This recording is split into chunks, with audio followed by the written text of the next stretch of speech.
Hey, good morning, everybody. Brock and Salk shows, Seattle Sports on 710, seattlesports.com, Seattle Sports app as well. Going to be 70 degrees in Seattle today. Are we kidding? 70 degrees in Seattle today? I mean, I'm excited for it. Don't get me wrong. This is like my dream. Make it 70 degrees in March every day, and I'll be the happiest you-know-what around Seattle. I don't want to look a gift horse in the mouth because again, no complaints whatsoever. Couldn't be happier. If we had waited 2 days, wouldn't have been like the worst thing. Like if I had to choose 70 degrees today or 70 degrees for opening day on Thursday, I think I'd go with the Thursday. But I'm not going to complain. This is a gift. It is nice. I am happy to take it. We won't ask too many questions other than it would be pretty cool if it was going to be like that on Thursday for opening night. But regardless, 2 days away. 2 days away. Spring training is over. The Mariners have flown home. They arrived. I don't know if you saw Manny Acta's tweets about it last night. Pictures of all the coaches sitting on the plane together. Everybody arriving in Seattle. So they'll take a couple days here to acclimate themselves, and then of course they'll be ready to play on Thursday night against the A's, which is pretty cool. A couple of thoughts. I got Mariner thoughts, lots of Mariner thoughts this morning, and then we got some fun football stuff. And Mike Robinson's going to join us today. We can ask him about this whole fullback thing that the Seahawks are apparently interested in doing, and a whole lot more than that as well. We got the news, Maura, on Friday, right? About the Mariners and Root and the stream and all of it. Okay. So it's great news. So if you've missed this, $20 a month, you can get the stream of all of the Mariner games directly to one app. So you don't need to have a cable contract, DirecTV, Fubo, anything like that. You can just get, direct to consumer. Great. It's an awesome deal. So I thought, all right, here we go. I'm going to figure this out now. Now that I have access to Mariner, and that works out, what is that, $120 for the season? So call it $10 a month over the course of the year. I kind of averaged it out. I know you wouldn't pay for it over the year, but all right, that's $10 a month. Perfectly good deal to watch every Mariner game, and I'll happily pay it. So I went looking like, okay, well, how do I drop Fubo in order to do that? Because that seems great. All I need access to very few stations. Okay? Here's all I need. King, Kong, Como, and Q13, right? 4 local stations. All right, well, how do I get those? Well, I did a lot of research on it, and it turns out there's something now. This is actually kind of cool. Do you know about, Lyle, I hopefully know about this. Maura, I will see. Do you know what is it called? Now I'm forgetting what it's called. It's a tableau, something like that. It essentially is a digital antenna that plugs straight into your router. And then you can send the digital signal out to all of your TVs in your house if you have multiple TVs. So you don't need multiple digital antennae, I guess it would be. So, all right, great, $100 or $130, something like that, one-time fee, and then you can get your, over-the-air signals for free moving forward. It's like, okay, well, that's great.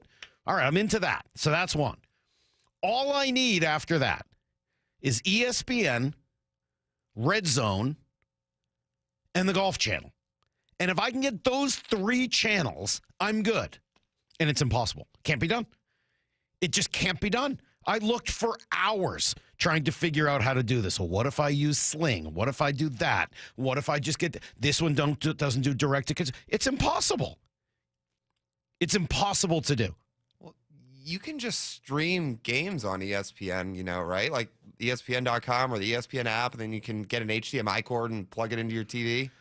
Yeah, that is, I suppose, a possibility. Yes, you're right. I could do that where you stream it directly, off ESPN.com? Yeah, right. And then you just log in and you use your provider. And then... They're supposed to be doing next year a direct-to-consumer type of app similar to Root. So I'm like, all right, I guess I could ultimately do that. But now you're talking about kind of a pain in the butt, having to stream. Like, that is a pain. That is not the ease of just sitting down and using my clicker and turning on whatever I want. Sorry, I'm from Boston. We still say clickers. I think that's an East Coast thing. Yeah, it is. Yeah, I know a lot of people say remote. Sometimes I say remote, but it's still the clicker when you're sitting there changing channels. Now, everyone I know from the East Coast says clicker. Yeah. Sorry. Every once in a while, a couple words like that will pop out. Anyway, I spent hours on this stupid project trying to figure out, can I save my little this, save a little that? When it all worked out, I saved myself, I think it was $12 a month. And I was like, well, that's just not worth it. So I'm going to stick with what I've got. But I'm keeping my eye on it because I know eventually this is going to work out. If somebody has a good solution where I can just get Red Zone, ESPN, and the Golf Channel, I'll be a happy guy. But I'm not holding my breath at the moment. Anyway, I was looking, Lyle, you sent over a couple of projections. Do you think that we are, Brock asks us all the time, are we too close to what's going on with the Mariners this year? Are we too close to it? Because the prevailing opinion, right, around Seattle was frustration this offseason. The prevailing opinion that we hear, I mentioned this the other day. I was talking to my barber, and he was like, "Oh, the Mariners and the ownership and the money and this and that, and they're not going to spend anything." And I was like, "Oh, well, where do you think they rank in spending?" And he was like, "Oh, out of 30 teams, probably 28, 29." I was like, "Well, no, it's like 15, 16, somewhere in that range." And he was like shocked by it, right? So obviously there's a belief around Seattle, obviously about the spending and the payroll, and we're not going to get into it, but more importantly, just about what this team is capable of this year.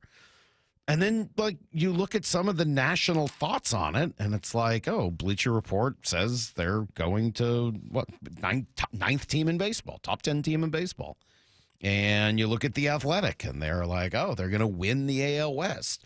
Fangraphs, win the AL. Like, you start going through all of these, doesn't it seem like there's a little bit of a split between the way the team is being viewed locally and the way they're now being viewed nationally once the season is actually underway? I think there is. I think the national view is a little bit more able to focus on what they do have, where the local view is incredibly focused and concerned, understandably, with what they don't have. And I'm concerned with what they don't have, too. I'm concerned about their infield defense. I'm concerned about, still the lack of consistency throughout their lineup. Curious about their bullpen that I think is going to be a lot better, and we'll talk some more Matt Brash a little bit later. But for all of the talk and rightful concern about what they aren't, it is helpful to remember what they are.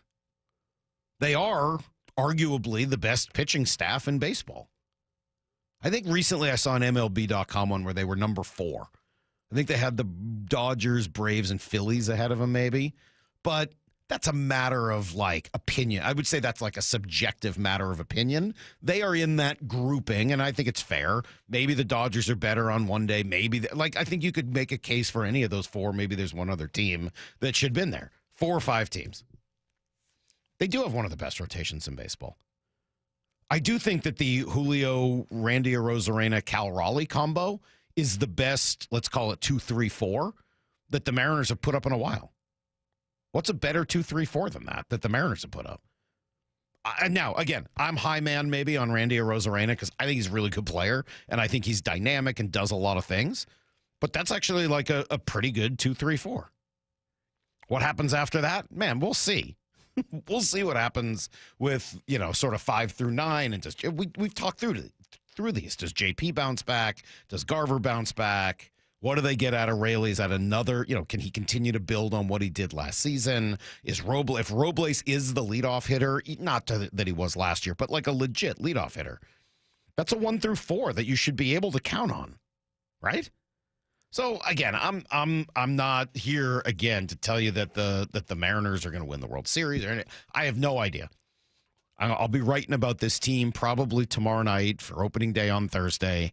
And I'm guessing, as I've been kind of thinking about what I want to write about, like, man, I'm just open-minded because I really feel like I have no clue. I know as little about anything with this team this year. I feel like they could go in 8 different directions.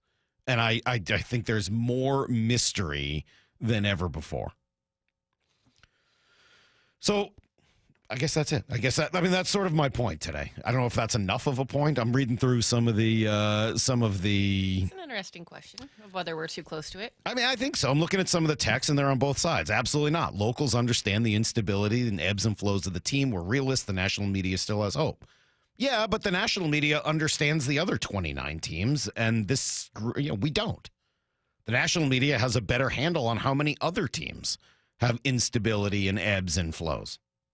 Yeah, you might be a realist, but you think that there's maybe a little bit of understandable pessimism kind of, mixed into it. I would say so. 253 says, Salk, you've led this local narrative. I don't know if that's true. There's a few others in here. Salk, where you been? Absolutely. This is exactly the case. Okay, good. Well, it's fun. Look, we're getting close to baseball season. It's 2 days away. There should be a level of hope. Whether it's 100% belief, there should be a level of hope. That's the fun of sports. So, yes, I'll have a level of hope once we get underway on Thursday, because what's the alternative? Going into the season already mad and assuming that your team is going to lose? That doesn't seem like a lot of fun to me. We'll come right back with everything you need to know, including the details on Matt Brash and his return to action yesterday. It's Brock and Salk, CL Sports on 710. Baseball is back. Julio Rodriguez and the 2025 Mariners are ready to play ball. God, Julio, home run! Opening day is just 2 days away. It's a mentality. It's time to battle. It's time to fight. Seattle Sports will be live from Soto all day, including Wyman and Bob at Victory Hall from 2 to 6 p.m. Seattle Sports, the home of the Mariners, and your exclusive home for opening day. Hey, nice job, Pete. I like those clean lines. Fellas, do we have anyone that can get to Greenport today? At Corey's Landscaping, the staffing plan is in the weeds. Anthony, we need that leaf blower over here. 3 more new customer requests just came in. Who wants to work some overtime? He needs to dig up quality landscapers and fast. I need Indeed. Indeed you do. When you sponsor a job on Indeed, it's easier for talented candidates to find it, which makes it easier for you to hire them. Visit Indeed.com/credit and get $75 towards your first sponsored job. Terms and conditions apply. Progressive knows when you're in your RV, you're already on vacation. That's when you become Vacation You, who just camped where there's absolutely no shade. Even though regular you burns easily. In fact, Vacation You burns too, but is too stubborn to admit it, which is why regular you gets in trouble at the dermatologist, because Vacation You doesn't do doctors. So bundle your RV with your home or auto policy and earn an automatic discount from Progressive. And spend the savings on the both of you.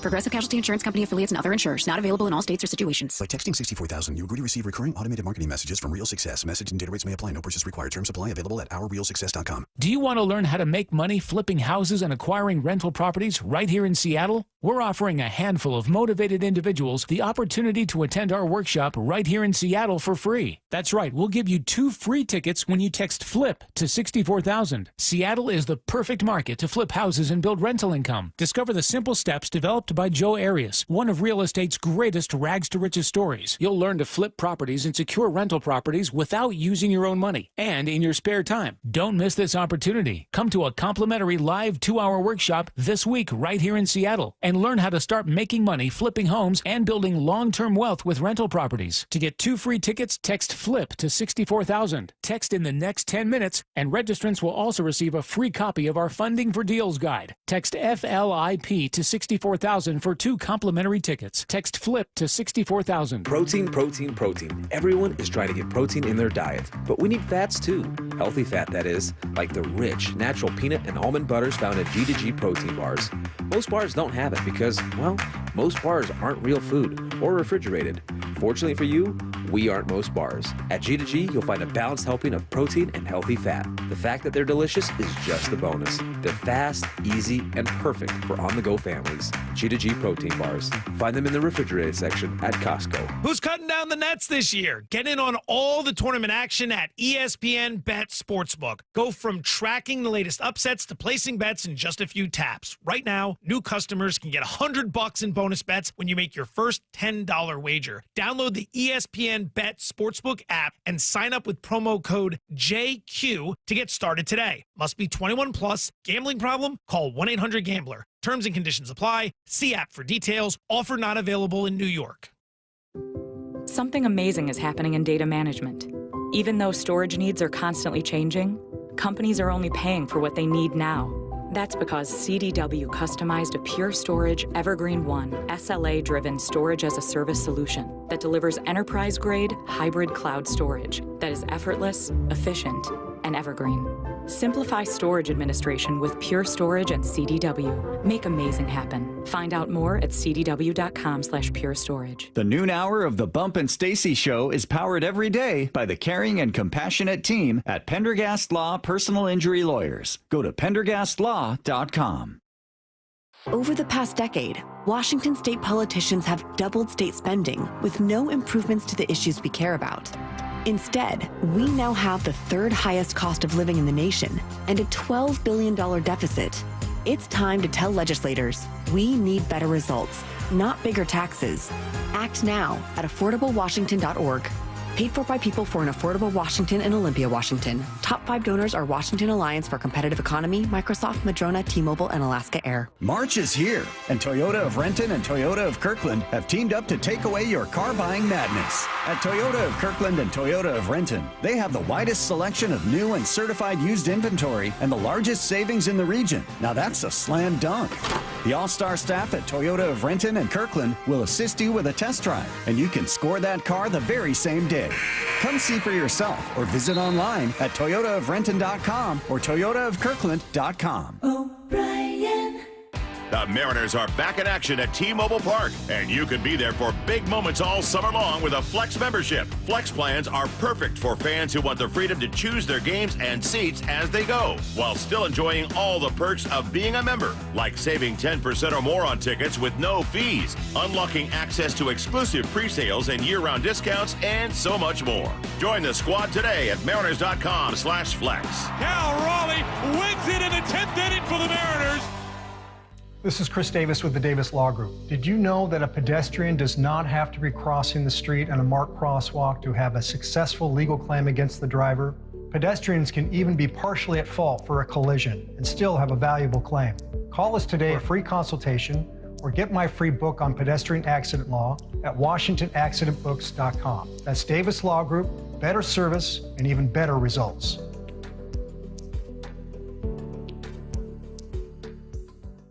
Need to know. 15 minutes past every hour with Brock and Salk. Here's what you need to know. Up first. Well, spring training is over, and now baseball is officially on deck. Dan Wilson, excited and happy with what they accomplished. You know, Rick, it started more in the offseason where these guys put a lot of work in. We talked about it at the end of the year about using this offseason and using it to their advantage. They have done that. They came into spring ready to roll. And they've gotten a lot of at-bats, and we're prepared. And that's exciting to see. And this is a team that's starting to come together, and you start to see some of the the characteristics of this team as it starts to unfold. And as we get into the season, we're going to see it more and more. But this is a fun group. It's a group that's it's going to play and play hard, and that's all you can ask of your guys. Well, they end up finishing the Cactus League schedule yesterday, a 7-7 tie, perfect way to end spring training with the Padres. Quite sure nobody wanted to keep playing another inning. Bryan Woo, not his best, gave up 6 runs in his final tune-up. Julio went 1 for 1 in his only at bat, but the story, the return of Matt Brash. He delivers. Swing and a miss. There it was, pulled the string. And Matt Brash, 3 pitches. And the punch out, 1 away. Heck of a 2025 springtime debut. Fastball, nasty slider. See you later. Take a seat and watch your buddy hit. That was a nasty breaking ball for Matt Brash. What a start. Oh, it's so great to see. Sure was. He threw 12 pitches, struck out the first 2 batters, and then issued a walk before coming out. Comfortably hit 98. Slider looked sharp. He's throwing some sort of a little two-seamer now as well to lefties. The only thing, though, that really matters is that he felt good. Getting him back in the next couple weeks would obviously be huge. The plan, he'll stay behind for a bit to throw an outing on a backfield in Peoria. Assuming all goes well, he should be making rehab outings in Tacoma shortly. Team has essentially a day to get acclimated to Seattle before a workout at the park tomorrow. Opening day, of course, Thursday night. Logan Gilbert against Luis Severino and the A's. Here's the second thing you need to know. Yesterday, the Seahawks busy adding former 49ers tight end Eric, is it Saubert? Is that how you pronounce it? Sure. Sober?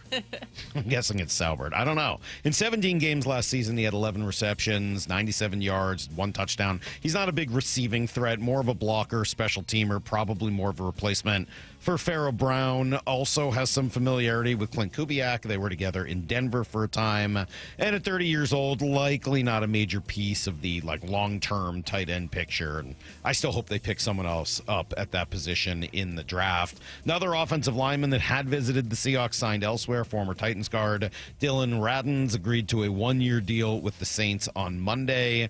Seahawks don't seem to be interested in improving that position through free agency, so you got to imagine it's going to happen in the draft. We talked to Field Yates yesterday, and he thinks that's what they should do at number 18. The home run pick, I'm a Gray Zabel guy. I really am. And he is a hand-in-glove fit for what they need to do along the offensive line and how they want to play.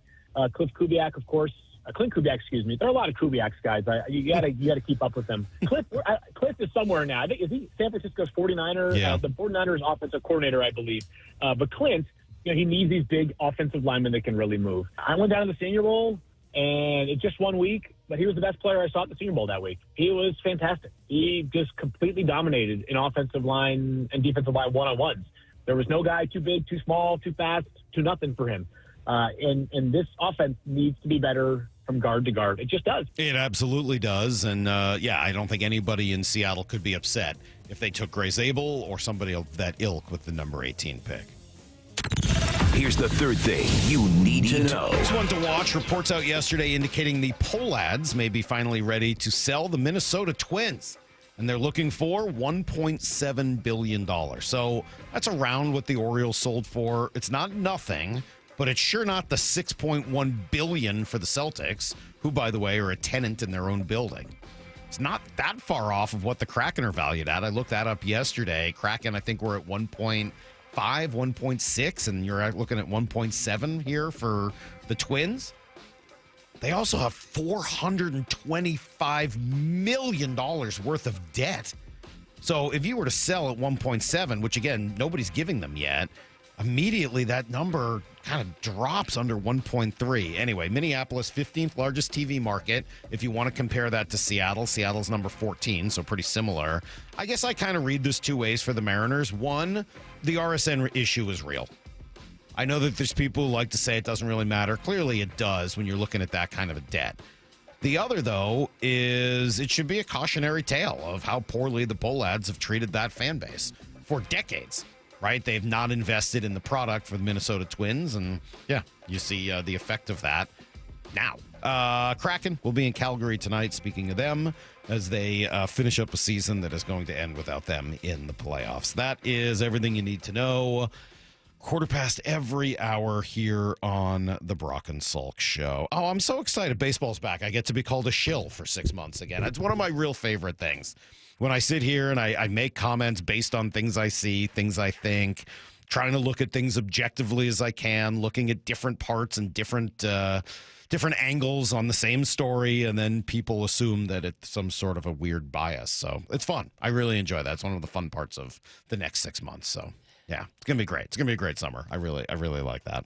All right, coming up as we get ready for opening day, I should remind you guys that it's Thursday and you can be there for all the festivities, including a big ceremonial first pitch from Ichiro and a special Platinum Gold Glove presentation. You can get your opening day tickets at mariners.com. And I will we'll take a little break here and come back with some Field Yates. You heard what he wants the Seahawks to do at number 18. It's not all he said. You'll want to hear a lot more next. When you're on the pitch clock and don't have time for your favorite Seattle sports shows, listen to the podcasts on demand. How about that? Unbelievable. Who would have thought? Every hour, every interview, every look behind the scenes. Dan Wilson's the new skipper. This is a window. This is a time where we can get it done, and that's the hope. That's the vision for this club. Find us on SeattleSports.com, the Seattle Sports app, or wherever you get podcasts. Holy smokes! Never miss a minute of Seattle sports, the home of the Mariners.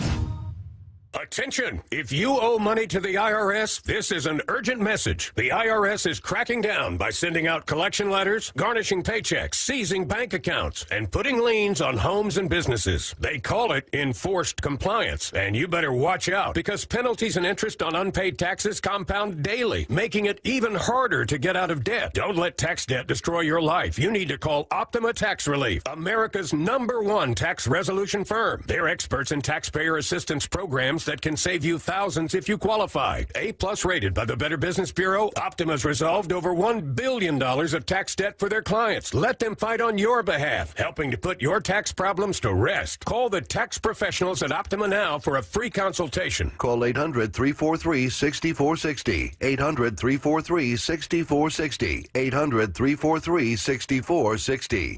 Optima Tax Relief. Some restrictions apply. For complete details, please visit OptimaTaxRelief.com. Confidence is knowing you're ready to handle whatever comes your way. That's what it feels like to take on your workday with Cintas. They make sure your AEDs are up to date, your fire extinguishers are tested and inspected, your floor mats are cleaned and delivered, and your workwear looks good, feels good, and is freshly laundered with a Cintas Apparel Plus program. So are you ready to take on today? Visit Cintas.com. Oh, I'm ready! And get ready for the workday. With Progressive, it's easy to reach customer service with our app, website, chat, or by phone. Because when getting help is hard, it's not help at all. Little help. A little help over here. Thank you for calling Bench Press Assistance. What? Due to excessive gym volume, all available spotters are currently lifting heavy weights off the chests of other bench pressers. Seriously? Please continue to hold, and we will remove the barbell from your chest in the order in which your cry for help was received. Getting assistance should be easy. With Progressive, it is. Progressive Casualty Insurance Company and Affiliates. Welcome to TGL presented by SoFi, golf's newest league. It's sharp and it's electric. How is it sharp? How is it electric? Good questions. Try this on for size. 2 hours of hammer dropping, overtime, forcing, playoffs on the line, golf. With 24 of the best players from the PGA Tour. Split into 6 teams. Atlanta, Boston, Jupiter, LA, New York, and the Bay. This isn't your average Sunday pickup game. Tune in every week for TGL matches, only on ESPN. Keep up. It's golf. With Progressive's collision coverage, my family gets up to $1,000 for vet bills if I'm injured in a car accident. And that makes this Chihuahua really feel like part of the family. What's that? I don't sound like a Chihuahua? Oh, I'm sorry. What exactly am I supposed to sound like? I guess all Chihuahuas are high-strung, riding around in expensive designer purses. Actually, I prefer riding in cars. So I appreciate that my family protects me with Progressive's pet collision coverage. Okay, maybe I am a little high-strung. Progressive Casualty Insurance Company and Affiliates. Not available in all states. Coverage for dogs and cats is included with the purchase of collision coverage and is subject to policy terms. We've all been there. Sleepless nights, mind racing, wondering if your business's security service is really protecting what matters. At Bay Alarm, we can put your security insecurities to bed. Video security, burglar alarms, fire alarms, access control, 24/7 monitoring, and more. Our advanced technology and personalized support ensure you can rest easy, knowing we're here for you, your people, and your business. Visit bayalarm.com to talk to a local security expert. Bay Alarm, we got you.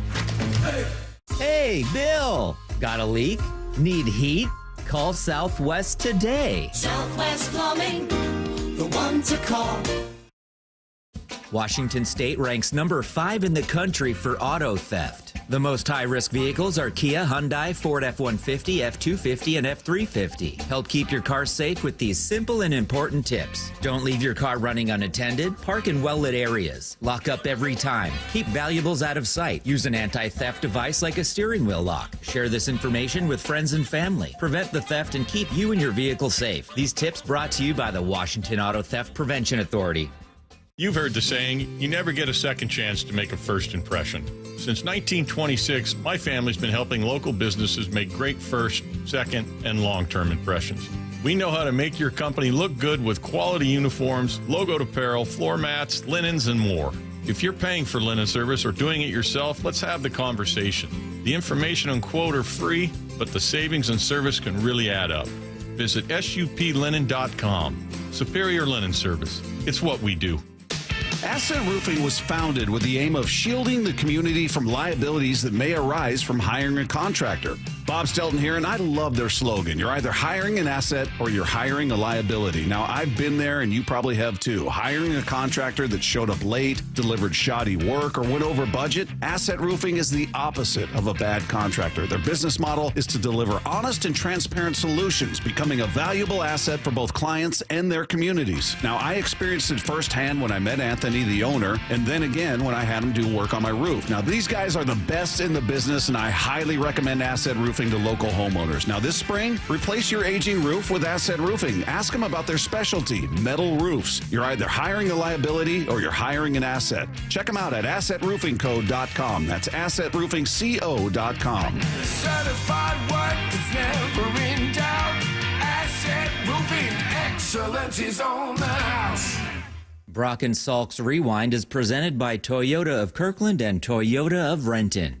From the Quantum Fiber Studio, you're listening to Brock and Salk. Weekdays 6 to 10. On Seattle Sports and 97.3 FM HD2. All right, now people are just being mean. When Salk was a kid, they were still firing muskets at the English. All right, that's not nice. How dare you? By the way, can you give me a shout-out today for crying out loud? Did you read the newsletter today? I did not. What? Yeah.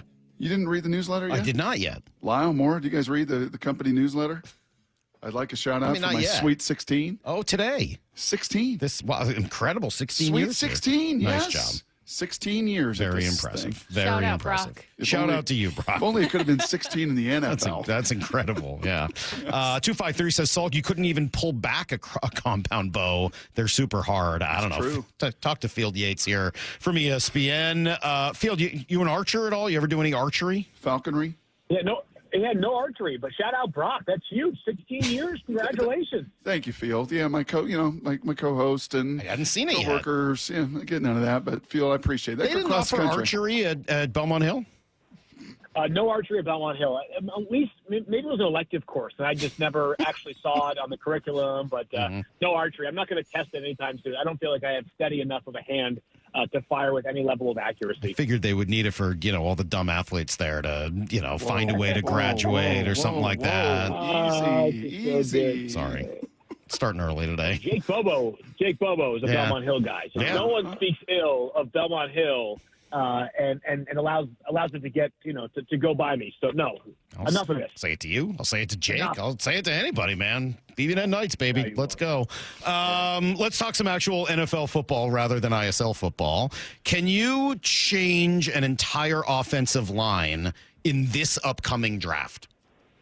I don't know about changing an entire offensive line, but I think you can do so. You can hit 40 to 60%. I mean, 2 or 3 starters, which I think Seattle needs. Probably at least 2 or 3 starters all on the offensive line. I think we feel good about, we've got a tackle that we feel good about. And that's the most important thing, is having a left tackle that I think you're going into the draft with the mindset that, this is our guy still.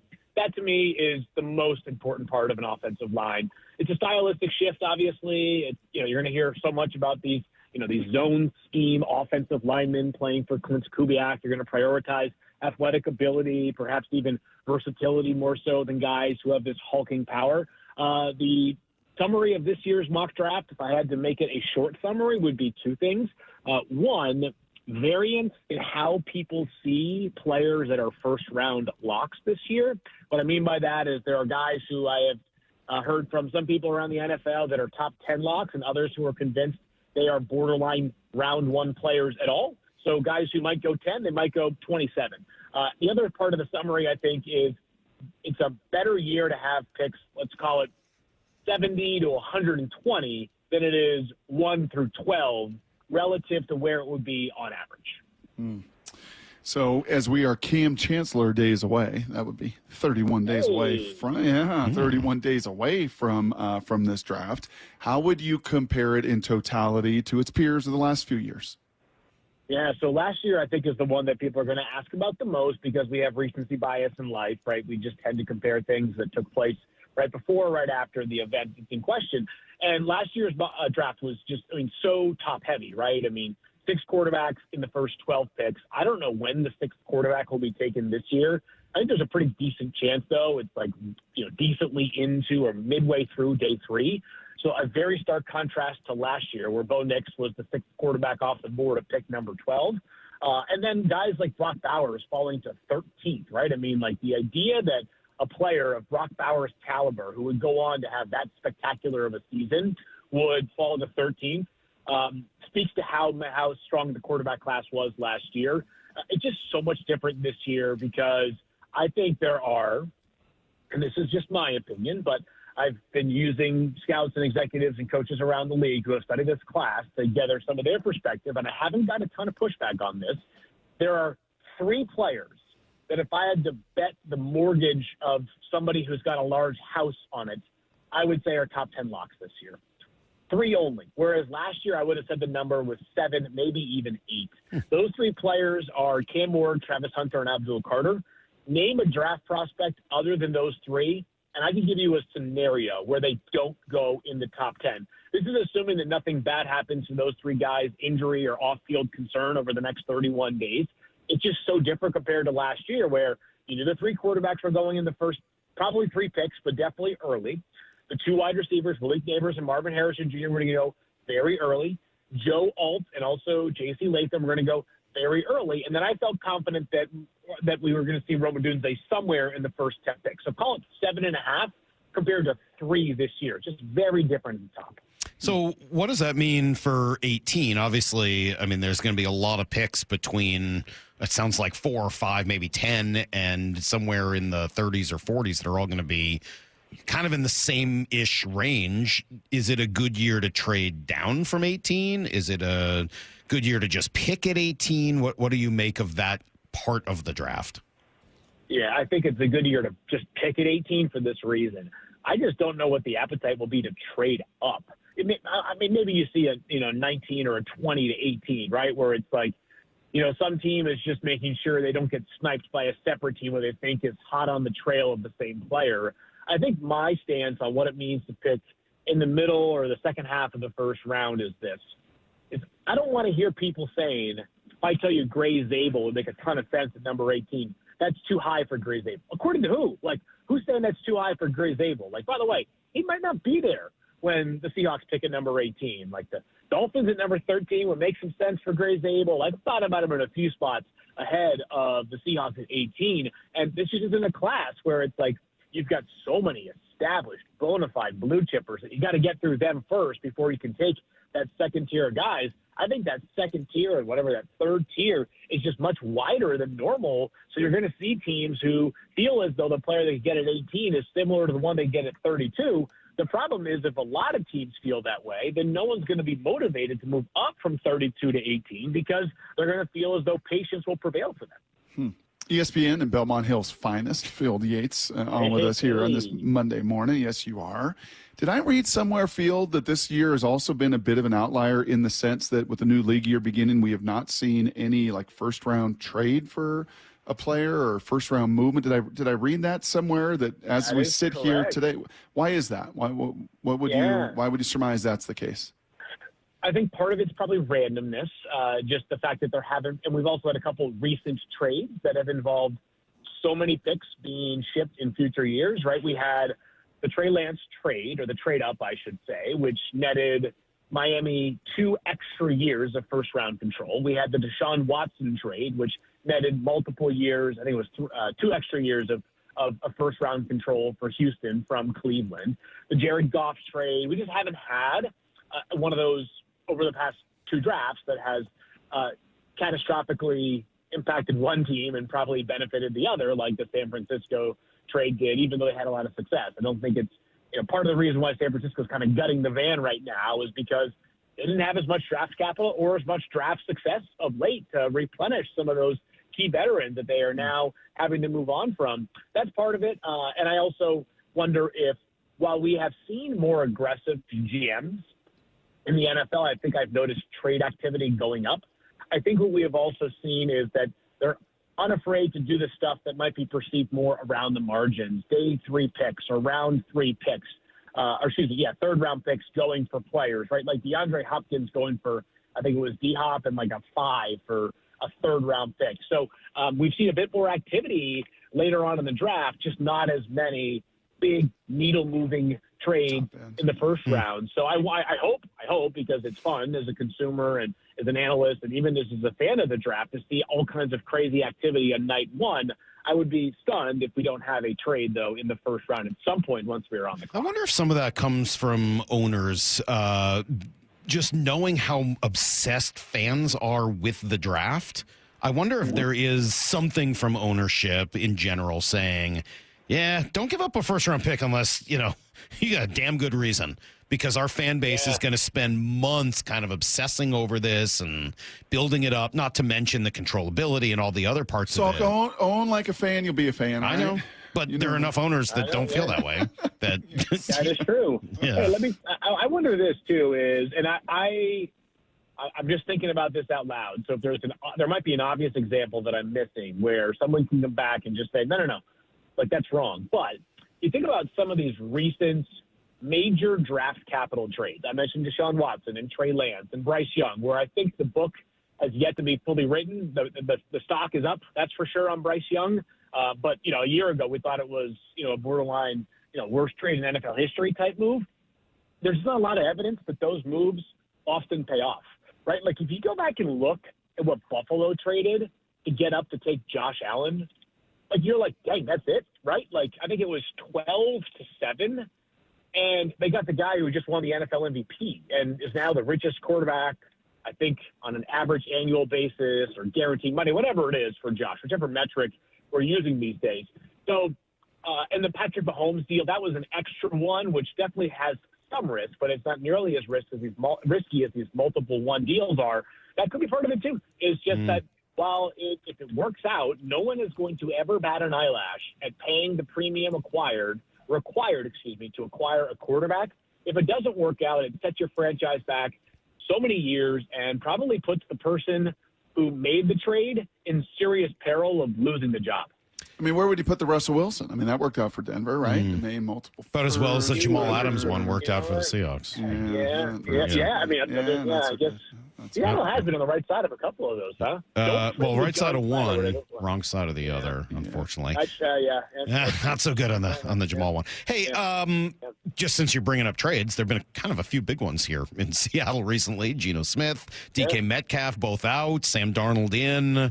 What is your general takeaway? How have the Seahawks done here in the last couple of weeks? Yeah, these are kind of like dare trades or bet trades, right? Because it's not that Seattle, at least like on the quarterback one, I think is a bit more straightforward. The calculation, in their opinion, is that Sam Darnold for 3 years and whatever the number is, I think it's $35 million a year, let's call it. 3 years and $35 million a season at 28 years old in this system, plus an extra third-round pick, is more valuable than Geno Smith on – I imagine they'll get an extension done, he and the Raiders, and I imagine it'll be more than Sam Darnold. I think it'll be more – I think it'll start with a 4. So you get the age, you get the savings on the salary, and you get the draft pick, and potentially you believe the system fit. Do I think it's a slam dunk?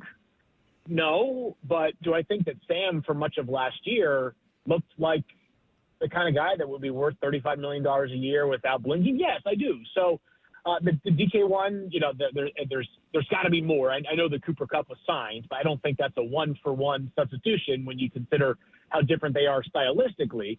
But maybe they just feel like in the Clint Kubiak offense, they could get that vertical presence from Marquez Valdez-Scantling. Put it this way. I don't think anybody at the end of this upcoming year, because we don't give these things multiple years, I don't think anybody at the end of this upcoming year is going to say, it worked out fine. It's going to be either it was brilliant, it was a masterstroke, we all should have, put more trust and faith into the process, or everybody is going to say, why the heck did we get rid of DK Metcalf and Geno Smith? That was the dumbest thing we've ever done. So, I probably am cut from a cloth where I tend to give deference to the teams because these moves aren't made, I would say, just sort of willy-nilly. But it's a big bet on Sam Darnold, and we'll see on that pick 50 or 51. I apologize for not remembering exactly which one it is from Pittsburgh. It's a big bet. Like it takes some stones, that's for sure. Yeah, and I think we've seen that John's been willing to do that over his 15 years here. We're on the precipice of opening day for the Seattle Mariners, a Major League Baseball starting. So I'll frame it in that kind of way with this question. What would be a home run pick at number 18 for Field Yates and the Seattle Seahawks? Like, wow, that is a home run. And what in your estimation would be a bit of a swing and a miss? Yeah, by the way, I went to opening day last year in Seattle. It was the night of UW Pro Day. Phenomenal. Love that. Great atmosphere. I am the idiot who didn't realize that just because they had roof coverage doesn't mean that the building is enclosed. So I was wearing like a flannel and a vest, and I was freezing by about the second inning. That being said, beautiful. I remember you tweeting about that. I think you tweeted about that last year. Yeah, it was great. It was great. So the home run pick, I'm a Gray Zabel guy. I really am. And he is a hand in glove fit for what they need to do along the offensive line and how they want to play. Clint Kubiak, excuse me. There are a lot of Kubiaks guys. You gotta keep up with them. Cliff is somewhere now. I think is he San Francisco's 49er, the 49ers offensive coordinator, I believe. But Clint, he needs these big offensive linemen that can really move. And I went down to the Senior Bowl, and it's just 1 week, but he was the best player I saw at the Senior Bowl that week. He was fantastic. He just completely dominated in offensive line and defensive line one-on-ones. There was no guy too big, too small, too fast, too nothing for him. And this offense needs to be better from guard to guard. It just does. And Sam is a guy who last year got good protection and played really well. When things broke down in the last 2 games of last season, the common thread was the protection was bad. So Gray Zabel would be, to me, a hand-in-glove fit. I'd be less optimistic if it were Tyler Booker. I just don't see the athlete. And I think Tyler probably ends up a little bit lower there. I don't see the athlete there. My guy Mel had Nick Eman-Worry, the safety out of South Carolina. It feels a little bit risky for me to not love a safety pick because I think Mike McDonald is the safety whisperer. I am not as bullish as some on Eman-Worry. He is a tremendous athlete. I think that I still have some concerns. And when you're talking about guys that are going to go in the first 20 to 25 picks, these are nitpick concerns, right? A little tighter in the hips than some of these first-round safeties that we have seen in recent years. But there's no two ways about this. The proactive athleticism is second to none, maybe in the entire class. See, I keep saying this, and this is not a Seattle thing. He's the DK Metcalf of this year's draft on defense. That's how physically talented he is. He is truly special in that regard. You mentioned that you think Geno will get a deal done in Vegas. Will he? I mean, I only asked because it's now been 2.5 weeks since that trade went down, and crickets. We haven't heard anything. And if I'm DK Metcalf, I'm going to continue to say until you're Geno. I'm sorry, if I'm Geno. Sorry about that. Yes, I continue to just look at at what's going on in San Francisco and saying they offered Brock Purdy $45 million. I'm not going to settle for one dime less than that. Yeah, so here's what this is going to be a little bit of cap nerdum here. When Geno Smith had that roster bonus due on Sunday after free agency started, basically some thought that Las Vegas may have been motivated to do an extension by then because they could fold it into the new deal, the money that Geno was owed, and not have it count against their cap this year. Vegas has a different sort of mindset and structure with their cap. They are unafraid to take on big hits in year one of deals, and then things tend to decline. Max Crosby, who, of course, now makes tons of money, is a good example of that. He's their best player. He's their highest paid player for now. He has a massive year one cap hit. If Geno had been traded to Philadelphia or Cleveland or New Orleans or one of these teams that tries to shrink the cap hit down to the absolute minimum that it can in year one, I would have expected a deal to get done. But Geno's got a lot of leverage, I would think. I mean, he's the answer to their quarterback problem. They traded away a third-round pick, which is not a one, but it's also not nothing. So I still expect the deal to get done. I think maybe some of it was just the team's comfort level in taking a bigger year one cap hit than a lot of how the NFL structures their deals. Yeah, we've been around him a little bit, though, Field. I would say from eyewitness account and firsthand testimony, like he wants his money, and he will be willing to play a little hardball to get that bag. Yeah, he's got some leverage, too. He does. He got a little bit of leverage. Hey, along those lines, Salk's favorite guy, A-Rod, does he end up in Pittsburgh? And if so, I'm trying to look at the calculus around the league. Where does Russell Wilson land? Does he have a spot still for him to go and play in 2025? And here's what I'd say is we're at the point now where, like, we can legitimately play the math part of it, right? It's like, how many veteran quarterbacks are there? How many seats, so to speak, are there available? I think Cleveland is probably, if I had to take a guess right now, it's probably Cleveland. He's had the visit there. I'm not saying that the Giants signing Jameis Winston immediately precluded them from signing Russell Wilson as well. It just felt like there is less room for veterans, especially if they're going to draft a quarterback at 3, which my inkling tells me they will. Cleveland seems a little bit less deterred to take a quarterback at 2. They did obviously trade for Kenny Pickett. That doesn't really move the needle for me. So, I just am I think Cleveland makes more sense. But, gosh, talk about how a career can pivot in the long. A guy you thought probably a half a decade ago is going to be in Seattle for the full span of his career and lead the team to a ton of wins, and now seems like a real chance he's on the 4th team in 4 seasons. So life does come at you fast in the NFL. I'm just imagining Russell Wilson and Jameis Winston in the same quarterback room. I got to tell you, man, I don't know how that works. Brian Dable? I don't know how that happens. Yeah. Like, can you say that out loud and then picture it? That would be quite the. Can we do off-season Hard Knocks again for them? I know they've already said no, but if we can find a way to make that happen, or in-season Hard Knocks, I don't care what version it is. Give me some Hard Knocks with the Giants. That'd be unbelievable. Hey, since we talked a little briefly about Sam Darnold, and we're going to spend a lot of time talking about him here in the next year, what does he need to be successful? I think protection up front is going to go a long way. And if he has that protection, I think Sam can do it. Sam, and he's polarizing, obviously. But for those that never sold their Sam stock, last year was really cool. It was a really cool, sort of confirming moment that Sam still has a lot of the goods to be a very solid starter in the NFL, right? Which I think $35 million a year is reflective of.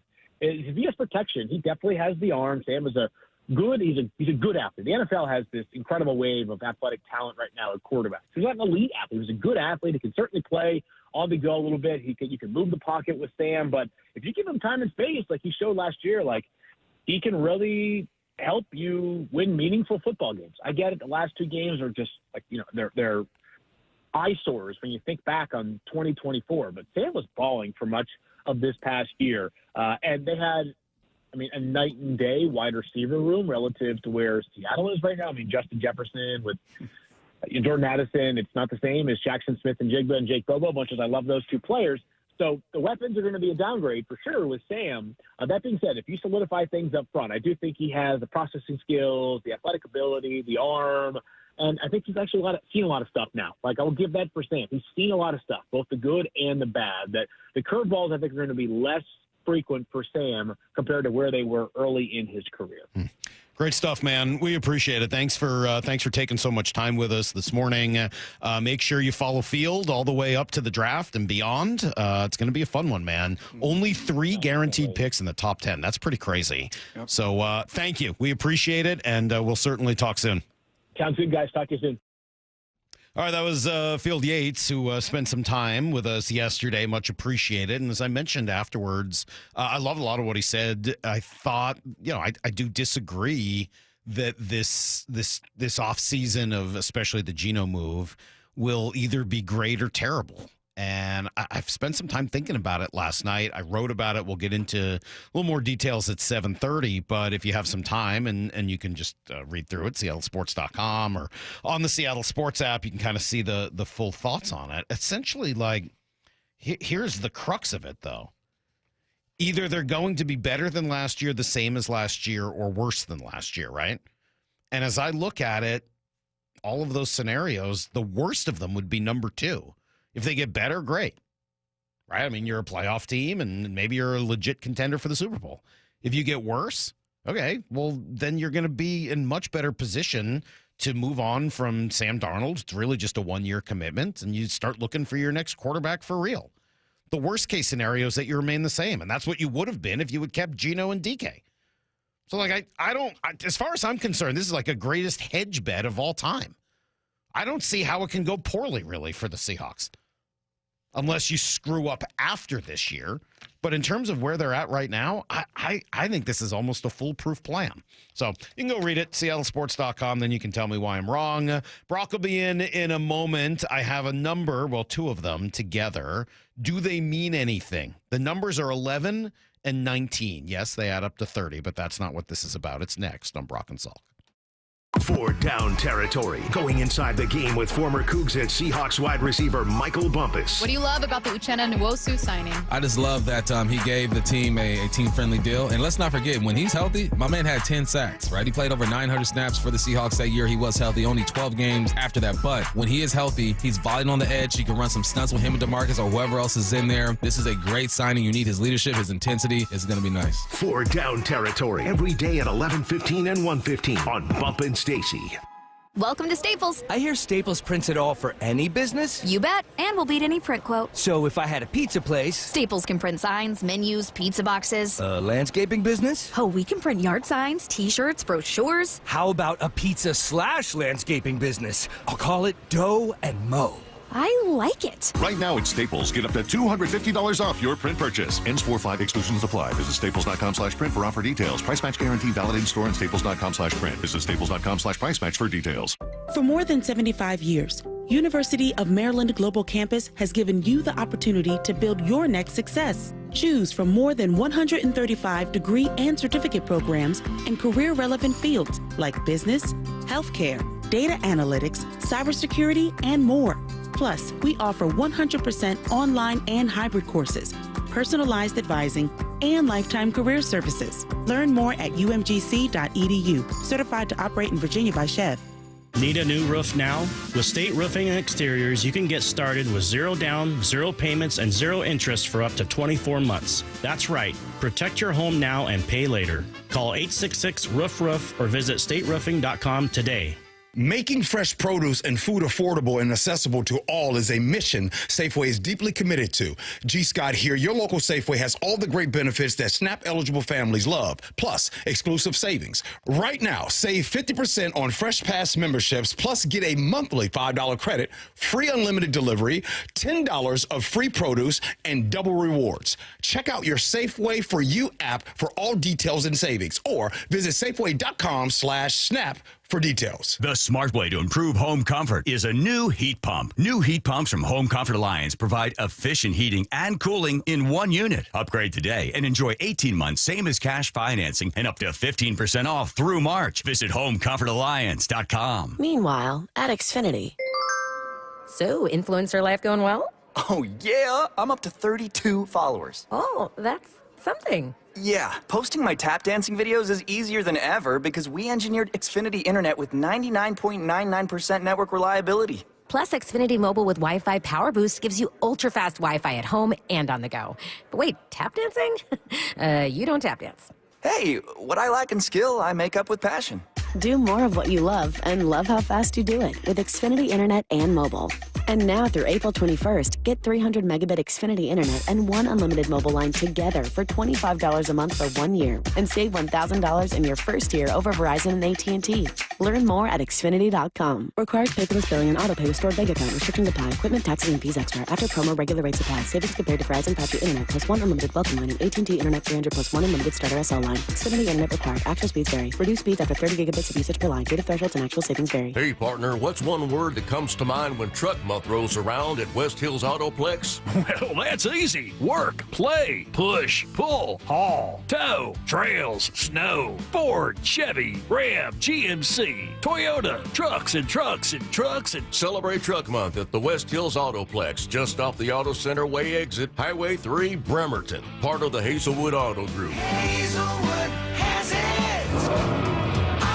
Trucks and trucks and trucks. Need a break from everything? Escape to a place where anything is possible and the fun never stops. At Silver Reef Casino Resort, you'll discover world-class dining, championship caliber golf, and so much more. Come join the fun and see why we've been consistently rated one of the region's top destinations. Visit silverreefcasino.com to book your stay and discover all the exciting events and promotions we have in store for you. Silver Reef Casino Resort, located off I-5, exit 260. Find out more at silverreefcasino.com. For a limited time at Verizon, you can get our best price ever. That's 4 lines on unlimited welcome for just $25 a line per month with autopay plus taxes and fees. You'll also get the new iPhone 16 Pro, 4 of them for the entire family when you trade in up to 4 phones from our top brands. That's a new phone for everyone, only on the network you can count on. Verizon. Visit a store today. 20 monthly promo credits applied over 36 months with a new line on unlimited welcome. In times of congestion, unlimited 5G and 4G LTE may be temporarily slower than other traffic. Domestic data roaming at 2G speeds. Additional terms apply for phone offer. See Verizon.com for details.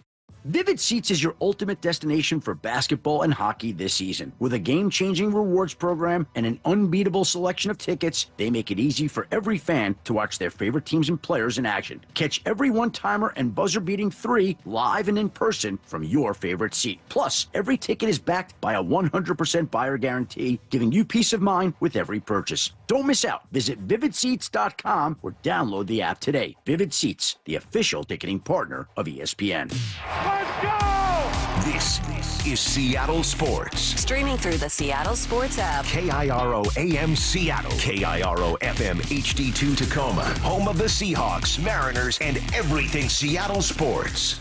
This hour of the Brock and Salk Show is powered by Star Rentals, preferred supplier to the West's best contractors. Give me a freaking auto! From the Quantum Fiber Studio, this is Brock and Salk on Seattle Sports. Brock Ewert is my hero. Jay Buhner just punched me in the kidney. We're going to accuse you of manager. Doesn't really work that way, Sherm. This is a show that has my name on it. It kind of does, though. Now here are your hosts, Brock Ewert and Mike Salk. A ridiculous argument with Richard Sherman. Brock and Salk, Seattle Sports on 710, seattlesports.com. Every once in a while, this strikes me. Funny. Can you imagine if you had to do a show every day with Sherm? Yeah. I think I'd be sore, kind of like I am today from playing hockey yesterday. Yeah, I think it would be like battle scars and stuff. Yeah. I got a ton of stuff today, Brock. You want like 2 minutes on playing hockey yesterday? Sure. I'll give you the good, the bad, and the ugly. Where was that at? Where did you play? It was at the Kraken Community Iceplex. Nice. Oh, great. All right. Met some very nice Brock and Salk fans who were there, which is great. Nice guy from Montreal who could obviously play a lot better than me. I was, once again, the worst player on the ice, but significantly better than the last time. Okay? Being able to stop was a huge help. Yes. Really, really helped. And it definitely factored in, Brock, to scoring my first goal ever in hockey. What? Oh, yeah. Did he get to keep the puck? No, but. No. So here's the story. You'll love this. So it was actually, I had taken one shot earlier, which the goalie made a nice save on. That was my first shot, and I was feeling pretty excited about it. And I don't know, couple shifts later, the puck kind of came in on a shot from the left side, bounced behind the net, and came back out on the right side. Oh. And I kind of saw that coming, so I got to the right post, got the rebound, and put it right in. Wow. I celebrated like I just won the Stanley Cup. High knee, stick up in the air. I did. I just put both hands up in the air, stick up in the air, and started, woo!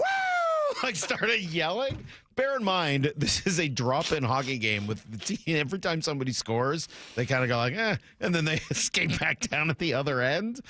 So to see somebody celebrating like this, I'm sure was a little odd. And I did have to explain to people it was the first goal I'd ever scored. And that, you can't act like you've been there before if you've never been there before. Correct.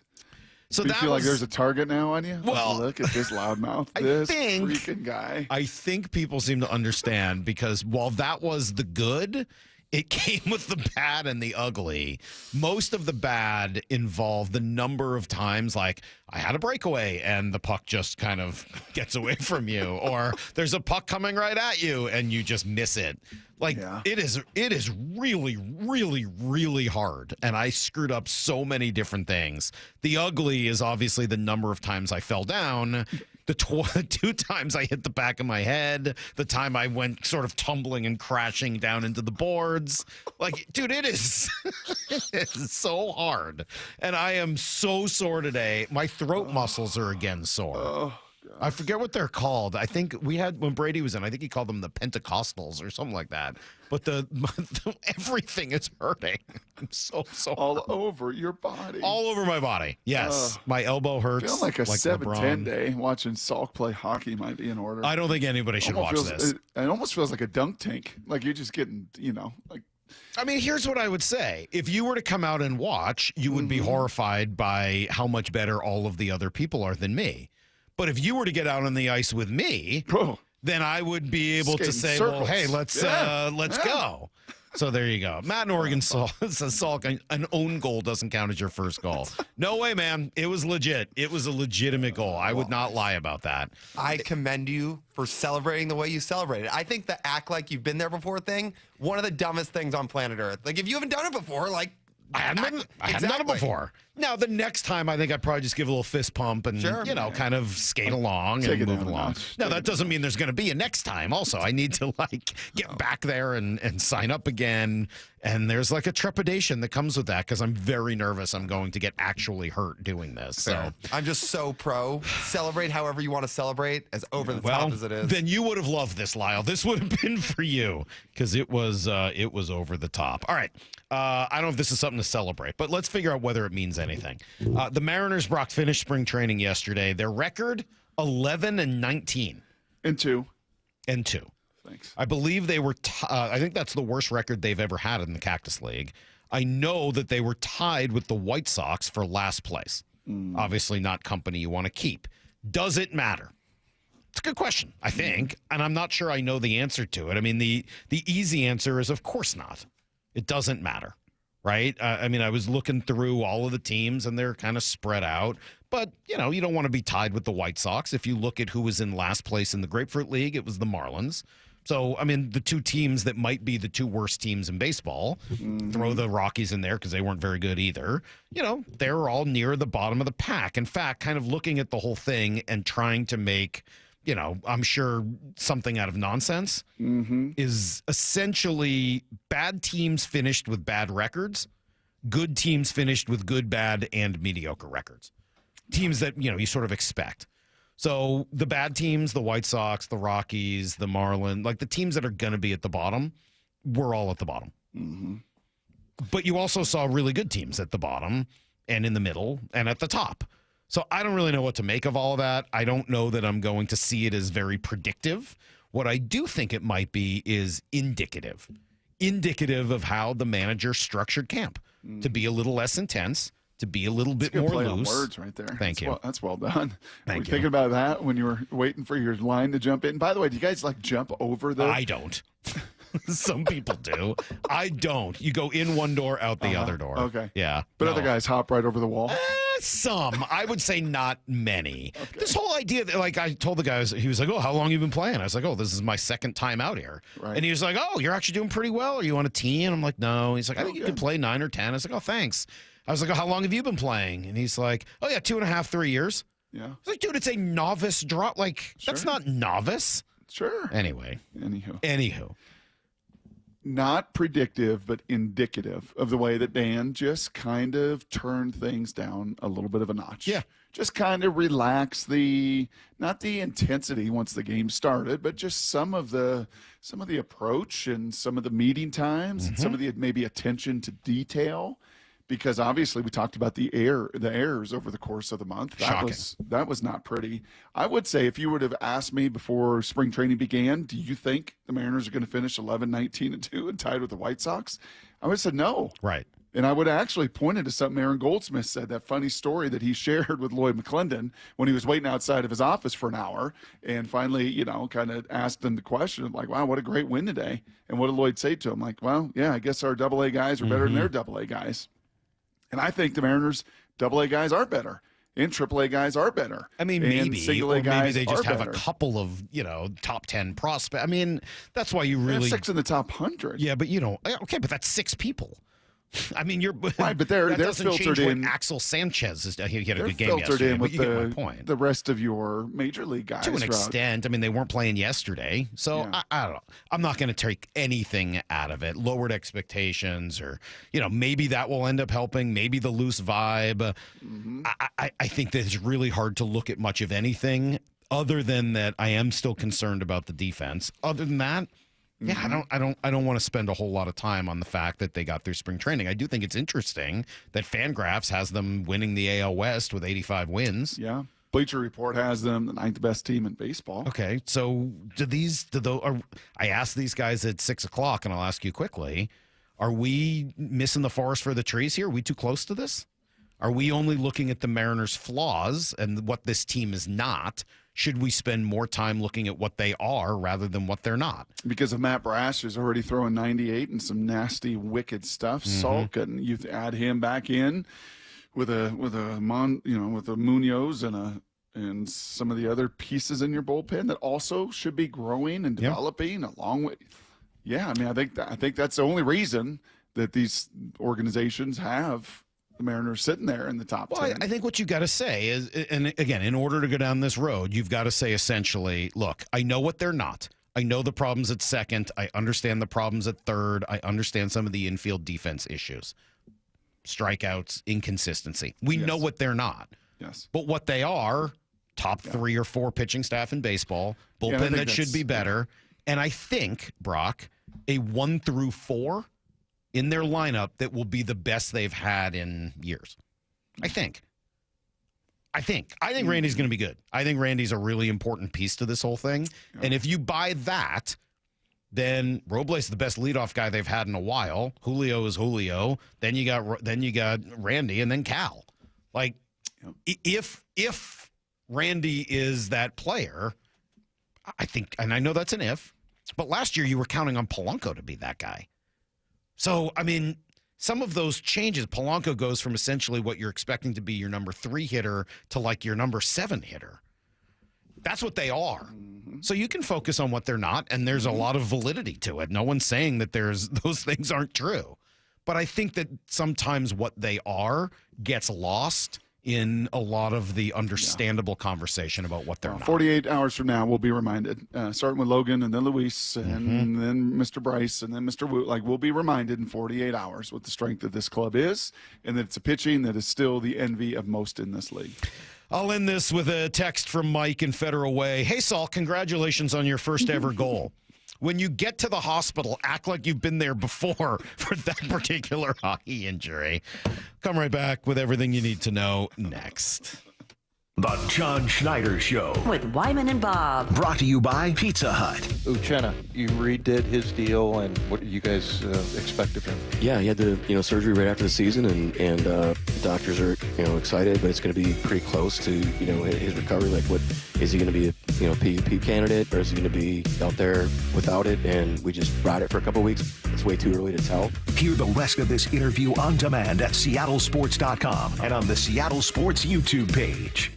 We'll address it once again on this Tuesday morning. If you've been with the same insurance agent and carrier and you're just frustrated, you're stressed, you're watching your premiums go up, you don't even know what you have covered, you don't know where to start, then do what Molly and I and so many of my family and friends have done. Take the First Mark Insurance Challenge. We heard so many First Mark Challenge victories that saved people money, and we decided, why don't we do this?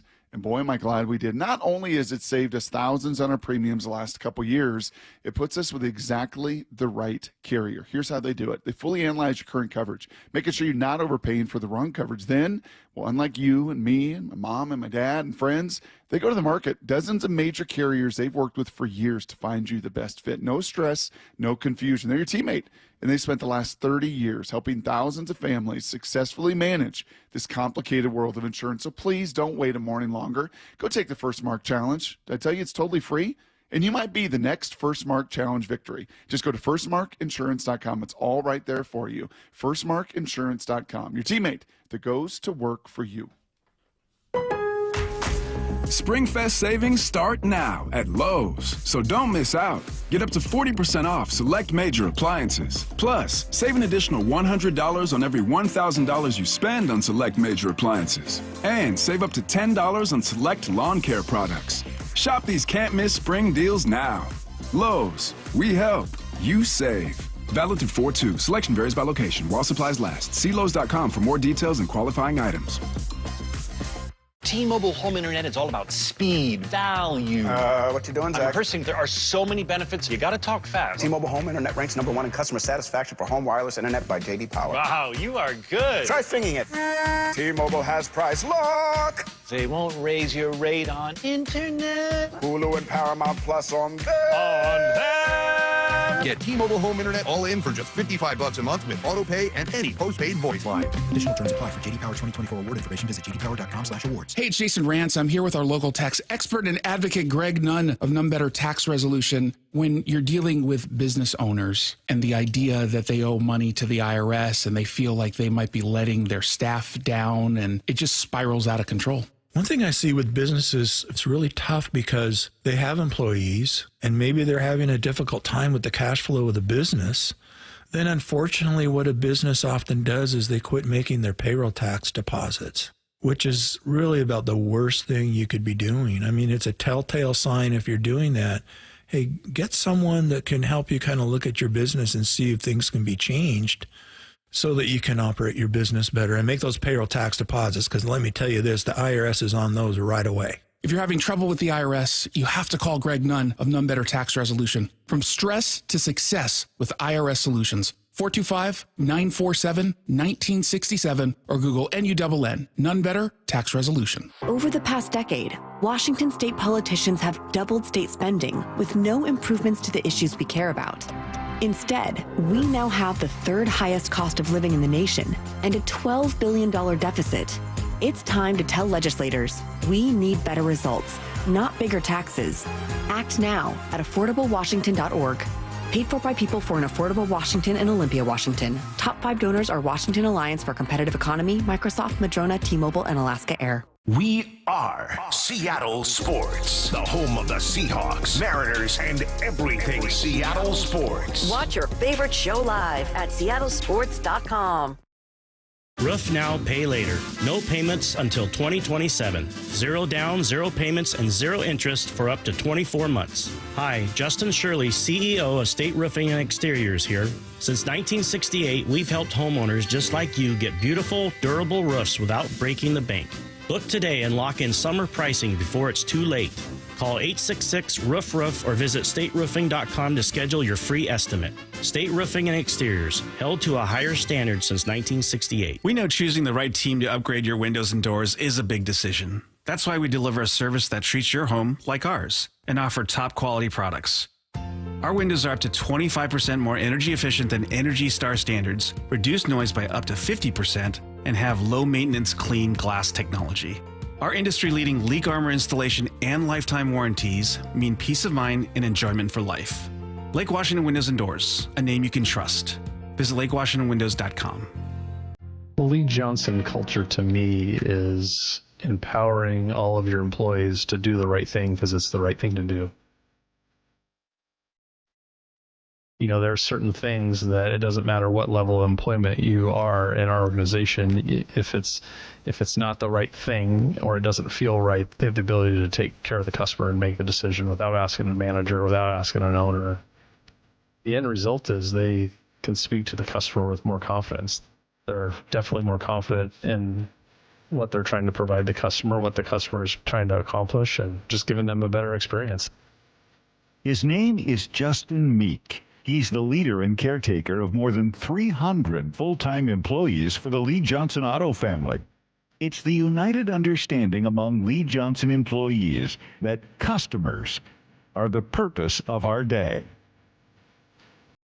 The LJ way is the Lee Johnson Auto. Need to know. 15 minutes past every hour with Brock and Salk. Here's what you need to know.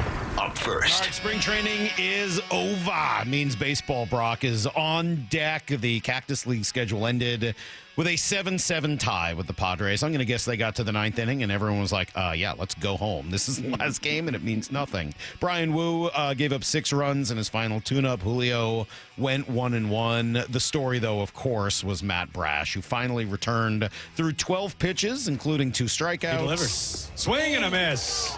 There it was, pulled the string. And Matt Brash, 3 pitches and the punch out, 1 away. Heck of a 2025 springtime debut. Fastball, nasty slider. See you later. Take a seat and watch your buddy hit. That was a nasty breaking ball from Matt Brash. What a start. Oh, it's so great to see. Yeah, it sure was. Hit 98 without much of a problem. Slider, the sweeper looked really sharp. Sounds like he's kind of now put in more of a two-seamer to help with lefties, which is nice. Although I saw it listed as a changeup. I think he called it a two-seamer. Regardless, as long as he's healthy, that's really all that matters right now. And the plan apparently is he'll stay behind, throw an outing on a backfield in Peoria, and then, assuming there's no problem, he'll come up to Tacoma and start making rehab starts or appearances. Rick Reyes almost used the "you sit down" right there. I mean, I was feeling it was close to "you sit down." Close. Yeah.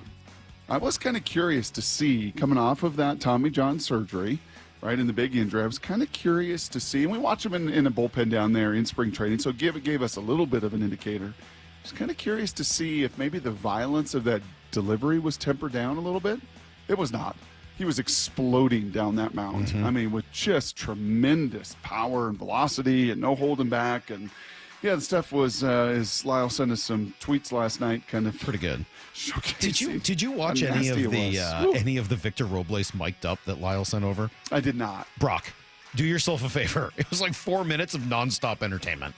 I think it might be my favorite mic'd up thing like that I've seen. And Bryce Miller's was good. I think the Victor Robles Well, if I should do myself a favor, what about the audience? Can we play everyone should. Can we play snippets of it for the audience? You kind of have to see it, and I don't know if it'll translate as well to radio. But since, I know you often worry that Randy is not like super engaged. Like Randy comes off as super fun. He and Victor just messing with each other. And anyway, team is off today. They get a day to get acclimated, and then a workout at the park tomorrow. Opening day Thursday. Logan Gilbert. You see Manny's picture? I did, of everybody on the plane. Yeah, they all seem pretty happy. Well, heading to school. First day on the school bus. Pretty much what it seemed like. Here's the second thing you need to know. I meant to ask you about this in the break, Brock. Former 49ers tight end Eric Sobert? Sobert. Okay. 17 games last year, 11 receptions, 97 yards. So he's not really much of a receiving threat, more of a blocker, special teamer, more of a replacement for Pharaoh Brown? Yes, 100%. Okay. Well, and he's got some familiarity here with Clint Kubiak. They spent time together in Denver. Probably not a major piece of the tight end picture, so I would still hope they pick someone up there in the draft. Yep. I think all that is totally fair. You look at the numbers and the grades and everything else. Pass blocking, not terrific. As a pass catcher, he's capable. He's fine. But yeah, as a run blocker, that is why you sign him, likely to a minimum deal. You kind of get to that point of free agency with what is left out there. It is going to be some role players, going to be some special teamers, going to fit maybe a little niche here, a little niche there. But the dude has survived a long time in the league, and you survived that long by being a pretty physical tight end. Sorry, I can't hear role players without laughing. A role player. Poor guy. Lyle, do you even know what we're talking about? You've heard the Clayton bit, I'll let right? you take a guess. You've heard the Clayton bit with the role players. No, oh my God! All right, well then let's get through more this. and more, I'm believing you did not grow up. You did not to listen to this show. Get out of here. Here's the third thing you need to know. Reports out yesterday indicating, Brock, that the Pollads are going to finally be ready to sell the Twins. They're looking for $1.7 billion for the Twins. $1.7 billion. That's a lot of money. Similar to what the Orioles sold for a little over a year ago, around a year ago. But it's not $6.1 billion like the Celtics are selling for. Remember, as you found out the other day, the Celtics... $5.5 billion the Washington football team sold for, or the nearly $5 billion the Broncos sold for. And I don't think it's a huge surprise that, a baseball team in Minnesota is not going for as much as some of those football teams. But that's essentially what the Kraken are valued at. And this I thought was probably the more interesting part of the story, the Twins have $425 million worth of debt. That is a lot for a valuation that's somewhere in the $1.5 billion range. That's nearly a third of their value in debt. My understanding is that Major League Baseball has a debt ratio cap. Feels like a lot. Man, I'd be surprised if it's almost at a third. But anyway, Minneapolis, for whatever it's worth, 15th largest TV market. Seattle is number 14.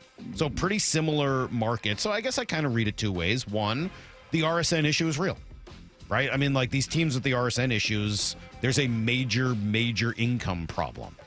We don't know how much debt any of these teams carry.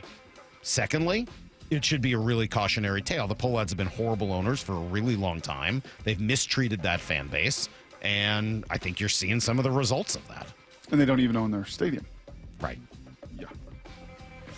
Yeah, I was a little surprised at that valuation. A little surprised, too. The Mets back to 2020, not like it was 2002. 2020, Mr. Cohen bought that for a little over $2 billion. Yeah. So it isn't as if the valuations of these baseball clubs are anywhere near their peers, certainly in football. I'm guessing that they're, I don't know all the reasons for it. That's everything you need to know. I'm guessing some of it has to do with everything that goes in, like you got to, pay all the minor leaguers and everything that sort of goes into, I don't know. I honestly don't know, but I just thought it was sort of an interesting number when I saw it. That's really surprising when you also have 162 games, 81 revenue opportunities at home. Yeah. Right. I mean, in spring training, and I was pretty surprised to read that article yesterday and see those kind of numbers and see that kind of debt as well. Well, that huge difference, right, between the two, right? Like $6.1 billion and $1.7 billion, and you didn't really even get any suitors. Pretty big difference. Mr. Professor Clayton, if you were going to, how you and Rod getting along? We're getting along really well, actually. It's been an interesting process. But if you were going to be a part of a live-action role-playing group, what weapon do you think that you would be using? A role-play group? What would John, we're going to let you go. John, you got to go. Go get some water. That's enough. You have to stop. Go get some water. That's enough. That's enough, John. We'll hear from you at 10 o'clock. Oh, my God. I hope somebody make sure John's okay. Kyle, please check on John. He needs some water. Oh, my God. All right, that's the wild card today.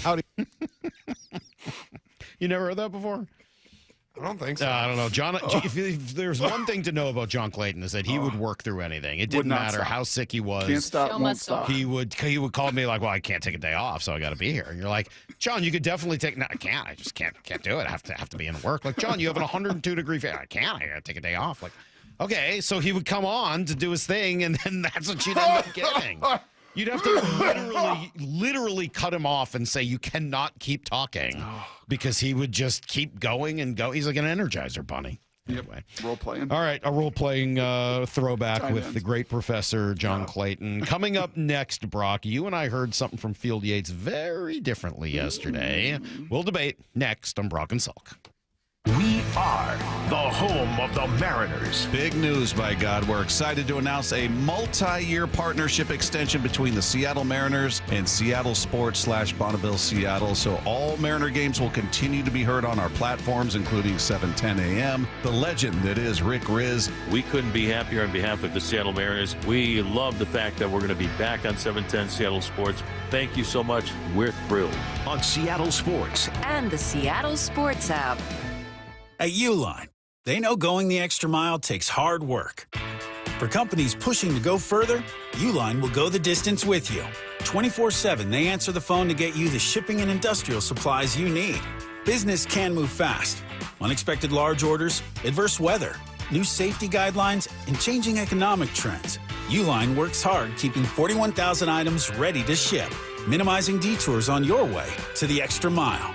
Visit uline.com.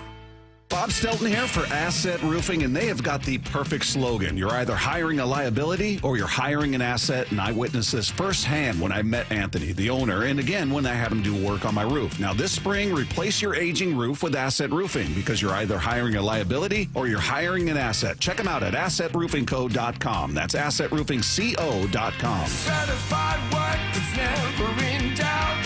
Asset Roofing, excellence is on the house. You never get a second chance to make a first impression. Superior Linen Service. 98 years providing logoed apparel, uniforms, floor mats, linens, and more.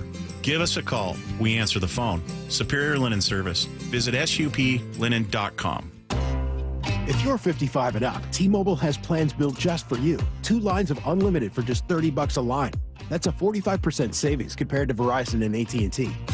But don't just take our word for it. It's not just the savings that are great with our T-Mobile plan. There's all this value from all these other things that T-Mobile offers. T-Mobile has been such a savings for us. We love it. Switch today and get 2 free 5G phones like the Motorola Edge with Turbo Power charging that gives you power for the day in just 15 minutes. And customers 55 and up can get 2 lines of talk, text, and data for only $30 a line. Go to T-Mobile.com/choice55 to learn more. With AutoPay plus taxes and fees, plus $5 per line without AutoPay. Debit or bank account required. 45% off 2 lines versus AT&T Starter and Verizon Welcome. Plan benefits vary. Motorola Edge on us with 24 monthly bill credits and new line for well-qualified customers, plus tax and $35 per line connection charge. See details at T-Mobile.com. Motorola Edge requires 68-watt charger. Charger sold separately. Actual performance will vary based on usage and configuration. For over 113 years, Pacific Lamp and Supply Company has been your #1 lighting specialist in Washington, from the Space Needle in Seattle all the way to the Riverwalk in Spokane. With the largest lighting inventory in Washington, Pacific Lamp's knowledgeable and experienced staff can assist with any lighting issue, including intricate lighting and control designs. Plus, they work with all utilities in Washington to get you the best available lighting rebates. Pacific Lamp and Supply Company, Washington's lighting experts since 1912. Visit pacificlamp.com. The smart way to improve home comfort is a new heat pump. New heat pumps from Home Comfort Alliance provide efficient heating and cooling in one unit. Upgrade today and enjoy 18 months, same as cash financing, and up to 15% off through March. Visit homecomfortalliance.com. Bracket busted? Don't worry, Madness Maniacs, you still have a shot at winning. Head to seattlesports.com/win to fill out your 16-team bracket. It's not too late to join in on the fun. It's the Seattle Sports Bracket Bucks presented by Muckleshoot Casino Resort. And the winner of the 16-team competition will win a $500 Visa gift card. Register and find complete rules at seattlesports.com/win. Seattle Sports Bracket Bucks presented by Muckleshoot Casino. Baseball is back. Opening day is just 2 days away. Seattle Sports will be live from Sodo all day, including Wyman and Bob at Victory Hall from 2 to 6. On March 28th, a 19-year-old girl was kidnapped. I'm going to bring her home. Jason Statham is a working man. Where's the girl? You a cop? You wish I was a cop. From the director of The Beekeeper. This is human trafficking.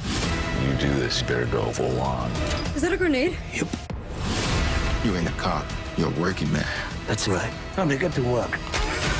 A working man. Rated R. Under 17. Not admitted without parent. Only in theaters March 28th. Protein, protein, protein. Everyone is trying to get protein in their diet. But we need fats too. Healthy fat, that is. Like the rich, natural peanut and almond butters found at G2G protein bars. Most bars don't have it because, well, most bars aren't real food or refrigerated. Fortunately for you, we aren't most bars. At G2G, you'll find a balanced helping of protein and healthy fat. The fact that they're delicious is just the bonus. They're fast, easy, and perfect for on-the-go families. G2G protein bars. Find them in the refrigerated section at Costco. Washington State ranks number 5 in the country for auto theft. The most high-risk vehicles are Kia, Hyundai, Ford F-150, F-250, and F-350. Help keep your car safe with these simple and important tips. Don't leave your car running unattended. Park in well-lit areas. Lock up every time. Keep valuables out of sight. Use an anti-theft device like a steering wheel lock. Share this information with friends and family. Prevent the theft and keep you and your vehicle safe. These tips brought to you by the Washington Auto Theft Prevention Authority.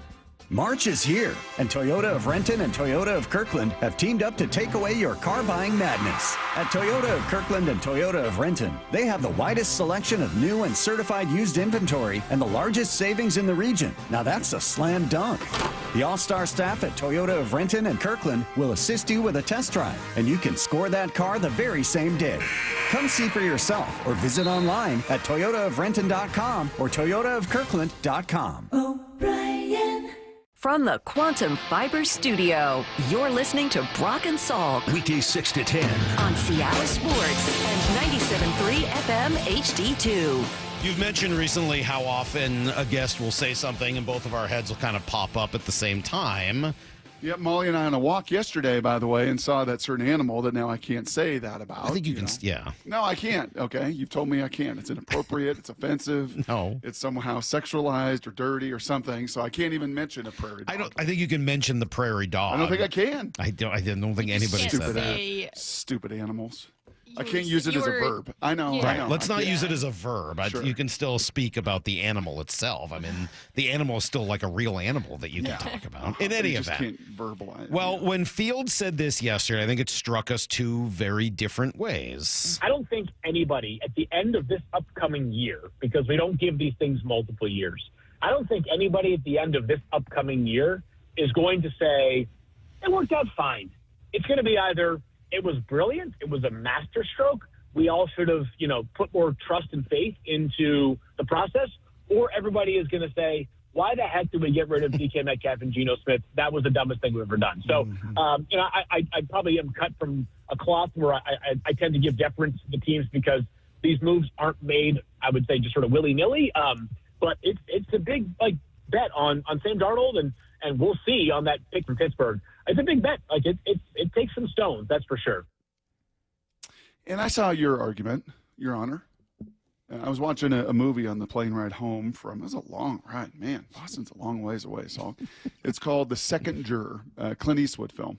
It came out, I don't know, last year or so, and it was pretty good. It was intriguing. It was kind of a moral dilemma this juror got himself into because he, turns out, was involved in this crime scene. He didn't know about it at the time. He thought he just hit a deer, and anyway, it was good. It got some I remember that coming out. Yeah, all right. And it got me thinking because the two attorneys on either side of the aisle spent some times having kind of drinks at a bar, and they were friendly with one another. And I was kind of curious, I wonder if in some of these cases these attorneys do spend a little time, or if it's like the NFL and you're so paranoid about anything you don't let a paper out of your office and you shred everything. I don't know, but it got me thinking a little bit I wonder if they do spend time. So I got to see your notes on this little argument. You sent them over last night. Well, and then I wrote about it. You can read. Anybody can read it. It's at SeattleSports.com. And I can't really argue your notes. I think where he was going as I re-listened to that, and where my mind went yesterday was for Seattle specifically, as you kind of have written about. Okay, yeah, I could totally see your argument that I don't think it'll be boom or bust. I think it could go multiple ways.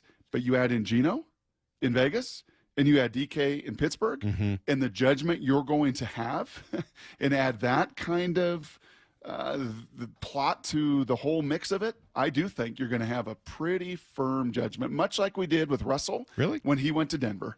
It wasn't just how the Seahawks did. It was looking at the disaster and going, yeah, that was the right choice. Even then, I'm not sure if I agree. Really? You think either the Geno goes down and plays and helps Vegas win 10 games, stabilizes everything, plays at this level, throws for 4,000 yards, completes 70% of his passes. Yeah, all right, fine. We've seen that. I know what that looks like. You think the Raiders are going to win a Super Bowl this year? Compete for a Super Bowl this year? I don't. I don't either. Okay, then I don't think that's going to happen. You think the Steelers? The Steelers don't even have a freaking quarterback. You think you're going to look at the Steelers and be like, Super Bowl team? That's not to say that Geno Smith and DK Metcalf can't have individual success. They're both good players. Of course they will. I think they will both have individual successes. But are either of them going to lead their team to being a legit Super Bowl contender? Survey says no. Not even that wouldn't even cross my mind. If it happens, tip my cap. I'm wrong. If they're Pro Bowlers and they play at a high level, don't care. And the Seahawks are, just a little bit of execution away at receiver in their passing game, and adding that back to a team that's going to be better. These 5 draft picks, and you find a bona fide stud at guard and another, right? And you add these pieces, and you're like, oh man! But you wouldn't have all of those things if you hadn't made those trades. There's 2 draft picks you're getting. That's right. You're getting a couple draft picks for these guys. You're still going to have an 18th pick in this draft, right? You're still going to have some other... And the money and the things you're able to do. I mean, it's just not that simple. And yeah, you do get a chance to see my notes, Brock, but I'll sum it up pretty quickly. There's 3 possible results next year here. You either get better, worse, or you stay the same, right? I mean, that's true of every team. Every team. Either you get better, you get worse, or you stay the same. Is anybody going to complain if they get better? If the Seahawks get better, they won 10 games last year. If they win more than 10 games, you get to 11 games, you're probably if you're not a legit Super Bowl contender, you're probably pretty close to it, right? Somewhere between 11 and 12 wins starts putting you into that Super Bowl contender mold. You're probably going to win your division, or at the very least, you're going to be close. You're going to be in the playoffs. So if they do that, everyone is happy. Yep. Sam Darnold, you probably have another year or 2 of him after that. He's probably played well. You're developing with these 5 new draft. Everything is starting to come together. Scrimmage, difference makers, and your defense, and all the assets. So if that happens, everyone's happy. Yep. Scenario 2 is actually, I think, the worst case scenario, which is it's all the same. You win 10 games again, maybe it's 9, you don't make the playoffs, or you do and you get beat in the first round. And that to me is the worst case scenario. You're staying right in between, which we've talked about, is that NFL purgatory. But if that happens, It's exactly what I would have expected to have happened if you had kept Geno and DK for more money for each of those two guys. I wasn't expecting them to get any better, especially without the draft capital that they added and without the flexibility and payroll that they added. So, okay, the worst case scenario to me is that you stay the same, which is what you were going to do anyway. The other and third scenario, of course, is that, you get worse. Darnold stinks. And, the Cooper Kupp gets hurt. And Kubiak doesn't know what all the changes you've made don't work. All right, well, then you're probably going to be in the top 10 in a better quarterback class, and you start thinking, and you've got a long-term solution problem. And, oh, by the way, the numbers on Sam Darnold say you can get out of it after a year. Yeah. And at least then you know. The Geno problem is that you really don't know. Is he good? Is he bad? Is he this? Is he that? Can you win? If Darnold comes in and wins 5-6 games next year, you're like, okay, stinks, move on. Cut him. Which you can do based on the way the salary is structured, and get into the draft and find your next franchise quarterback. I know that's not like a foolproof plan, but at least it's a clear plan as opposed to this intermediate back, who knows. So I know that, hedging your bets is something I can't argue any of that. I think all of that is a very, very strong greatest argument. Hedge. I think a lot of that is a really strong argument. I think Fields' point is because it is a starting quarterback, because it is Geno, much like it was with Russell, you're going to get to. Remember after you said, once they made that trade, this is going to be the greatest evaluation ever, right? Or along those lines. We're going to get to a real chance to see whether Russ should have cooked here, whether Pete was all backwards, whether it was all wrong, whether we held him back, right? And we did, and the whole league did, and we've gotten to see that now for 2, 3, 4 years. I think in the same vein, maybe not as drastic as that, but in the same vein, if Geno throws for 4,000, 70%, cuts down on a few interceptions, leads the Raiders to the playoffs, and the Seahawks are just a little bit short at that position, and Sam takes a step back, I think that there is an opportunity to put some real judgment on that. Yeah, I guess you're there's one scenario. It is hedged because Geno's 35. I get it. It's hedged there because Geno's 35. I think if you were to take this plan to one of the, to Stephen Cohen, right, hedge fund manager, and say, hey, look what we've done here, they'd be like, yeah, that's a hedge. Good hedge. Yep. Right? You've sort of accounted for every possibility, and regardless of what happens, you're in a pretty good position, or at least the same position moving forward. And I would argue, by the way, even if they finish roughly the same, they're in a better position because they're not spending as much to do it. They're younger, and they can get out of the deal if they want to with Darnold after of a court with Field. Yes, you would win it. Much like, is that how you celebrated yesterday? Pretty much, yeah. That's pretty much how I celebrated my goal. Yes.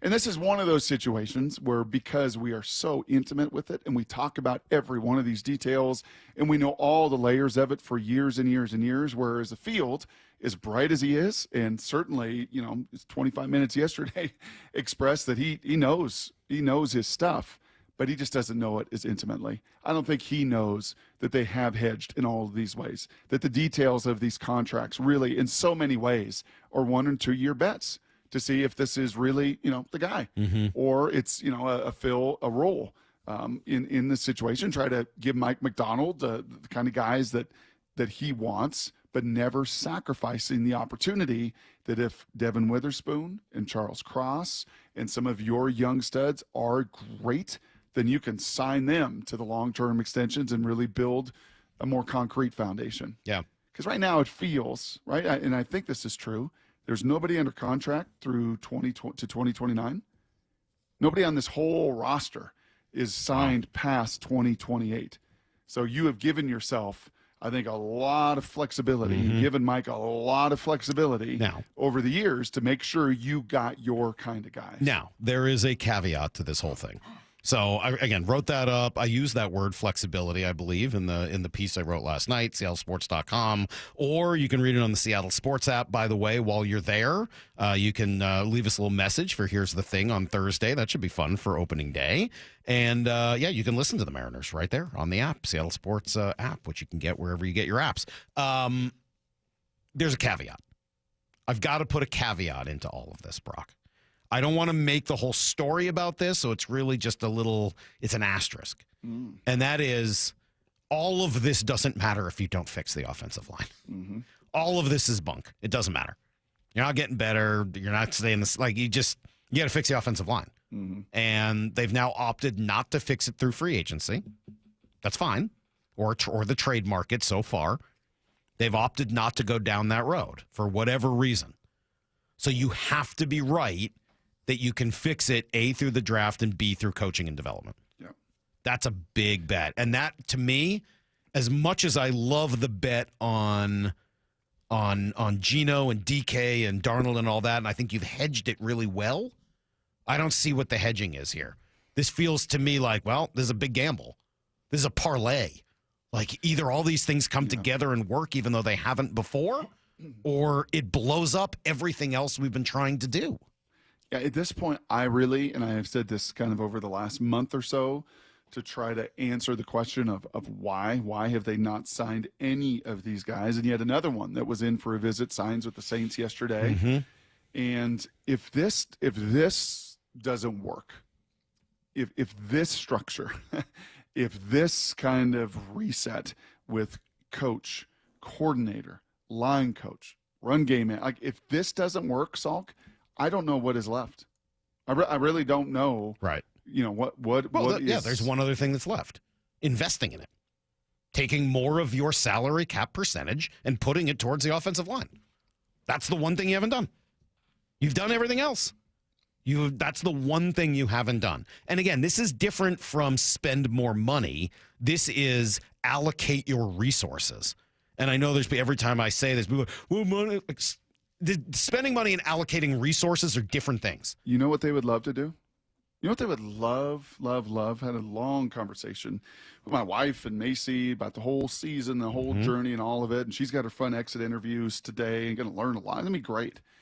You know what they would love to do? And there's some little parallel, I think, with Macy's situation there. They would love for Abe Lucas and Charles Cross to take that next step, Salk.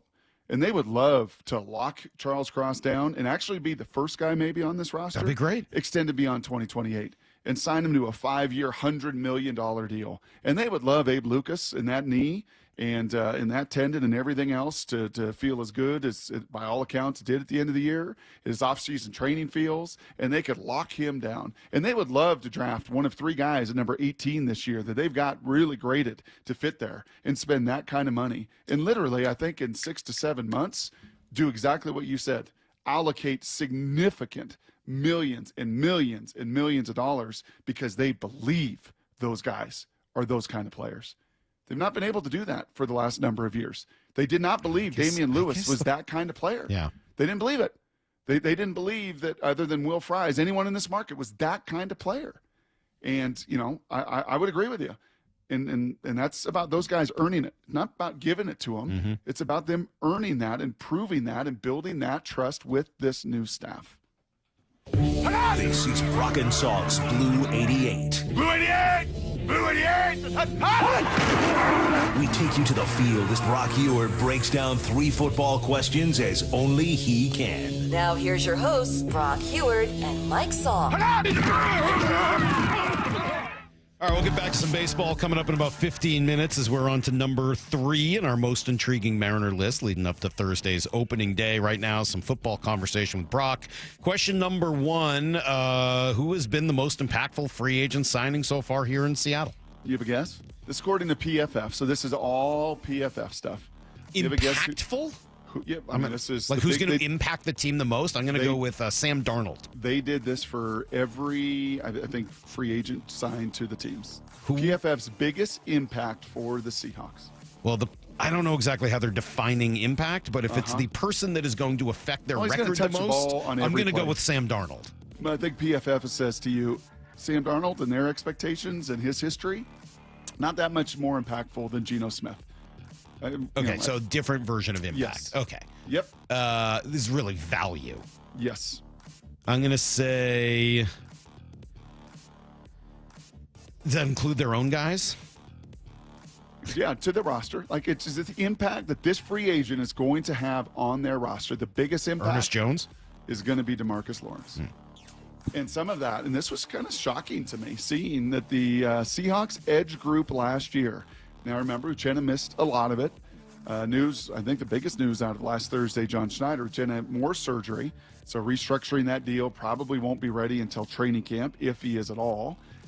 May start the year on the pup. Last year, that edge group, Salk, ranked 23rd in the league in their setting the edge in their run defense. The Seahawks edge group ranked 23rd in PFF run defensive grade. That edge group that we thought, well, man, Mafe and Derek Hall, and they took steps. I think part of the reason Dre Jones isn't on this roster anymore, not only the salary cap, like the overall run game production and setting that edge and stopping the run, not what it should have been. And DeMarcus Lawrence may not get to the passer 10 times. Probably not going to have 10 sacks this year. May not have 6.5 sacks. But that dude's going to play the run and play the run like a monster. Because from 21 to 22 to 23, there were not very many better edge rushers setting the edge and stopping the run than DeMarcus Lawrence. According to PFF, going to be the most impactful Seahawk in 25. All right, question number 2. So we talked about Eric Sobert, who they signed yesterday to play tight end, but they also added former Cleveland safety DeAnthony Bell. Yep. Who's he? Physical dude now. 6 foot, 210, missile, hammer. Come in and hit you like right in the face in a terrific special teamer. And now when I look at this in totality, back to DeMarcus Lawrence, the way Cooper Kupp plays wide receiver, Saubert, this kid, like it's very clear. Like this is Mike McDonald. Like we're going to be violent. It's going to be a violent, hard to play against physical team. And you just kind of in totality, River Craycraft, that dude will come in and stick his face in the fan and super gritty, super tough, super willing to block. There's not really been an addition that has been made. You signed back Ernest, obviously, and that includes your own. Not really been an addition made that's like a finesse-y kind of guy. Maybe you say MVS, Valdez Scanlon, because he's just a straight line speed dude, but that guy's physical. 6'4", 210, could still run. Like this was told to me early in the process. And as you always say, don't show me with your words, show me with your actions. Pay off what you say you want to do by actually doing it. And I was told very early, this is going to be in the image of Mike McDonald. This free agency going to be in the image of Mike McDonald. This draft class going to be in the image of Mike McDonald. And you know what he wants? Baltimore tough. You know what he wants? Baltimore physical. You know what he wants? Baltimore bully. Good. And I think a lot of these additions absolutely check that box. All right, question number 3. We asked Field Yates yesterday whether this was a draft to potentially trade up, since most people don't seem to be interested in doing that. Is there a market and a reason for the Seahawks to trade up with all the draft capital they have? Not in the first round. I don't see that at all. What if, as we said, what if somebody like someone in that second round at 50 to 52? What if Tyler Warren's available at 13, 14, and you get a chance to trade up 3, 4 spots, 5 spots? You don't have to give up the world to do it. You give up one of those second rounders. Okay. Would you give up a second rounder to have Tyler Warren? Real dangerous game. And I got to know whether those 3 offensive linemen that I really love are sitting there still. Because if they're still sitting there, then I cannot possibly do that. As intriguing as that would, and tantalizing as that may be, I cannot do that. And then all of a sudden hope that at 50 or 52 or whatever, hope that one of those young studs is still there and available. Yeah, you could have done it. No, you needed more than Will Fries. No, but if you had Will Fries, you'd have had more flexibility to do that. You may have had more flexibility to do that. You would have had more flexibility to do that. Specifically, of course you would have. You would have had one of those positions set. Plus, from everything I understand, the new coaching staff's going to come in and turn Christian Haynes into a superstar. No? Are you being sarcastic? A little bit. Okay. I just want to make sure. I was trying to read the room a little bit. That's everything. That is today's Blue 88. And if Will Fries really wanted to be a Seahawk, Yeah. then Will Fries could have got on the plane and taken a physical. If Will Fries is concerned enough, like, I'm not going to go take it. You're not going to take a physical? Then you tell me that's kind of a red flag for me. Like, you say you want to be here, then come take a physical. It's not that hard. Don't want to take a physical because I don't want to fail a physical. And then all of a sudden, I get it for player and organization on both sides of that thing. Players like, well, Minnesota's not asking me to do an inspection, so I'm on to go to Seattle, but I'm going to go there because I don't have to. I'm not saying that that's necessarily a mistake, but it does mean you don't have the same flexibility in the draft that you would have if you had signed a guard, because then you would want another interior offensive lineman, it wouldn't be an abject necessity like it is right now. Anyway, all right, we got a couple hours left to go today. We will talk a little bit more football at 8:30 with Mike Robb, who's going to join us. We're talking about a lot of lifestyle. I know. Mike Robb, too. I know. Yeah. So Mike Robb's going to join us at 8:30. Before we do it, Brock, we are on to number 3 in our most intriguing countdown leading up to opening day on Thursday. Why is number 3 ahead of number 4? And is it just a coin flip? That's next on Brock and Salk. Seattle Sports, your home for Bump and Stacy. Weekdays 10 to 2. Who's your leader on offense? I think everyone points to Cooper Kupp. I mean, this guy has the most experience. He has the best career so far, but your quarterback's got to be the leader. You are so vocal. You're the most vocal player on offense. If you are not prepared, this offense stands no chance. So Cooper Kupp is going to be a leader, but Sam Darnold has to be that guy as well. If you make it to the NFL as a quarterback, you've shown that you have that in you. On Seattle Sports and 97.3 FM HD2. Someone had a birthday. Yep, 50. Can't believe it. 50 years of wisdom. Great segue. We have health news, a CDC update.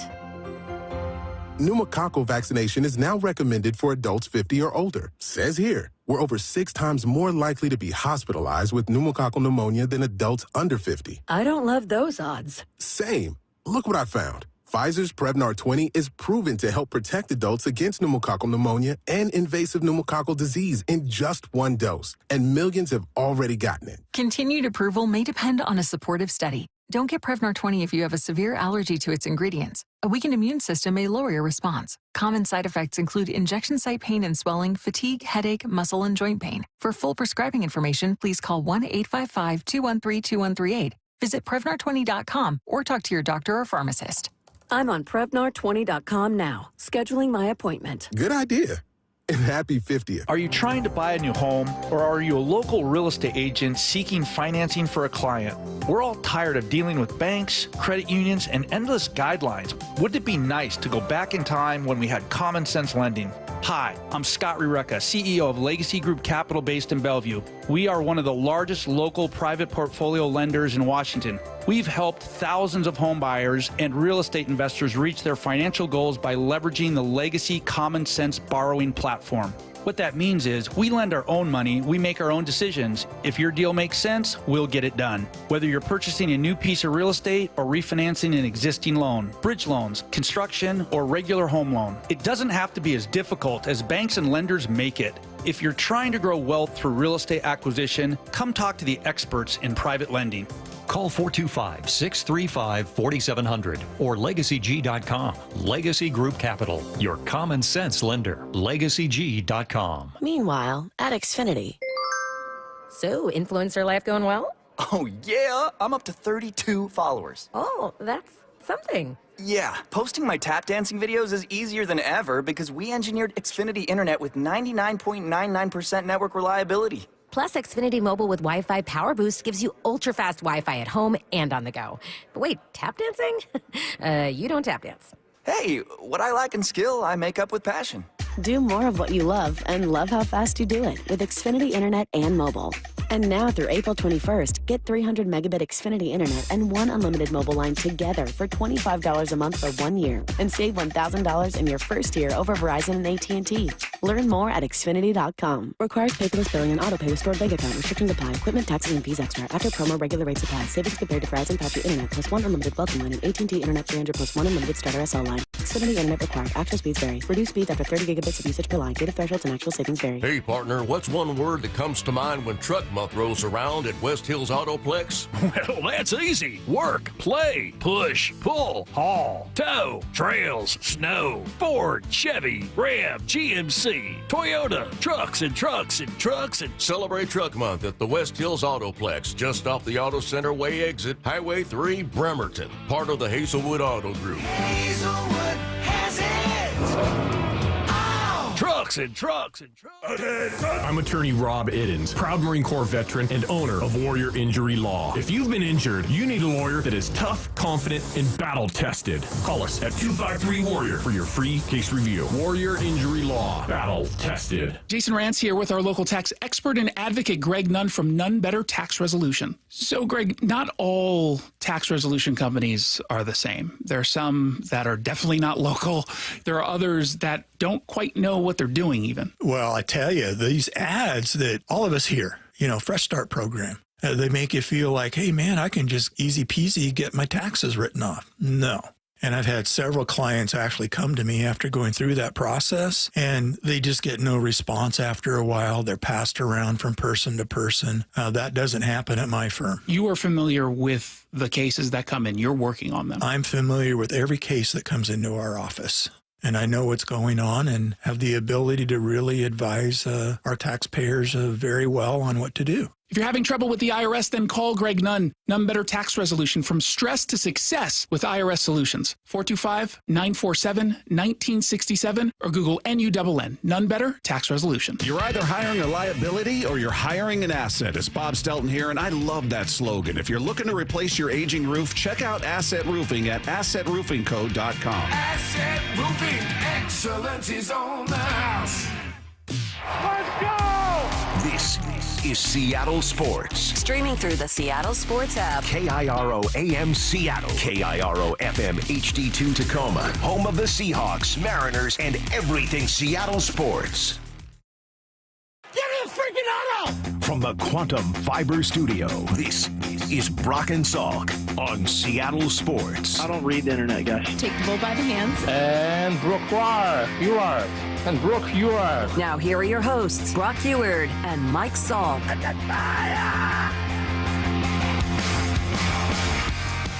We will get to our number 3 most intriguing Mariner coming up here in just a moment. Before we do, Brock, the countdown is on, right? Heading into opening day on Thursday, all the festivities, big opening week, right? Tomorrow, the team will work out at the ballpark, and then Thursday is opening day. Friday is Randy Arozarena crossed arm hoodie night and college night. Saturday. I'm thankful it's not a straitjacket. Got that all cleared up. Got to see a picture of it and look at that.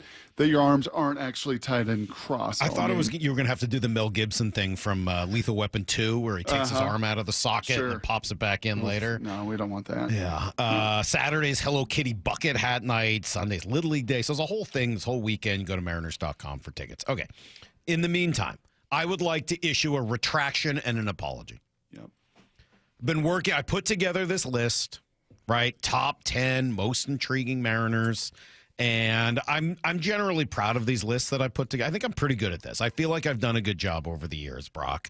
And we've had great conversations and debates and, really getting to know the storylines heading into Seahawks season, now Mariner season, et cetera.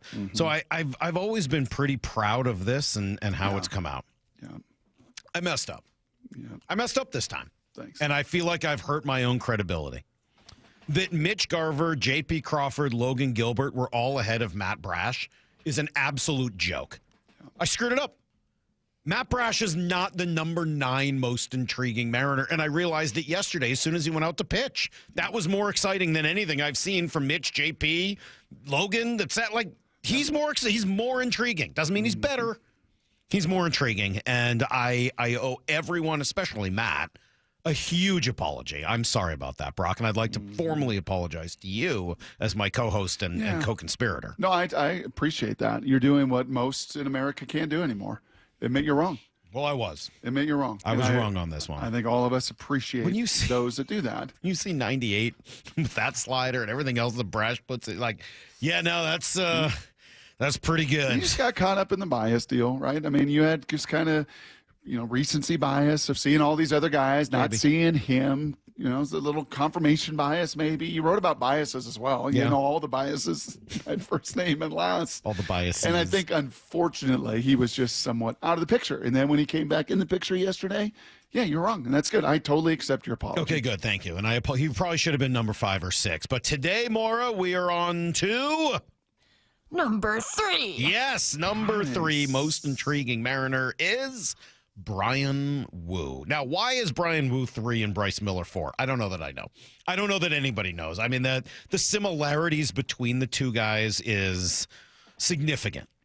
What I would say is if I have to choose between the two in the most intriguing list, it's just upside. I just think that there's more risk and reward with Bryan Woo and more stability with Bryce Miller. And so what makes him more intriguing? By a hair, right? By a nose, I'll go with Woo because of just the risk. Lower floor, potential. higher ceiling. Yeah, I mean, he could blow out his arm. That might be the end of the conversation. Yep. Right? And he might not learn how to pitch as he gets older, right? He's a thrower, and maybe he learned, like, when the fastball speed, velocity goes away, has he figured out all the – we'll find out. I'm not saying he can't do it. But Bryce Miller, I think, has kind of positioned himself to one day become a pitcher rather than a thrower because of the 7 pitches he's throwing. The upside of Bryan Woo, though, especially right now, is unreal. Last year, I'll go back to the numbers, a 2.89 ERA with a .898 whip. What are we even talking about? Those numbers are just absurd. They really are. He started on a huge pitch count, right, coming off the injury. He still got up to 5.5 innings per start, which is tremendous. It's almost where Bryce Miller was, and he didn't have the injury thing to come off of. The upside is, I think, as high as anyone because of that fastball, because it's so legitimate, because it's so unique. Rob Friedman, pitching ninja, on yesterday with Bump and Stacy. Great stuff. Effortless fastball that has great ride to it. He models himself after, he views himself a little bit like a Zach Wheeler, in that his fastball can live up in the zone. Not a lot of effort from Wheeler either, so you're seeing a little bit of that. Doesn't quite have the size of Wheeler, but yeah, like he is so much fun to watch. And again, he keeps adding pitches too, and he's really good. Like, all these guys are really good, and they learn from each other, and they all are friends, so it's really cool to watch. Can't disagree with any of that, man. How easy is it for him to run that fastball up there? Well, his catcher has the best view of it, and this is what he said. Yeah, I mean, it comes out so smooth, and it's so efficient and, like, easy cheese. You know what I mean? Like, you see some guys out there and they're grunting and they're throwing hard, but it's max effort, and, like, you see him and you're like, is he even going like 60%? And he's throwing 95 and he's just blowing it by people, and it's just.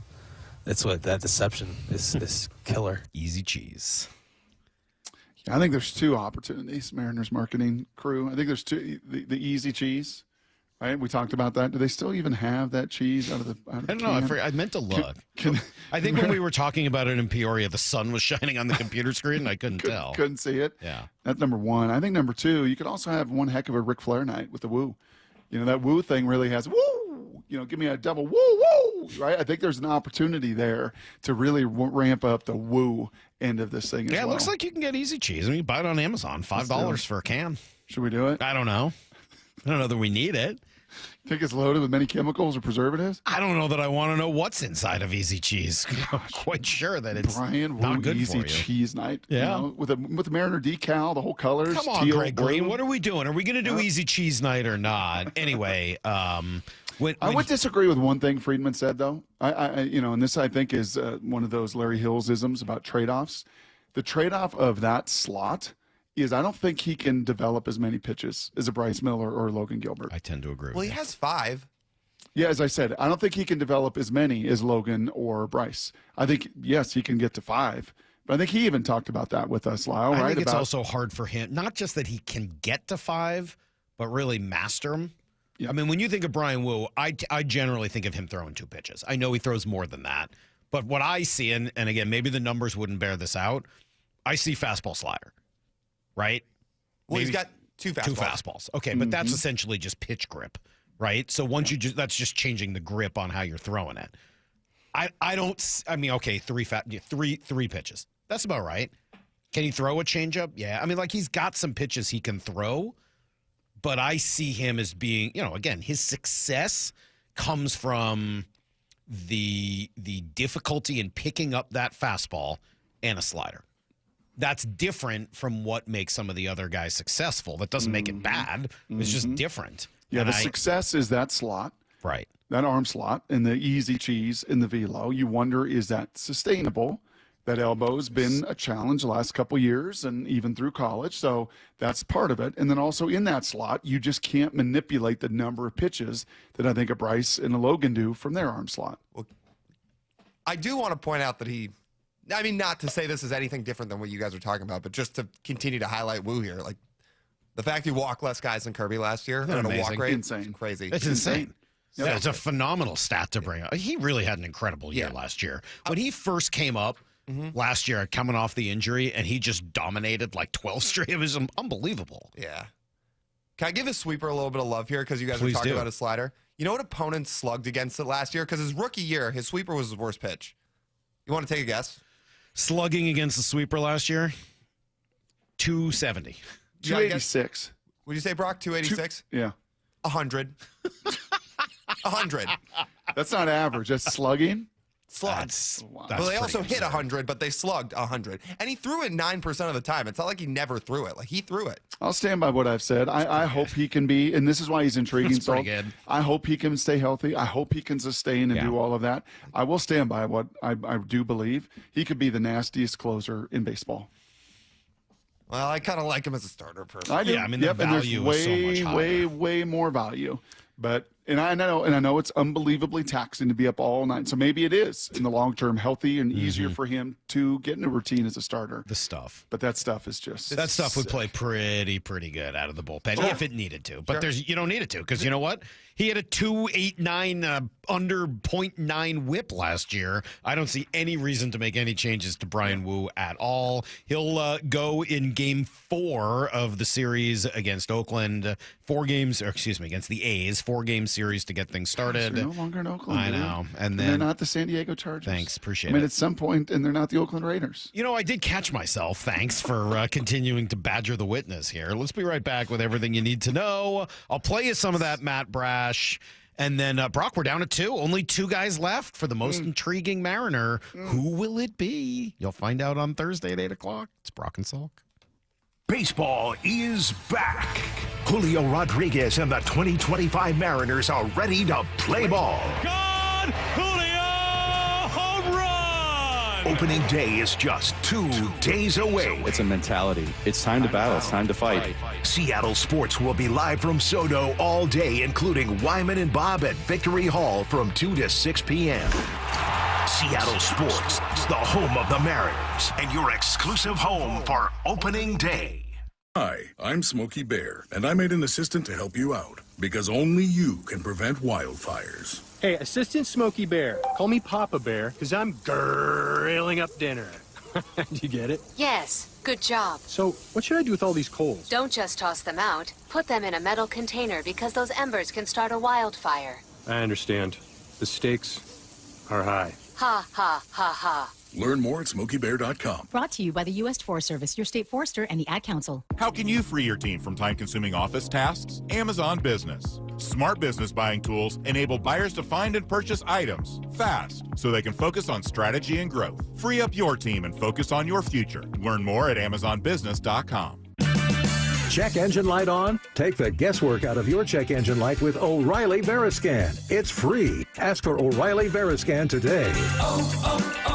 O'Reilly Auto Parts. If you're 55 and up, T-Mobile has plans built just for you. 2 lines of unlimited for just $30 a line. That's a 45% savings compared to Verizon and AT&T. But don't just take our word for it. It's not just the savings that are great with our T-Mobile plan. There's all this value from all these other things that T-Mobile offers. T-Mobile has been such a savings for us. We love it. Switch today and get 2 free 5G phones like the Motorola Edge with Turbo Power charging that gives you power for the day in just 15 minutes. And customers 55 and up can get 2 lines of talk, text, and data for only $30 a line. Go to T-Mobile.com/choice55 to learn more. With AutoPay plus taxes and fees, plus $5 per line without AutoPay. Debit or bank account required. 45% off 2 lines versus AT&T Starter and Verizon Welcome. Plan benefits vary. Motorola Edge on us with 24 monthly bill credits and new line for well-qualified customers, plus tax and $35 per line connection charge. See details at T-Mobile.com. Motorola Edge requires 68-watt charger. Charger sold separately. Actual performance will vary based on usage and configuration. So I formed Davis Law Group about 30 years ago, and I would get, the same questions from people about what to do in the case of an accident. Do you need a lawyer? To the point where I decided that I would at least write a book which would answer the common questions that I would receive as a lawyer. Once I wrote my first book, it proved to be hugely popular. I decided to write then a series of books in different accident cases so that we could really teach people about their rights, how to protect them, and how to decide on whether they need a lawyer and what lawyer to hire. I've found in my career that having a client that is educated and knowledgeable about their particular type of case really helps the client and also usually ends up making the case or the claim more successful. To get your free copy of any of my Washington accident books, visit WashingtonAccidentBooks.com. The smart way to improve home comfort is a new heat pump. New heat pumps from Home Comfort Alliance provide efficient heating and cooling in one unit. Upgrade today and enjoy 18 months same as cash financing and up to 15% off through March. Visit HomeComfortAlliance.com. Emerald Queen Casino, the entertainment capital of the Northwest. The best place to watch all your favorite sports. Featuring wall-to-wall viewing screens, 6 windows, and 30 kiosks. Be there at EmeraldQueen.com. Emerald Queen Casino, the entertainment capital of the Northwest. The John Schneider Show. Every Thursday until draft day on Wyman and Bob. Listen live Thursdays at 4 p.m. or watch the interviews on the Seattle Sports YouTube page. The LJ way is the Lee Johnson Auto Family. Hello, hello. Welcome to the Lee Johnson Auto Family. This is King. This organization's a special one. They call it the Lee Johnson Auto Family, and it's not just a name, it's not just some cliche. They foster an environment for us to become a family, to work together, to really become close, and they show us in a lot of different ways that they do value us. Is it perfect? No, no place is. But I've been very thankful to be here in the almost 10 years and have every plan to stay here for a lot longer and just watch it continue to grow.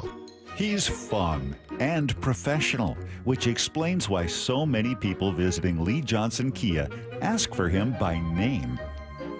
The LJ way is the Lee Johnson Auto Family. Our first Mark Challenge victory is Aaron McCoy from McCoy Home Solutions, yet another small business owner that took the First Mark Insurance Challenge. Aaron, why did you make the call to First Mark Insurance? My company has grown to a space where we need a higher level of coverage. A couple of factors led me to say, boy, I really need to find something new, and First Mark really rang that bell. First Mark save you and your business money? Oh, yeah. They have decreased overall expense in a couple categories by up to 30%, coverage in a couple of areas by greater than 50%. They've offered coverage in 2 new categories that I think are pertinent for my business, and they've greatly impacted what that coverage and those margins look like. I wish you made the call earlier. I absolutely do. Yeah. So if you're a small business owner that wants to take the stress of insurance off your plate, do what Aaron McCoy did for McCoy Home Solutions. Make the call to First Mark Insurance. They're your teammate that goes to work for you. FirstMarkInsurance.com. Need to know. 15 minutes past every hour with Brock and Salk. Here's what you need to know. Up first. Well, spring training is now in the rearview mirror. Everybody came home to Seattle yesterday. Yes, some great pictures from Maniacta of all the coaches and everybody on the plane together. Pretty cool. Baseball is on deck. Brock, Cactus League schedule ends. The 7-7 tie yesterday. Usually the regulars play like an inning or two in that final game. Julio did go 1 for 1. Bryan Woo, who we just discussed, gave up 6 runs in his final tune-up, so hopefully 10 hits. It's not what's likely to come next. The story yesterday was none of those things. It was Matt Brash, who did return for the first time on a mound since the Tommy John, threw 12 pitches, struck out the first 2 hitters, threw 98. You want a little sound of him? Here he is with his first strikeout. He delivers. Swing and a miss. There it was, pulled the string. And Matt Brash, 3 pitches and the punch out, 1 away. Heck of a 2025 springtime debut. Fastball, nasty slider. See you later. Take a seat and watch your buddy hit.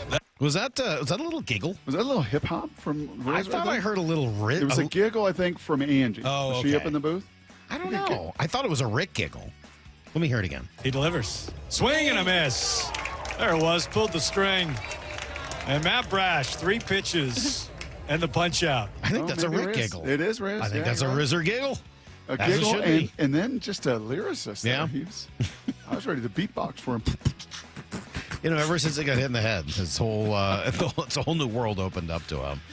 Brash hit 98. Slider was sharp. Really just awesome. So the plan, saw this from Shannon, he'll stay behind for a little bit, throw an outing here in a backfield in Peoria, and then assuming there's no setbacks, he'll be up at Tacoma making rehab outings, which is phenomenal news. Cool. They're off today to get acclimated. Tomorrow they will work out at the ballpark. And then opening day is Thursday. Logan Gilbert, Luis Severino, and the Ace. You feel like your body is ready for this rhythm? Lyle, are you asking me or Lyle? Both.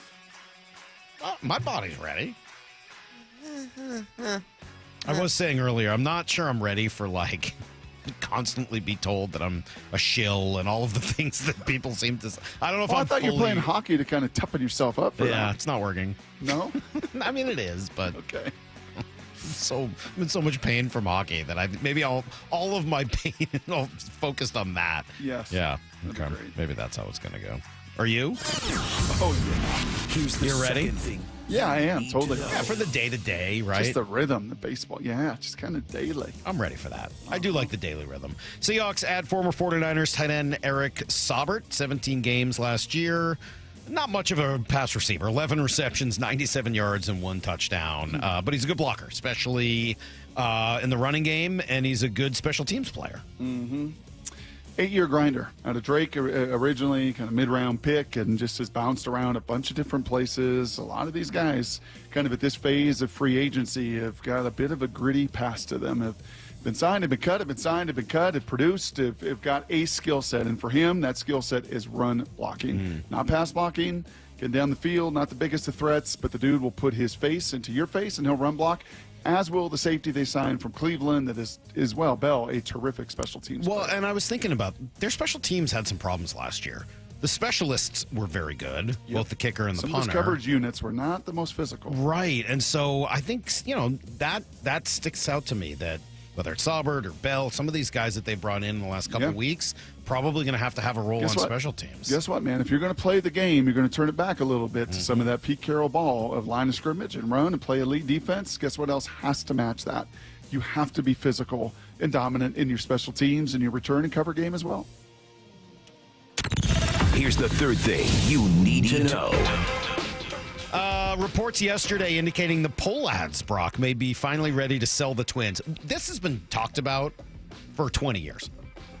They remembered it a long time. Oh, yeah. Do you remember when they were talking about retracting the Twins in, the early 2000s? Not really. Oh, my God. There were real conversations because they were spending so little money, and there was such a, the Pohlads couldn't afford it, right? They just couldn't afford, they didn't have enough money.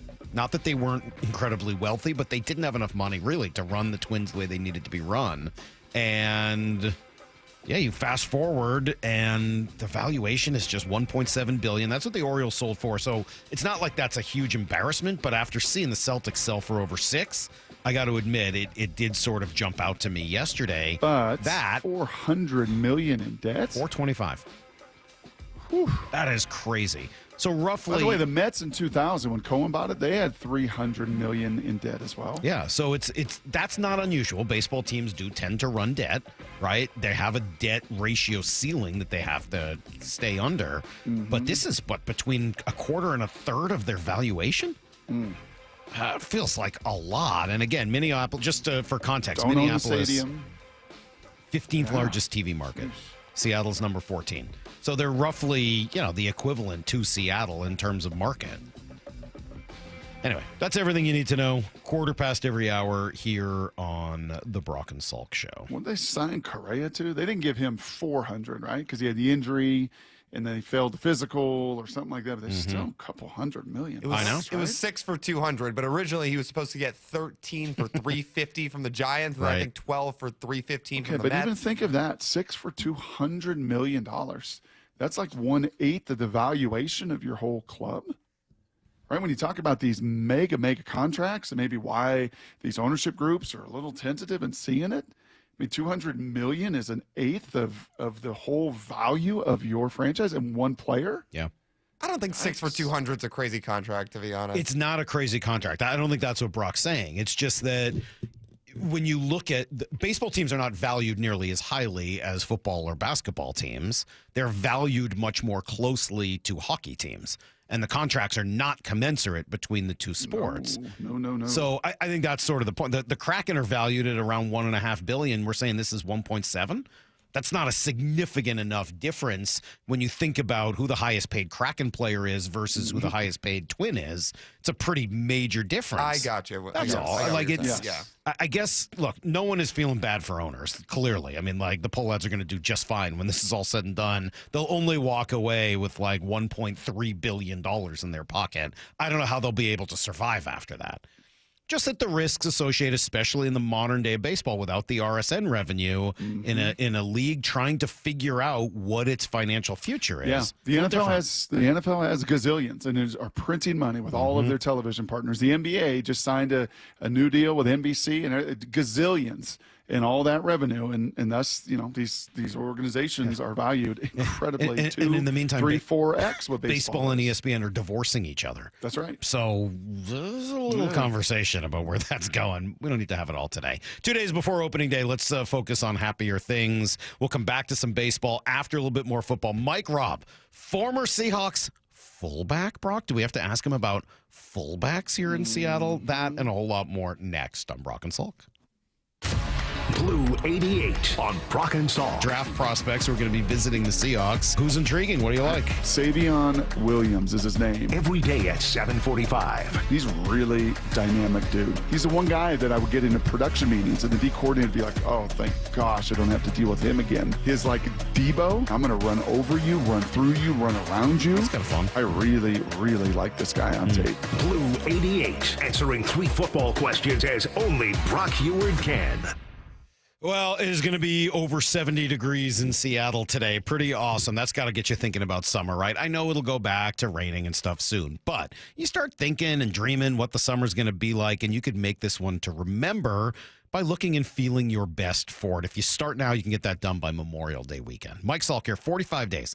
That's what it takes, right? Lose almost a pound every day. I lost 35 with Eastside Weight Loss Clinic. And I'll tell you, a little secret, not that hard.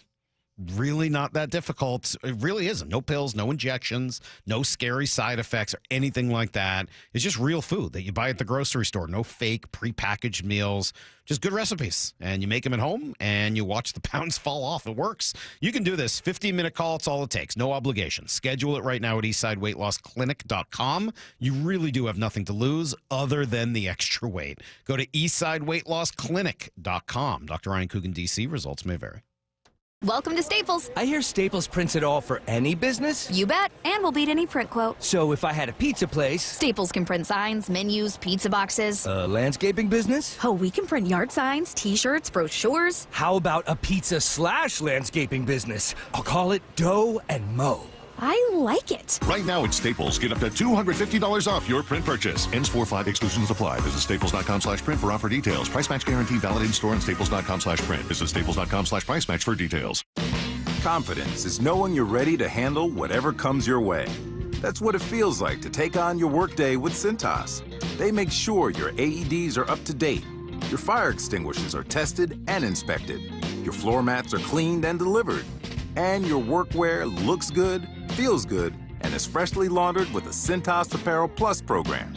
So are you ready to take on today? Visit Cintas.com. Oh, I'm ready! And get ready for the workday.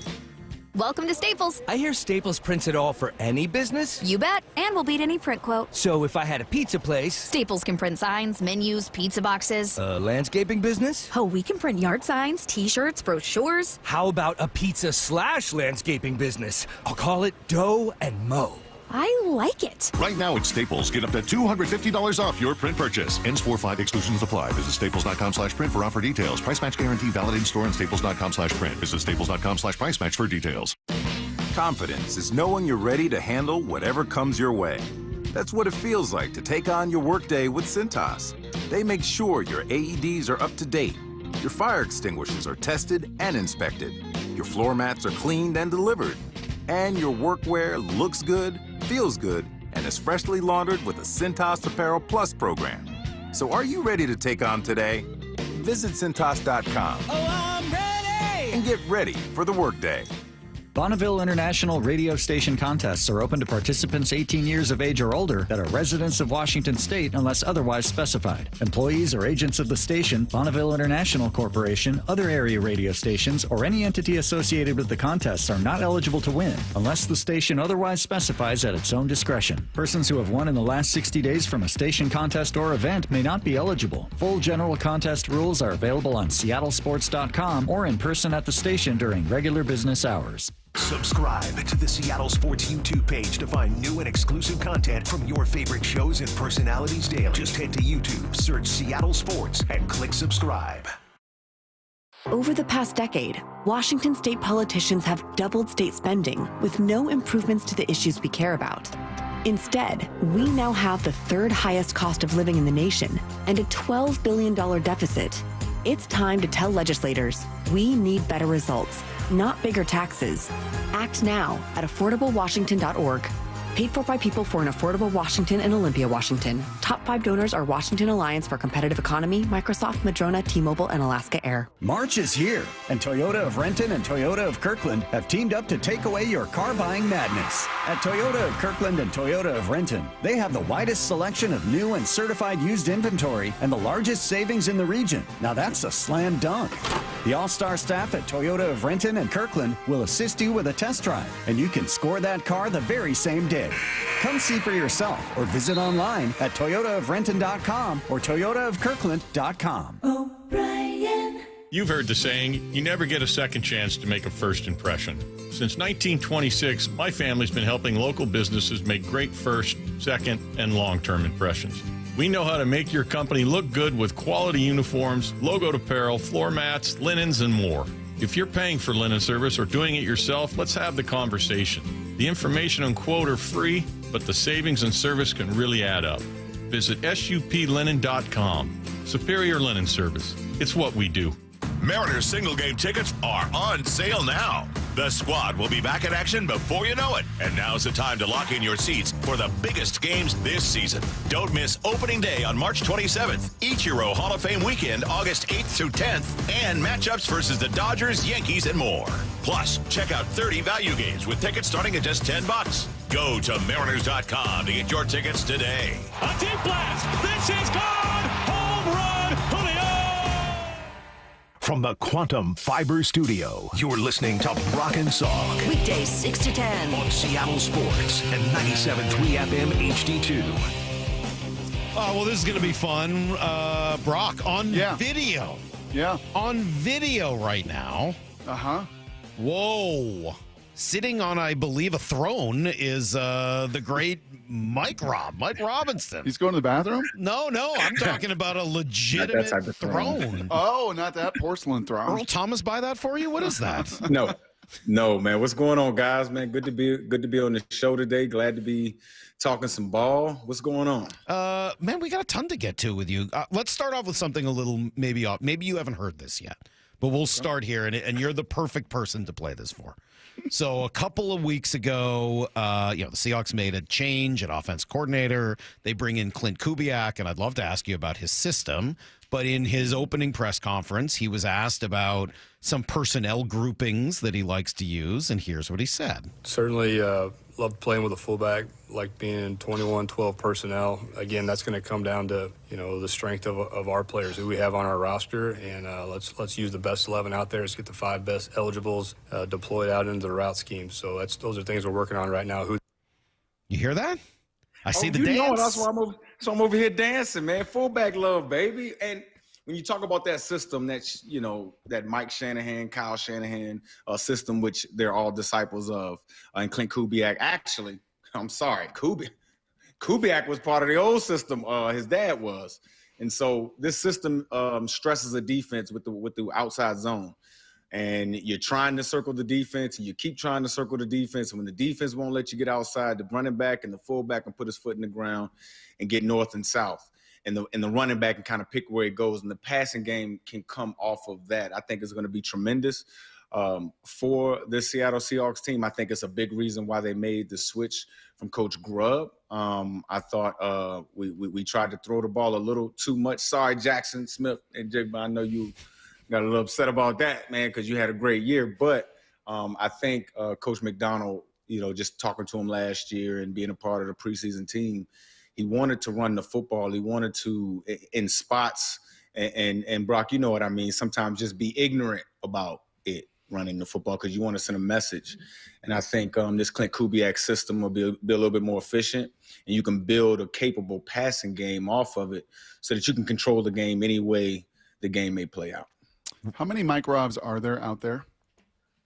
Oh, 7 or 8, maybe a little bit more. Okay, and I asked that, and that's active maybe in the NFL. I'm talking about the Mike Rob in college. Right. Like, where do you find one? Yeah, how would you find the next Mike Rob in this draft? Well, see, Brock, that's a loaded question, because when I came out, I had to play a tailback, play a slot receiver at times, special team or whatever. And my specialty was quarterback in college. And I believe if I would have came out in this year's draft, it'd be a little bit different. I think teams would be hesitant, or a little bit more hesitant, to switch my position, i.e. you look at the kid out of Alabama. His name's Jalen Milroe. Jalen Milroe, yeah. Who I think if he can develop some pocket awareness, if he can go to an offense that gets the ball out of his hands, I believe he's a stronger runner than Lamar Jackson when he's running the football and he's a pure runner. And Brock, I think I've talked to you about this before. I categorize these movement quarterbacks into 2 categories: runners with special passing ability, i.e. Jalen Hurts, Lamar Jackson, Cam Newton, those types of guys who, they're real runners when they got the football. You see them fall, you see them roll their shoulders.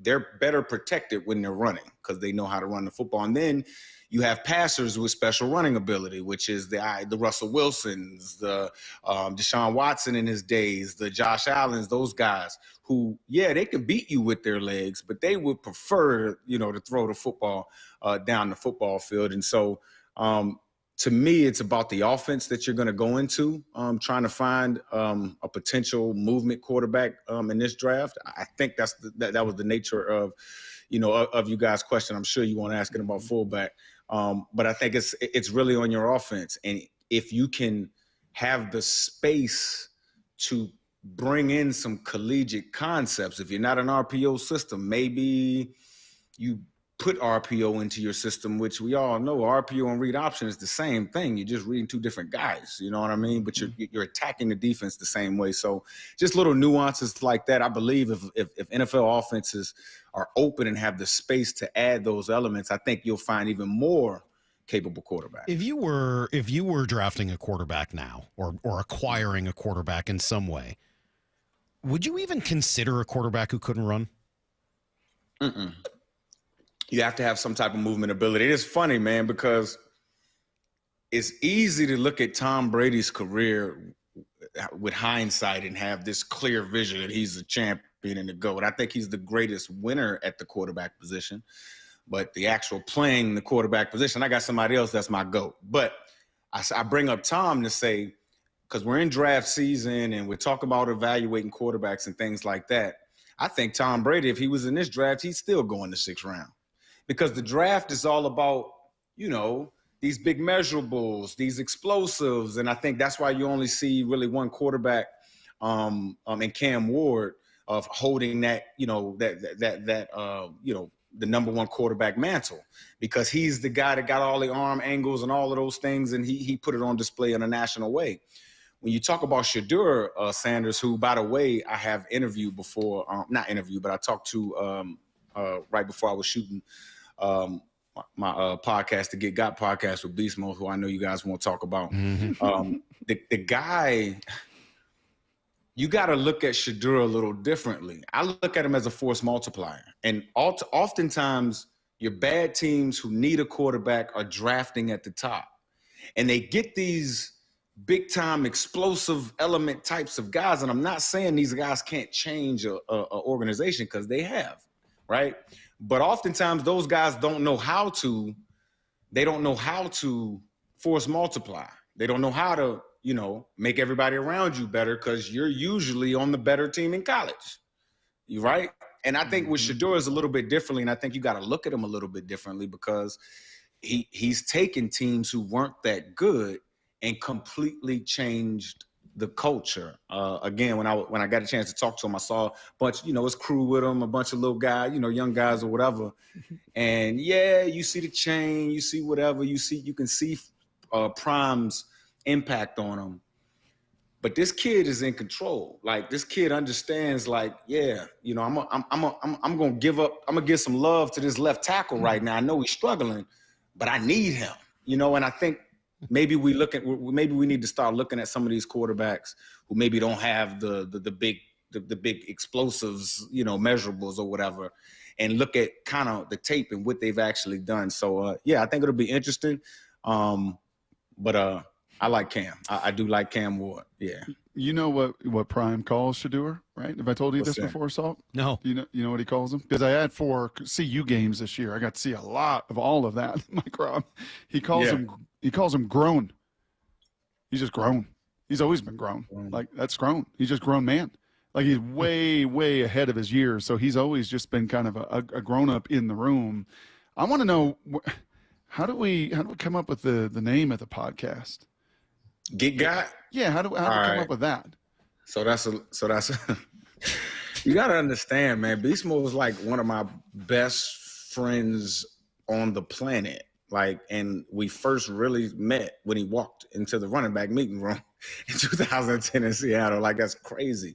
He's one of my closest people in the whole world. And so for the last 5 years, I've been working on Beast Mode. Like, yo, we need to do something, bro. Like, come on, man. I know you don't like talking, but you do a lot of stuff, bro. You know what I'm saying? Let's do something. And about a year ago, he called me, and he called, I didn't pick up. And then he called like 20 minutes later and I was doing something. Then he called again and Beast Mode don't call you like that. When he calls you like that, you better pick the hell up. You feel me? Yeah. And so I picked up and he's like, dude, did you see? I forget what story was going on in the media or whatever. He's like, dude, did you see this, that, and the third? And I'm like, yeah, bro, what's up? And he goes in on it, right? And we just talking back and forth. And I'm like, bro, after about 30 minutes, I'm like, bro, that's a pod. That's a pod. We just did a pod. We're not gossiping. We're not hating on nobody. We just talking.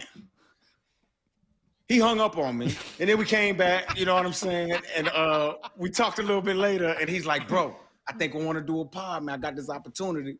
And Beast is different because he don't like warn you for calls. He just calls you, and he'll have 4 executives on the phone, and you're like, "Whoa." I didn't know this was happening. I didn't know this was happening today. But man, we're so aligned in kind of how we see the world and how we see sports, how we see this media game going forward, that it was easy, man. And we were trying to come up with a name. We were talking about, 2426, all this other stuff. And then he was like, how about the Get Got? And I'm like, what you mean? He was like, remember that interview we did when we was in Philly, whatever? And I'm like, bruh, let's do it. And so we asked all of our guests what was their Get Got story, and it's been fun, man. He's been able to allow me to be more authentic. You know what I'm saying? I'm always authentic, but like open up a little bit more about who my true personality is. And I believe he's the Charles Barkley of football at the NFL. I believe he's the only guy that can say anything. Yeah, it's funny you use that word authenticity with Marshawn. It's obviously like the perfect word for him, right? He's as authentic as it gets. But it's interesting. It strikes me as an incredible accomplishment that he is as authentic as he is, while also maybe being the best branding thinker in sports as well. I mean, like, that's not, those two things don't always go the same, right? Or go together. Often if you're great thinking about branding, you're very inauthentic because you're constantly thinking about how you want to come off. He's both. It's amazing. It's truly an incredible accomplishment. It is, man, right? And I think what's that saying? It ain't too fun when the rabbit got the gun, so to speak, right? Well, he's the athlete, he's the product, and he also has the business mind and the business sense to like stay on his principles. You know what I mean? And I think other than the authenticity, because you just can't, you know, that's when you first meet them, you see that. That's what really got us being close when we were playing, because, you know, you talk about more, you're in that building for 8 hours a day, you talking about more than just football. And you start to realize, man, this dude on something different. Like he's looking at life. He's taking a long view on a lot of subjects. And Brock, you notice whenever we have the benefits meeting, you know, I was in the team meeting room, he used to sit in the back. But when the benefits people came in and all that, he moved 5 or 6 rows up. And you just notice this type of stuff about people. And I knew he was serious about his business. And then when he retired and came back, and he started just, basically giving what we call ism or some knowledge to the young guys out there, I knew he had kind of, flipped the script in his career, in his mind. Like, yeah, I gotta go out here and lead. And he's doing a great job at it. You feeling some Pete Carroll vibes? Pete Carroll 2010, 2011 with what John and Mike McDonald are doing and resetting completely this roster? Yeah, I do. I really do. Hopefully, for us Seattle Seahawks fans, hopefully it doesn't take almost 300 transactions to completely flip the culture like it did in 2010. And I was one of those transactions. Mm-hmm. Man, like every day it was a new person next to you in the locker room. Me and Beast talk about that a lot. And he came there week 6. So anyway, I do see that, man. And I do think Coach McDonald needs to have the room and opportunity to kind of put his stamp on this team. And I thought he started doing that with some of the moves. I was surprised when I saw Geno walk out of that building. I don't know the business behind everything. I would assume Geno wanted more money or whatever, but I thought Geno was worth it. You know what I mean? Anytime a guy completes 7 out of 10 passes anytime, anywhere on the field, whatever, I think that's highly valuable in the National Football League. But I understand the, business, whatever, and I understand the symbolism of, bringing in a new guy. That's a new, new regime. This is my guy, talking about Sam Darnold, and obviously Clint Kubiak with that offense. So I do see shades of it, man. I will say one thing to any players out there that may be listening to your show. This season is going to be scrappy as hell. You're going to have to scrap. I'm talking about, like, you know what I mean? Because I thought Tyler Lockett would be a lifer as a Seahawk. I thought Bobby Wagner would be a lifer. I mean, I just thought these guys would never leave, and it just new energy in the locker room. And I just to remind me back of 2010, every single week felt like we were just scrapping and punching, and we felt disrespected, all of us, because we had so many different people in the locker room. And I think John is trying to recreate that energy. You know what I'm saying? I'm glad we got guys like Jaron Reed back to, he's a guy that kind of was a baby toward the end of that last regime, and now he's a big dog and he understands how to kind of set the tone. But they got to get that. They got to develop that mentality of being scrappy, man. And they just got to beat the hell out of anything that lines up in front of them, and just keep that energy throughout the season. And then look at the record at the end of the year and see where you are. You bring up Lockett and Bobby and people, leaving here. And we've heard from some of the, your former teammates that's frustrating. And they think, just listening, it sure sounds as if they believe the Seahawks have a bigger problem with that than other teams do. And I don't know. I don't feel that way. It seems to me as if that's an NFL thing, not a Seahawks thing. Are the Seahawks not loyal enough compared to their peers, or is that just the life in the modern NFL? Well, you got to understand the nature of the athlete. We take stuff highly personal because oftentimes we use it as motivation, right? And so, when you're talking to players, I always understand that about a player's mentality. So guys who say, oh, man, Seahawks will do a good job of, taking care of our guys. Look, I see guys in and out of this league every year. You know what I'm saying? Guys that, played when Peyton Manning was leaving out of Indy. I mean, I thought he would never leave Indy. Stuff with Tom Brady in New England, like stuff like that. Things happen. And I wouldn't say that Seattle is different. I would say this, the fact that we're tucked up in the Pacific Northwest, kind of in our own little ecosystem. The fan base is like a college fan base, right? It puts a little bit more of a spotlight on things when things, when things do happen, when guys are let go, when Bobby Wagner is let go. Yeah. Do you think it was even worse with when Pete was here? Because Pete was so good at making people feel loved and wanted and all of it. And then all of a sudden you get released or cut or whatever happens. Like, well, but this guy said he loved me. He said I meant something. Like, did that make it almost even harder when it ended for some of the guys here? Hell yeah, make it harder, man. He told me he loved me too. And then he cut me a couple weeks later. Hell yeah, that happens. But the thing is, I think he means it. I was sick and dying and it happened. You know what I'm saying? I think he means it. I think he really does love those people, but also, that's the personal, but there's also the business that happens at the same time. Absolutely. And Pete was awesome, man. He's a psychologist, that's what he went to school for. So he understands how to talk to people and all of that stuff.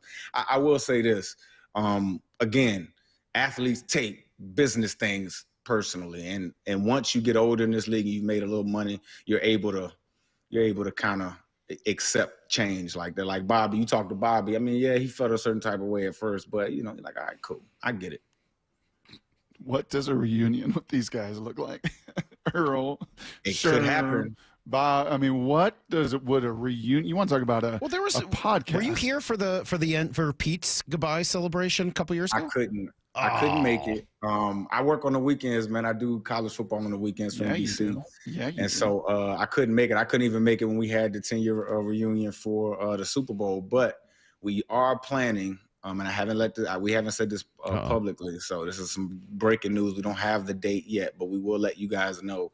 We're planning a Get Got pod with all of the characters involved talking.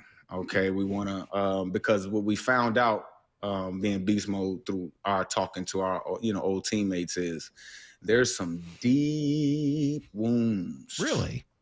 Yeah. Really? I mean, it's funny doing a show with KJ every week for 2 years. We never heard about any of that. Especially about that Super Bowl that was a couple yards short. Oh yeah. There's some deep wounds that we just need to talk about. Are you going to do it in Seattle? Yes. That's the plan. So all of you guys are going to come to Seattle, the whole Legion of Boom group, everybody that can make it. You guys are going to all come here, everyone mic'd up at the same time to have a conversation that you're going to have to lead that? Yeah, man. Are you ready for that? Real Mike Rob got it, and we're all teammates, man. Well, there's a lot of people there that think that they should be speaking at any one time. But we're good. We'll figure it out. Come on, man. We'll figure it out. We want a Super Bowl together. Okay? We can figure it out. All right? When order needs to be restored, who restores order? It'll be me, obviously. You know what I mean? Me and Beast Mode, it's our pod. So obviously we're the hosts. But, we're going to figure it out, man. See, the more questions you ask, you trying to get into the weeds of it. I haven't released all the details yet. I'm trying to kind of tell you to shut up a little bit. Shut up. You know what I'm saying? I deal with this every morning. Mike Rob, I deal with this every morning. Brock, I don't read the room very well. I've said it many times. I'm not good at reading a room. Sherm will just outright tell me to shut up. So it's much easier when you're very direct with me. Yeah. Hey, my last thing for you, Mike. What was your biggest takeaway from DK? The most recent of the podcast. Obviously, we were all ears up here in Seattle listening to every bit of it. Just your takeaway from the whole conversation. It's a good question, Brock, because I don't know this for a fact. I don't. But DK got a call right before we went on. And again, I don't know this for a fact, but I think he knew something while he was talking on our podcast. You know what I'm saying? And then after we taped it or whatever, a day later, this news gets released that he's going across the country to play for Pittsburgh. It's all good, DK. You could have released it on the Get Got. You know what I'm saying? Give us some views. You know what I'm saying? But my overall, just thoughts on it, man. DK is a loyal dude, bro. He's very serious about his work. Very serious about his work. See, I first met DK in an elevator at the combine when I guess he was going to eat or whatever, and I was working. And then we ended up seeing him again when he was walking through the Seahawks facility. And this dude is one of the hardest workers. He cares. You know what I'm saying? I think he gets misconstrued because you see the passion and you see the muscles and you see him get all fury, and there's stereotypes out there. So you see an angry black dude, and you know what I'm saying? And to talk to him, he ain't really like that, man. You know what I'm saying? Like, I know you remember, like, I asked him about when he cussed out Grubb or whatever. And then when he went into it, it's like, oh, now I see why you were so upset. You put in all that work during the week. Y'all expected, you know, some input in the game plan, which y'all should. I mean, y'all been in the league longer than Grubb was. You see what I'm saying? So, loyal dude. I don't think he really wanted to get up out of Seattle totality. But, I mean, when people started going and whatever, and, you know, I think he felt like some conversations didn't go like they said they were going to go earlier, that it was just time for a break. Yeah, man, it was a great interview, but I wish he would have just released it on the Get Got, man. Come on. Real. He said some pretty good stuff, though. We played a lot of clips from it, and for good reason. I mean, you guys do a really good job with it. It's an awesome thing. Congratulations. It's cool seeing all the good stuff you're doing, and it's just got to be and fun. Anytime you want to promote Marshawn. it, just come on with us in the morning. I'm sorry. I got a text. This is not my question. This comes from a guy in Alaska. He said, I know you don't want to answer any more questions about the potential for an LOB reunion, but quick question, says Homer in Alaska. Okay. Will Russ be there? Well, that's a big deal. Yeah, we're actively trying to get Russ to be a part of this. Now, Salk, he got like 4 cell phones. It's really hard to figure out which one to call. Don't know if he's gonna be working when we do it. You know what I'm saying? As right now he, you know, looking for a gig. So we'll have to figure that one out. Mike, thank you. This is great, and it's awesome doing it on video, man. It's nice to be able to make eye contact while we're doing this and see you. You look great, and when the Seahawks finally do bring in a fullback, we will reference you always and ask for you to come in and maybe give us a little review on what you're seeing. We appreciate it. Thanks, dude. Thank you, guys. I'll see you guys during training camp. You know I do preseason, so yeah, we'll talk then. Awesome. There you go. The great Mike Robinson, and of course the Get Got podcast that he's doing with Marshawn. So that was kind of fun. You think? That's kind of fun. You know what that was right there? That was a pod. We just did a pod. We just did a pod. Do I get to hang up the way Marshawn did? Oh, we did a pod? Great. Click. We are the home of the Mariners. Big news, by God. We're excited to announce a multi-year partnership extension between the Seattle Mariners and Seattle Sports / Bonneville Seattle. So all Mariner games will continue to be heard on our platforms, including 7:10 a.m. The legend that is Rick Riz. We couldn't be happier on behalf of the Seattle Mariners. We love the fact that we're going to be back on 710 Seattle Sports. Thank you so much. We're thrilled. On Seattle Sports and the Seattle Sports app. For 70 years, we've been known as the Humane Society of the United States. But as the challenges animals face have grown, so have we. We are now called Humane World for Animals. And with you on our side, we are going to end animal cruelty around the globe. Join us. Humane World for Animals. The end of animal cruelty.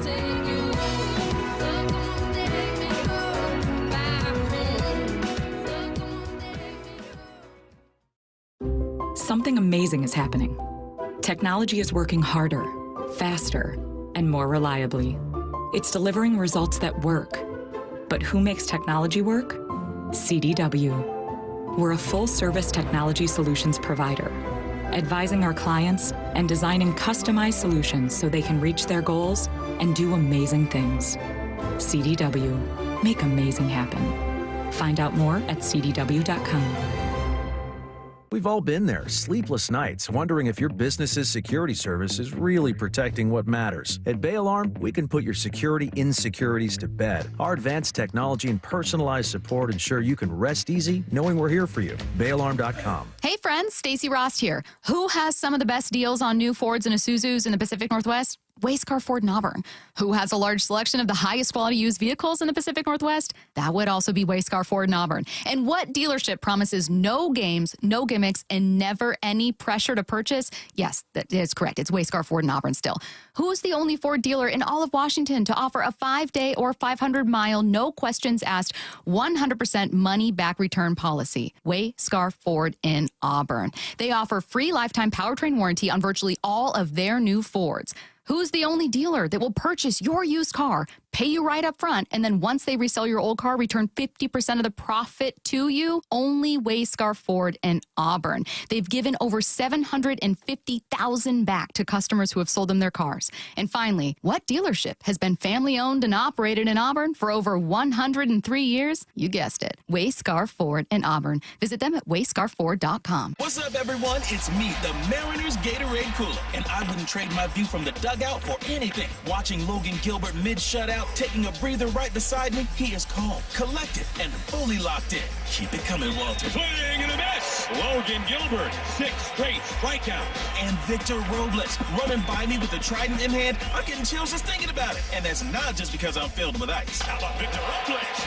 It landed all the way to the second deck. And when Cal walks it off, oh, you know what time it is. A walk-off grand slam for Cal Rowling. It's celebration time, and they never see me coming. Masters Baseball, Trident Sun. Mariners opening day at T-Mobile Park is this Thursday, March 27th. Don't miss the festivities, including a ceremonial first pitch from Ichiro. Plus, check out everything on deck for the first homestand, like Randy Arozarena Crossed Arm Hoodie Night this Friday, March 28th. The best seats are going fast, so get yours today at mariners.com. Hey, it's Jason Rantz. Our local tax expert Greg Nunn wants taxpayers to know the IRS is now going after older cases very aggressively. If you received Form CP-504 from the IRS, do not ignore it. Be proactive and resolve your situation with Greg Nunn, N-U-N-N, None Better Tax Resolution. Ladies and gentlemen, this is for you too. Stubborn fat is really hard to get rid of, and then there's all those gimmicky lasers, fat freezing methods, and prescriptions.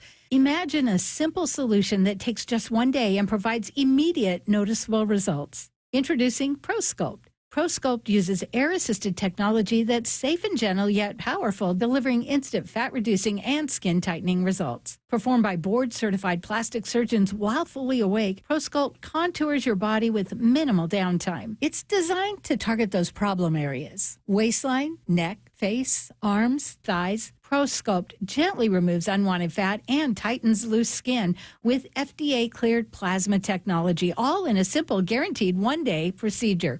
ProSculpt is one and done. Schedule your free consultation at prosculpt.com for $250 off. For powerful permanent fat removal and skin tightening that works for ladies and you men, it's prosculpt.com. 1-877 Cars for Kids. KARS Cars for Kids. 1-877 Cars for Kids. Donate your car today. Donate today at carsforkids.org. That's cars with a K. Your car can be picked up as soon as the next day. Receive a tax deduction and vacation voucher. 1-877 Cars for Kids. Donate your car today. Now accepting donations of land, homes, buildings, or any kind of real estate. Let's go! This is Seattle Sports. Streaming through the Seattle Sports app. KIRO AM Seattle. KIRO FM HD2 Tacoma. Home of the Seahawks, Mariners, and everything Seattle sports. Give me a freaking auto!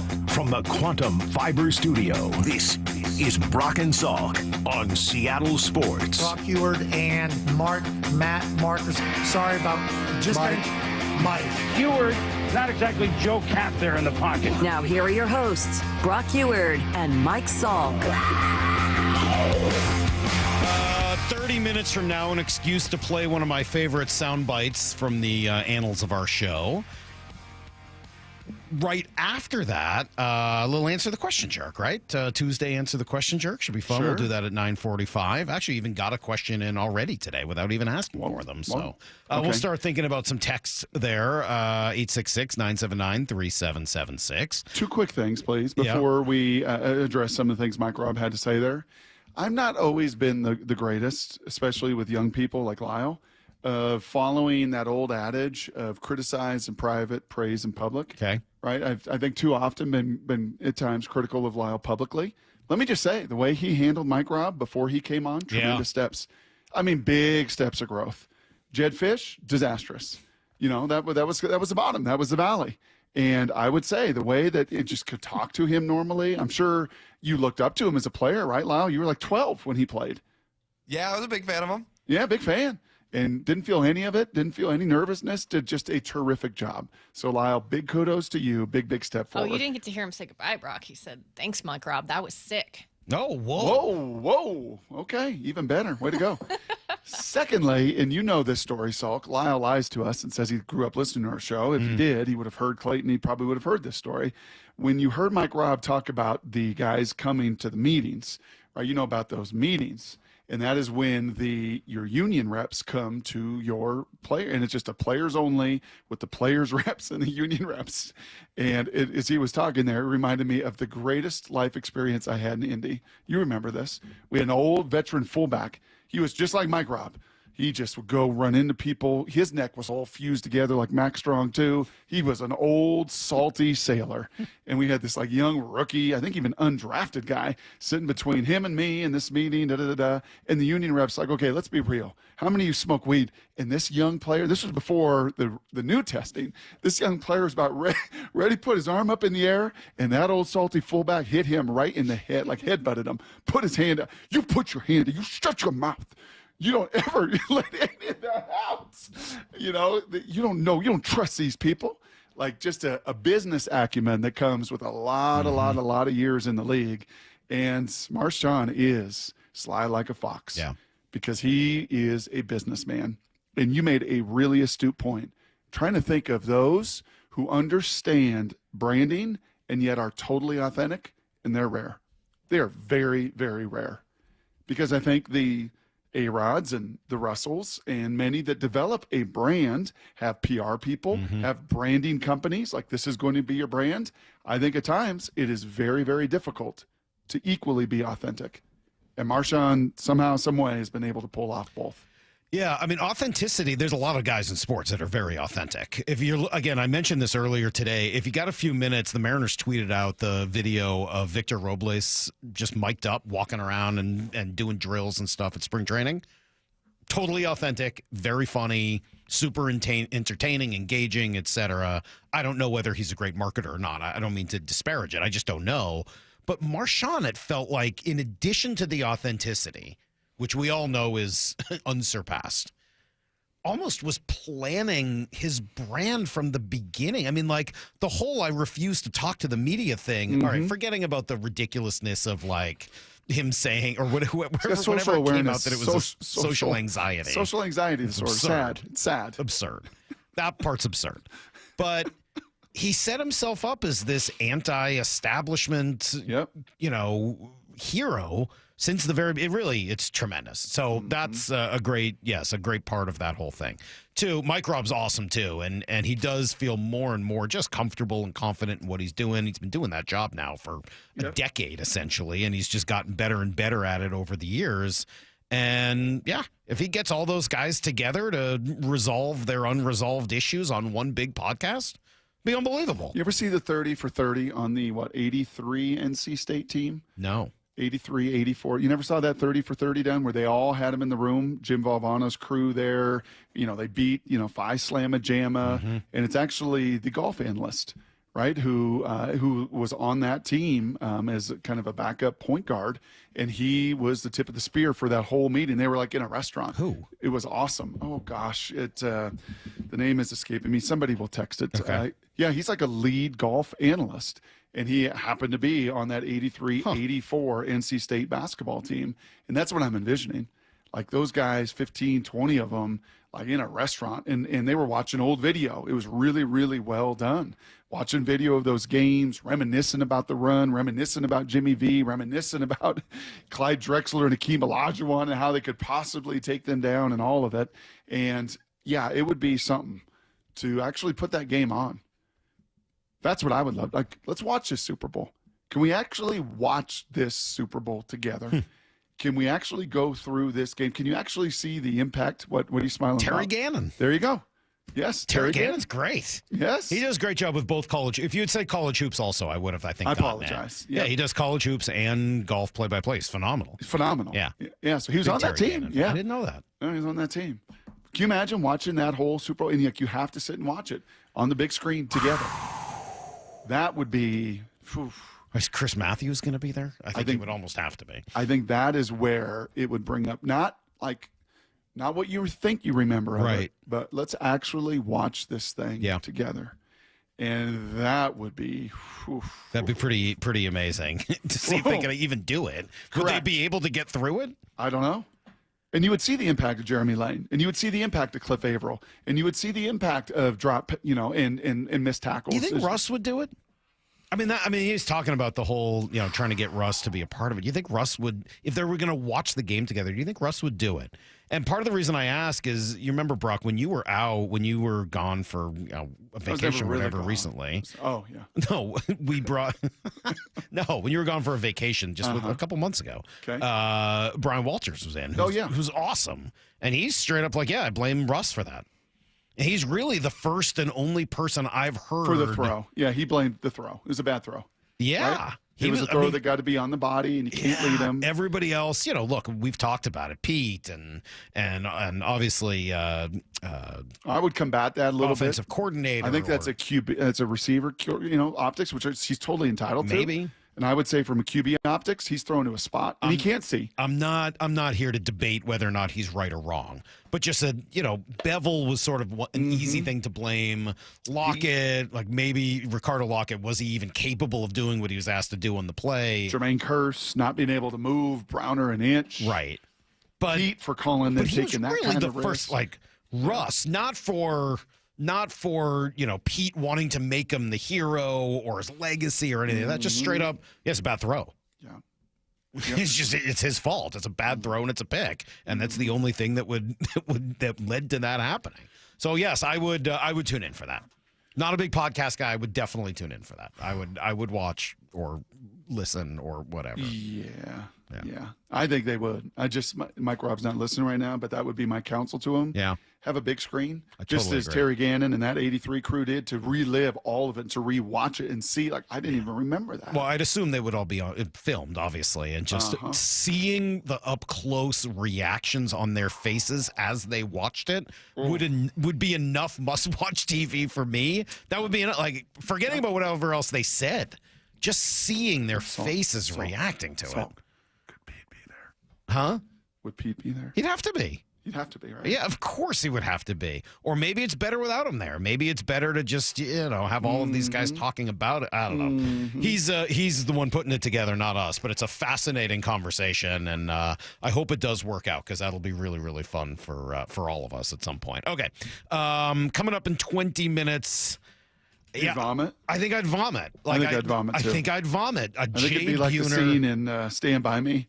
Once he starts vomiting, we all start vomiting. The whole vomitorium, right? I'm not going to say his name. Yeah, but Yeah, I can't even lard. Yeah. When all the people, when they vomit on the Fraternal Order of the Yelps. Yeah. Yeah. I'd vomit if this comes true. It's coming up in 20 after Need to Know next.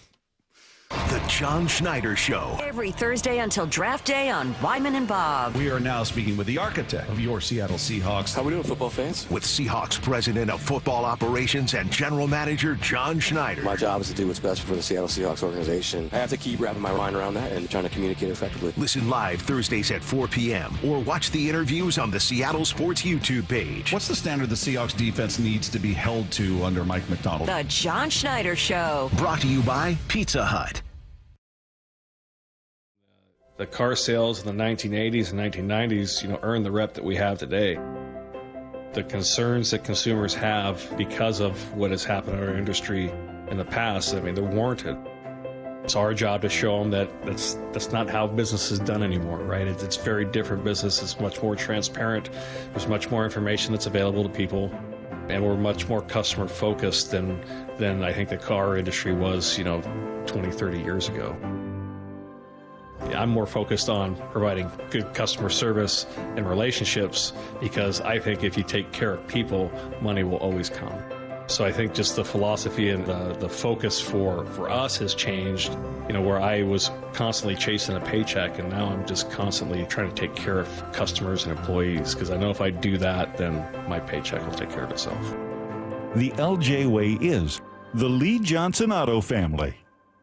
You never get a second chance to make a first impression. Superior Linen Service will help your company with logoed apparel, uniforms, floor mats, linen, and more. Give us a call. We answer the phone. Superior Linen Service. It's what we do. Visit suplinen.com. The smart way to improve home comfort is a new heat pump. New heat pumps from Home Comfort Alliance provide efficient heating and cooling in one unit. Upgrade today and enjoy 18 months, same as cash financing, and up to 15% off through March. Visit homecomfortalliance.com. Shopping with your parents can be embarrassing. Why would they sell jeans with holes in them? I'm going to speak to the manager. Mom! That hoodie is giving. You should get it. YOLO. Thanks to the Chase mobile app, your kid can shop independently while you keep an eye on their spending. So you can go from we can be twinsies to how was shopping? Saw you stayed on budget. Thanks, Mom. Freedom for kids, control for parents. That's family banking from Chase. Account subject to approval. Chase mobile app is available for select mobile devices. Message and data rates may apply. JP Morgan Chase Bank N.A. member FDIC. Who's cutting down the nets this year? Get in on all the tournament action at ESPN Bet Sportsbook. Go from tracking the latest upsets to placing bets in just a few taps. Right now, new customers can get $100 in bonus bets when you make your first $10 wager. Download the ESPN Bet Sportsbook app and sign up with promo code USL to get started today. Must be 21 or older. Gambling problem? Call 1-800-GAMBLER. Terms and conditions apply. See app for details. Offer not available in New York. Oh, by the way, Ivan's no longer on the project. His wife got a new job, so they're moving across the country. Robin's top researcher is deviating to a new market. This isn't standard. And now we're short-staffed. Who's going to finish all these projects? She needs a cluster of new data analysts, and there's no margin for error. I need Indeed. Indeed you do. Put our matching platform to work so you can spend less time searching and more time connecting with talented candidates. Visit Indeed.com/credit and get $75 towards your first sponsored job. Terms and conditions apply. For a limited time at Verizon, you can get our best price ever. That's 4 lines on unlimited welcome for just $25 a line per month with autopay plus taxes and fees. You'll also get the new iPhone 16 Pro, 4 of them for the entire family when you trade in up to 4 phones from our top brands. That's a new phone for everyone, only on the network you can count on. Verizon. Visit a store today. 20 monthly promo credits applied over 36 months with a new line on unlimited welcome. In times of congestion, unlimited 5G and 4G LTE may be temporarily slower than other traffic. Domestic data roaming at 2G speeds. Additional terms apply for phone offer. See Verizon.com for details. Baseball is back. Opening day is just 2 days away. Seattle sports will be live from Soto all day, including Wyman and Bob at Victory Hall from 2 to 6. Paid political advertisement. Did you know insurance companies don't always pay what they should when your car is totaled? Too many Washington drivers are forced to accept lowball payouts or pay out of pocket for repairs their insurance should cover. But SB 5721 can change that. This bill holds insurers accountable, ensuring they provide fair vehicle valuations and cover the full cost of repairs. It also creates a simple, fast dispute resolution process so you don't have to fight alone. Stand up for fair coverage. Visit fairautoclaims.com to contact your lawmakers and tell them support Senate Bill 5721, sponsored by the Washington Independent Collision Repairers Association. No matter how old you get, you always remember that one great teacher.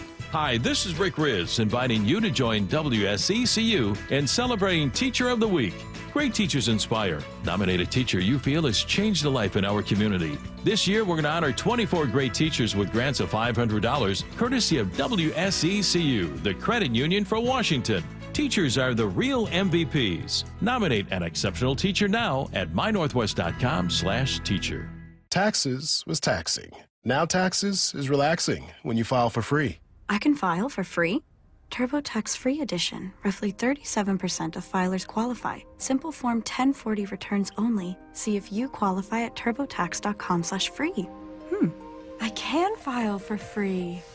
Now this is taxes. File for free with TurboTax Free Edition and get your maximum refund. No schedules except for earned income tax credit, child tax credit, and student loan interest. See if you qualify at turbotax.com/free. Fresh finds and fresh savings. That's SpringFest at Lowe's. Right now, get a free Select Ego 56-volt battery when you buy a Select Ego trimmer, blower, or mower. Plus, get up to 20% off Select Scott's Turf Builder grass seed. Shop these spring deals and more for all your lawn care needs. Lowe's, we help, you save. Valid through 4/2. Selection varies by location. While supplies last. Discount taken at time of purchase. Excludes Alaska. need to know. 15 minutes past every hour with Brock and Salk. Here's what you need to know. Up first. Oh, just about baseball time, Brock, as the spring training season is over. The Cactus League is done. The Mariners all flew home yesterday to Seattle, which is great. And they get a day today to just kind of soak it all in, catch up, figure out where they're living, all those details, get themselves set. They work out today or they work out tomorrow? Today's off. Tomorrow they work out at the ballpark. And then Thursday they play. Thursday night. It's going to be awesome. Ichiro with the first pitch, and you get the platinum and gold glove presentations and all that. Bryan Woo made his final tune-up. Actually didn't pitch all that well. Gave up 6 runs yesterday. Julio did go 1 for 1. But the story, and I can't say this enough, Matt Brash returning to throw 12 pitches, struck out 2, walked 1. That is phenomenal news. He delivers. Swing and a miss. There it was. Pulled the string. And Matt Brash, 3 pitches and the punch out. 1 away. Heck of a 2025 springtime debut. Fastball, nasty slider. See you later. Take a seat and watch your buddy hit. That was a nasty breaking ball from Matt Brash. What a start. Oh, it's so great to see. Why are you beatboxing in the middle of the highlight? Because he was hip-hopping lyricist Ryman. He was getting after it right there, Rizzer. He's getting ready. He's getting ready for regular season as well. Were you surprised at all that his delivery looked exactly the same? No. No? How else would it look? I don't know. I just wonder if some of the violence of that delivery would calm down a little bit coming off of the elbow. You got to be him. If you want to be Matt Brash, you got to be Matt Brash. And he sure was pretty yesterday. Clearly Matt Brash first time out. He sure looked pretty good. I mentioned the Julio hit, and this was from before the game yesterday, but I think it's important. Dan Wilson talking through Julio's grand slam and his good weekend and what it means for the team. We talk about it a lot, and Gar really stresses it with all our hitters, really, but using the whole field. And, in that situation, he knew he was going to get something off speed. And so his focus really was more right center. And when he got it, he knew exactly what to do with it. And that's the thing with a lot of our guys in the lineup, especially in the middle part of that lineup. They've got such power. It doesn't matter where they hit it. They don't have to pull it. They can drive the ball out of any part of the ballpark. And when Julio gets a barrel to it, it's usually 110 plus, and it's going to go somewhere and it's going to go far. And he really hit that one well. And that'd be Cal, right? That'd be Randy. That'd be Julio.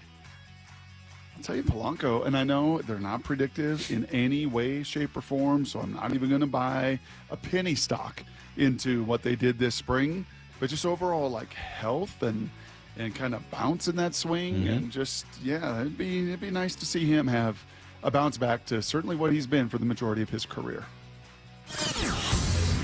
Here's the second thing you need to know. Seahawks making small moves, but Eric Saubert will get some time as a tight end. Not really much of a receiving tight end, but he's a blocker, especially in the running game. He's a special teamer, which they needed. Probably a replacement for Pharaoh Brown. Another offensive lineman that visited the Hawks ended up signing elsewhere. That's former Titans guard Dylan Radins. He agrees to a 1-year deal with the Saints. Radins, excuse me. Yesterday with the Saints. He's a guard. Doesn't matter. Guards aren't important, Brock. Don't even need them on your team. As Mike Robin mentioned, Salk, I'm going to go through this list now of guys they've signed. I may miss 1 or 2. I don't know. But just looking back now to the acquisitions that you have made. It started with Jaron Reed and Ernest Jones, bringing back those guys in your front. It's Cooper Kupp. It's the safety Bell yesterday. It's the tight end that you just mentioned. Every one of them are physical football players. Yeah. Even MVS out there, Valdez-Scantling is a ex-receiver, is a 6'4", 210 pounds, willing to make contested catches, willing to run over the middle, physical guy. There has been no finesse to any of this acquisition, and I would not expect that to stop throughout the majority of this draft as well. Well, speaking of that, we talked to Field Yates yesterday, and he was pretty clear that he would go with an offensive lineman at number 18. So Grace Abel would be, to me, a hand-in-glove fit. I'd be less optimistic if it were Tyler Booker. I just don't see the athlete, and I think Tyler probably ends up a little bit lower there. I don't see the athlete there. My guy Mel had Nick Eman-Worry, the safety out of South Carolina. It feels a little bit risky for me to not love a safety pick because I think Mike McDonald is the safety whisperer. I am not as bullish as some on Eman-Worry. He is a tremendous athlete. I think that I still have some concerns. And when you're talking about guys that are going to go in the first 20 to 25 picks, these are nitpick concerns, right? A little tighter in the hips than some of these first-round safeties that we have seen in recent years. But there's no two ways about this. The proactive athleticism is second to none, maybe in the entire class. Yeah, yep, that'd be a stretch for me at 18.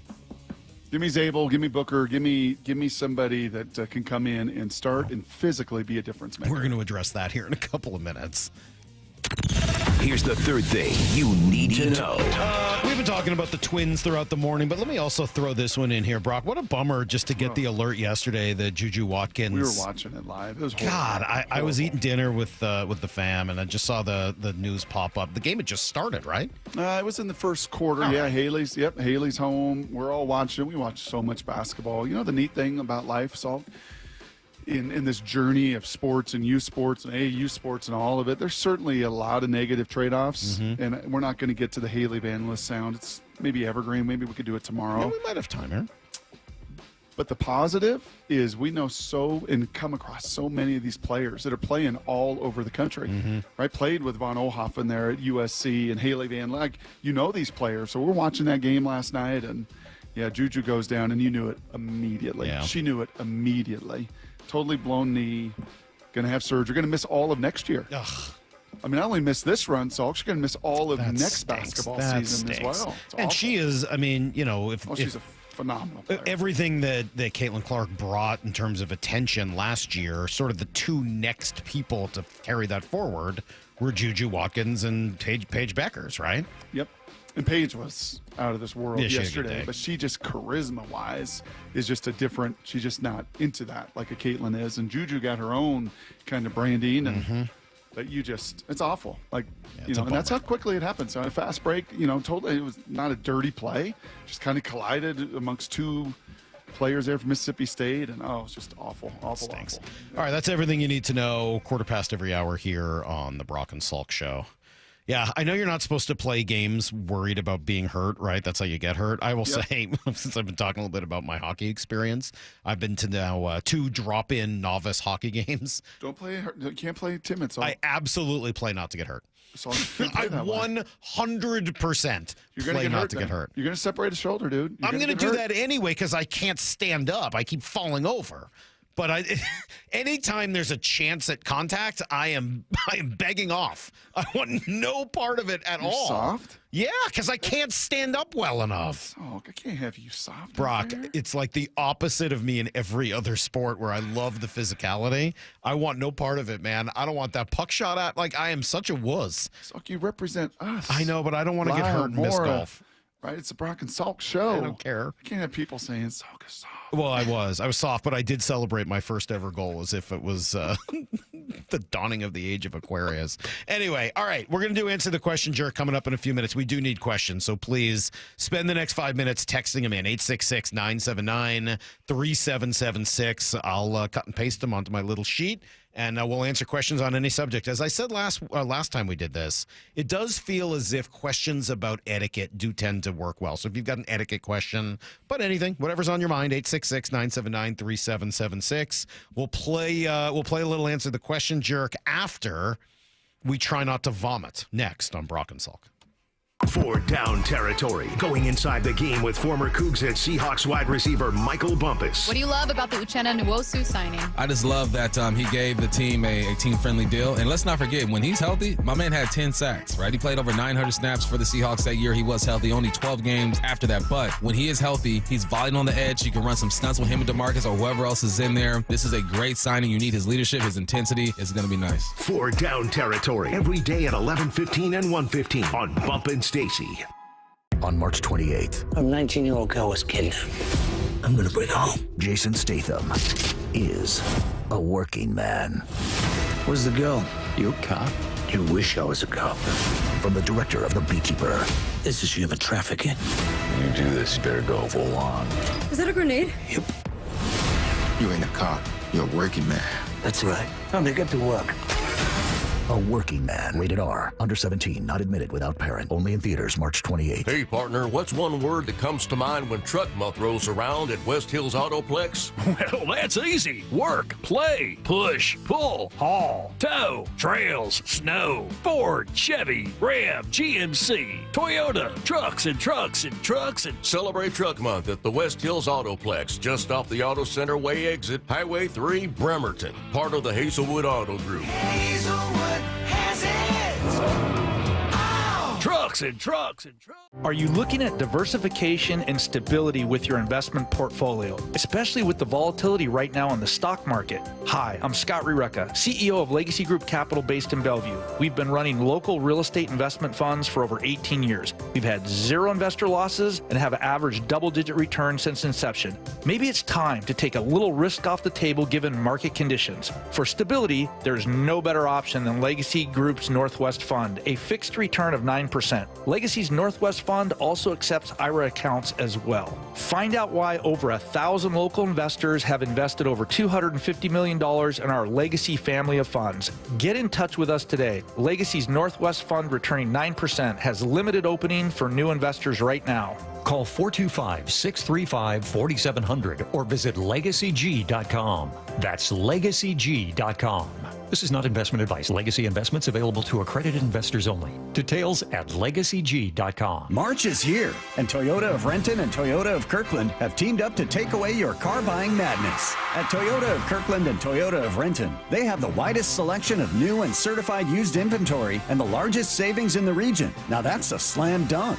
The all-star staff at Toyota of Renton and Kirkland will assist you with a test drive, and you can score that car the very same day. Come see for yourself or visit online at toyotaofrenton.com or toyotaofkirkland.com. O'Brien. Need a new roof, a deck, siding, windows? Get up to $3,000 off any new installation. Hi, it's Justin Shirley, CEO of State Roofing and Exteriors. Home projects can add up fast, but we're here to help you save big. Book now and lock in up to $3,000 off in savings. That's $3,000 off any new installation.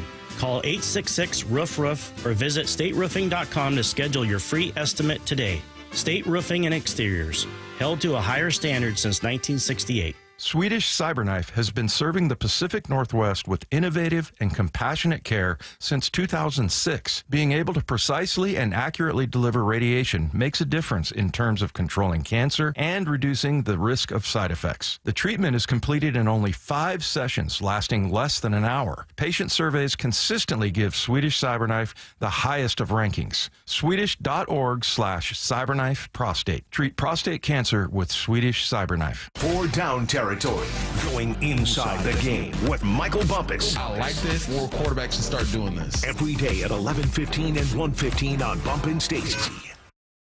Making fresh produce and food affordable and accessible to all is a mission Safeway is deeply committed to. G. Scott here. Your local Safeway has all the great benefits that SNAP-eligible families love, plus exclusive savings. Right now, save 50% on Fresh Pass memberships, plus get a monthly $5 credit, free unlimited delivery, $10 of free produce, and double rewards. Check out your Safeway For You app for all details and savings, or visit Safeway.com/SNAP for details. March is here, and Toyota of Renton and Toyota of Kirkland have teamed up to take away your car buying madness. At Toyota of Kirkland and Toyota of Renton, they have the widest selection of new and certified used inventory and the largest savings in the region. Now that's a slam dunk. The all-star staff at Toyota of Renton and Kirkland will assist you with a test drive, and you can score that car the very same day. Come see for yourself or visit online at toyotaofrenton.com or toyotaofkirkland.com. Feeling lucky? Well, you should, because there's a pot of $300,000 in cash just waiting to be won. Follow the end of the rainbow to Silver Reef every Saturday night in March to throw your hat into the ring. 2 new winners drawn every hour from 6:30 to 11:30 p.m. Get ready for lucky spins, lucky wins, and a night of fun like there's never been. Don't forget, your Reef Rewards card can save you up to 25 cents per gallon at Lummi Bay Market next to Silver Reef. Silver Reef Casino Resort, located off I-5 exit 260. Protein, protein, protein. Everyone is trying to get protein in their diet, but we need fats too. Healthy fat, that is, like the rich, natural peanut and almond butters found at G2G protein bars. Most bars don't have it because, well, most bars aren't real food or refrigerated. Fortunately for you, we aren't most bars. At G2G, you'll find a balanced helping of protein and healthy fat. The fact that they're delicious is just the bonus. They're fast, easy, and perfect for on-the-go families. G2G protein bars. Find them in the refrigerated section at Costco. From the Quantum Fiber Studio. This is Brock and Salk. Weekdays 6 to 10. On Seattle Sports and 97.3 FM HD2. All right, we got to answer the question jerk in about 15 minutes. Some good questions coming in. Keep them coming. I'll try to get them all set for 9:45, 866-979-3776. So this is mock draft season.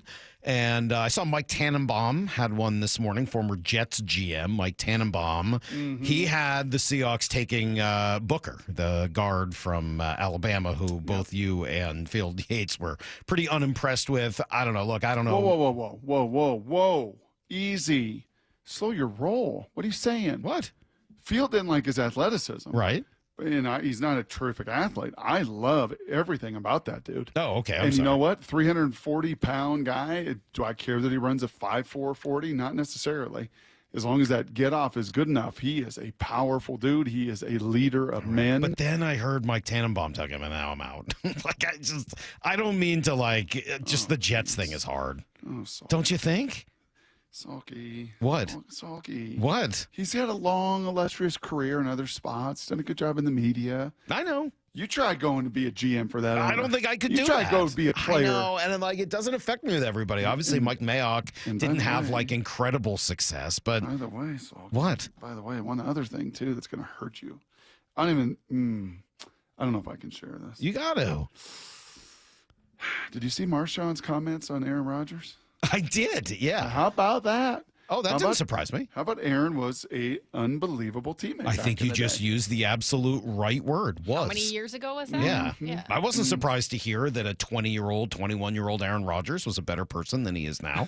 That didn't surprise me at all. Yes. The Aaron Rodgers before he got hooked up with Brett Favre, before he got turned into whatever sort of weird alien he is now. That Aaron Rodgers? Yeah, I wasn't surprised by that at all. Okay. That didn't, I thought it was pretty good. Yeah, no problems with that. No. Good. I did have problems with this, though, and I think you do, too, and I think we all should. This is Chad Kruger from CBS. Chad Reuter, excuse me. Chad Reuter. Chad Kruger's a guy from... Can you imagine if we're doing this show in 10 years? Oh, my gosh. Oh, it's going to be awful. Chad Kruger's the guy from Nickelback. Hey, based on what I saw here... a 4-round mock draft. Well, it might have been better than the one that I see here from Chad Reuter. Look at this quarterback. Well, in this case, he's looking at this wide receiver. So here is what Chad Reuter, whatever. Here's what he wrote. Number 18. McMillan, the wide receiver from Arizona. How do you pronounce this? Tetaroa McMillan. Tetaroa McMillan. I'd vomit. Thank you, Jay. Yeah, if that's the way that goes, I think that would be my initial reaction. With the 18th pick, the Seahawks select wide receiver Tetaroa McMillan, Arizona. I'd vomit. That would be my reaction. Then at number 50, second round, after taking the wide receiver in round 1, Quinn Ewers, quarterback, Texas. I'd vomit. Yeah. But it's fine, Brock, because in the second round, they do come back with a tackle, Charles Grant, out of William and Mary. I'd vomit. Now, look, I know that's where Ben Williamson went, and William and Mary, they have athletics there. But a tackle out of William and Mary? You ever been on the grounds of that school? I'd vomit. Colonial. Beautiful school. Okay, well, then certainly they'd want to, backstop that with another interior offensive lineman early in the third round, right? No, they go tight end there. Again, I don't mind tight end, but not after going wide receiver quarterback early. He has him going with Terrence Ferguson out of Oregon. I'd vomit. I actually like him. I wouldn't mind that pick in the third round. It's not about the pick. It's about this whole thing together. Yeah. And then Chandler Martin, Memphis linebacker at 92. Linebacker? Doesn't feel like what you... I'd vomit. And then Drew Kendall out of Boston College. Is that Pete Kendall's kid? It is Pete Kendall. Oh, that's kind of exciting. All right, that one would be good at 137. I'm into that. Yeah. That's the only one that won't make you vomit? No, you want to get centers out of BC. That's a good place to get yourself a center. No question. 100%. Brock, if the Seahawks go wide receiver quarterback with McMillan and Ewers, and then get a tackle out of William and Mary. I don't know what to say about that other than to quote Jay Buhner. Oh, it's more than. Please don't play this. Please don't do this.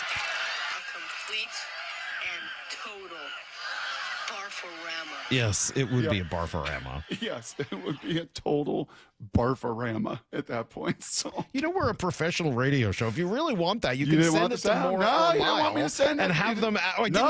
No, what I didn't want was for you to play your phone up against the microphone. Didn't want me to send it. It's not what I said. Pretty much. No. Shut it down. No. Blaze of Glory. No. John Bon Jovi. No. No.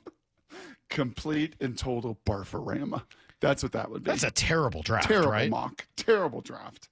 You cannot go receiver at pick 18. You just cannot do that. And yet, if they deem some receiver, whether it is McMillan, whether it's a kid out of Texas, I think their pro day is today, by the way, kind of a big week as they wrap up all the pro days this week. Our boy Gray Zabel's North Dakota State's going to be this week. Texas is today. Zabel is tomorrow. So they're going to kind of wrap up all the pro days. And yet, the way they operate over there, if they've got a receiver that's got a 9.5 grade and the next offensive lineman is an 8.2, I don't know, Salk. I wouldn't put it past them. But that'd be hard for me to swallow. How would you feel about, let's say they did a more conventional, let's say they went with Gray Zabel at 18. Yes. How would you feel about Quinn Ewers then at number 50? No. Nope. I don't think he's a great fit in the system. I don't think he is a great boot and on the move guy. He is a terrific spinner of the football. I mean, if this was a bullpen session, Salk, and you just kind of watch guys like we get a chance to do now with the renovation with the Mariners, and we get to sit behind the catcher and you get to watch their delivery and see their stuff. If you had kind of a similar corollary to a quarterback and you were 20 yards kind of behind the play and you got to watch him throw a curl and an in cut and a comeback, and you just saw it. I watched it 2 years ago. We had Texas in their home opener against Rice. And at the walkthrough the day before on a Friday, full speed. It wasn't a walkthrough. It was a full speed. Not one ball hit the ground. Pretty good. And every single ball was a rope in a perfect spiral. And he's got kind of this slingy, unconventional release where a lot of us back in the day were taught to come over the top and, thumb between the legs and rip down. And a lot of guys still do that. He is a cross. And his thumb actually comes up like a slider. He almost throws a slider, and yet it is a absolute perfectly pure Jeff George spiral. He's Jeff George as a thrower. He's an amazing thrower, but he can't move. He's not been durable. He's been beat up already. He's not a great athlete. No. I don't think he's a good decision maker. No. I mean, I've watched a couple of his games, and every time I come away unimpressed. I don't think he's good. I'm not going to pretend that I'm like, And you know what the that last I've watched thing, 100 of them, but yes. I You know will what he say does this, the worst, by the way? You know what he does the worst? Come into a room and does not change the temperature at all. Great, a really neat young man, but there is zero. Like the multiple times we had him, every time we left the production meeting, that is not it's not one that just kind of brings the temperature up in any way. Did you have much of a reaction to Mike Robb and his thoughts about Shedeur and sort of the whole, force multiplier? Yeah, that's Mike obviously McDonald right there. Exactly. It's a word Mike McDonald's used a lot.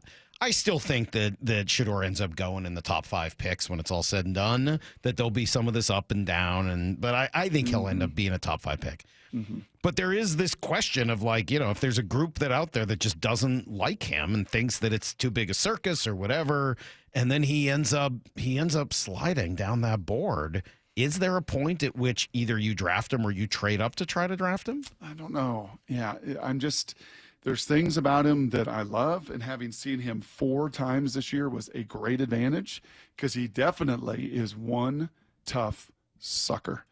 I don't know how much that's going to get talked about over the next 30 days as everything gets nitpicked. But if you were to ask me, what is his single greatest attribute? That dude takes an absolute beating. Now, he brings a ton of it upon himself because he holds the ball in really, really horrific ways and runs into a bunch of those hits and contact and sacks. But that dude is tough. Right. Tough, and just continues to get up off the mat. Was a force multiplier at Jackson State. Obviously, huge advantage there with Pops, just rejuvenating the whole program, bringing Travis Hunter in, bringing more talent than other teams in their conference had. Goes to Colorado. First year, won some games, but fell off the cliff. This year, definitely won some games. Definitely fell a little bit short. I mean, turned it around. There's no question about it. Colorado is relevant now, and they're big time. And I think that's what he's referring to, it right? is. That's what he means by force multiplier. It absolutely is. And that is why if you're Cleveland or New York, I can't imagine he gets by them. Right. Tennessee's taking Cam Ward number 1. That happened yesterday. You saw all that yesterday. Cam Ward is going number 1 to Tennessee. And just if you're Cleveland or New York, I don't know how you pass on that. Yeah. As a reset for your whole organization. I agree with you. I think they have to do it. One of those two teams has to try it. If it doesn't work, you move on. But you've got to try it, and especially New York and especially Cleveland, because it's the only way you reset your cap. It's doing what Denver just did. Denver had 100 and more dead cap money than anybody in the history of the league, and the only way to get from under that with Russell was to take Bo Nix, so you'd have 4 years of some. If you're right, being able to actually turn this thing in a hurry. Yeah, although I will just say the one challenge I have, Dion, I've said this since the beginning. I do think Dion will play a role. I don't know whether Shedeur has quite, the same juice as Eli Manning did back in the day, but I think that is out there as a model, and I think bringing him to Cleveland is a little bit of a dangerous game. Regardless, that 18th pick, unless there's a really, really, really good reason for it not to be, it's got to be a big person. It does. It's got to be in theory on the offensive line. D-line tight. And I Tyler can Warren is imagine intriguing. D-line. Yeah, Where are you on this Tyler Warren idea? Yeah, he's intriguing. He's very intriguing. Because I've seen a bunch of mocks recently with him in the into the teens. Maybe not to 18, but into 14, that range. Indy on a couple of them. And I got to tell you, as much as this is why I'm just frustrated by the way this whole O-line thing has gone this whole offseason, because I think if you had a guard, that it would give you a little bit more flexibility right now to, if you wanted to trade up for Tyler Warren, not a lot, but 3 or 4 picks, you could do it. And I think it might be worth it. I think that guy's going to be special. What if you have that kind of a special player and you still have a second-round pick to take a guard or whatever, in addition to the one you've gotten in free agency? But when you pass on all of free agency for your biggest need, you're kind of putting yourself in a position where you can't afford to do something like that. Yep. Or what if you had signed Will Fries and then draft Gray Zabel and then draft one more offensive lineman in day 2 and just get this thing right once and for all? You could do that, certainly. But, there does come a point at which, you're throwing away opportunities to improve elsewhere. It's not out of the question that you could get a really good guard in the draft and trade up and get someone like Tyler Warren. But you got to have a veteran that you've brought in order to kind of make it acceptable. Easier said than done. I get it. That's awesome. They just don't think value-wise any of these other guys after Will Fries were a viable way to spend their budget and money. I won't be sarcastic this time. We'll just play some Answer the Question, Jerk. Appreciate that. This is Brock and Salk's Answer the Question, Jerk. Keep asking questions. Come on, I'll answer them. Come on, I'm here. I'm going to answer your questions, dang it. Answer my question! The question, jerk! Well, don't just stand there. Answer the question, jerk! All right, I'll start with this one. Why are you talking about a quarterback? They ain't drafting a quarterback at pick 18. Because they might. I don't think they're going to, but they might. I don't think Shedeur's going to fall to 18, so all right, maybe that's a bit of a weird hypothetical, but it's more about trying to just test how you feel about the team and where you're willing to make some sacrifices. The Jackson Dart conversation is going to come back around, believe me. And I know, Brock, you're going to do more research on him, but at some point that will be a conversation. Did you tell me you didn't really want Lane Kiffin? I was trying to read through these texts. I think I was on the plane. I said that. Okay. You're okay with Lane coming on the show? Yeah, Lane why would I be? I don't know. I don't know word one about Lane Kiffin. I thought you said... He was making fun of an autocorrect. Your phone autocorrected him to lame. Oh. Yeah. Oh.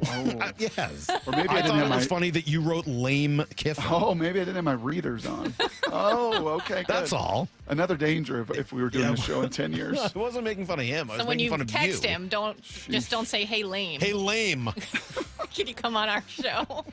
Dang. Now I might have to put my readers on and look and see if I did. Now, what happens if he makes it to the NFL and we get a Lane Kiffin, Jim Harbaugh matchup? Then what? Lame versus Harbaugh. Oh, goodness. All right, you want some answer the questions? Your questions? All right, let's see. Answer the question, jerk. This one's for Lyle, right off the bat. Answer the question, jerk. Who should we trade for Kobe Mayo?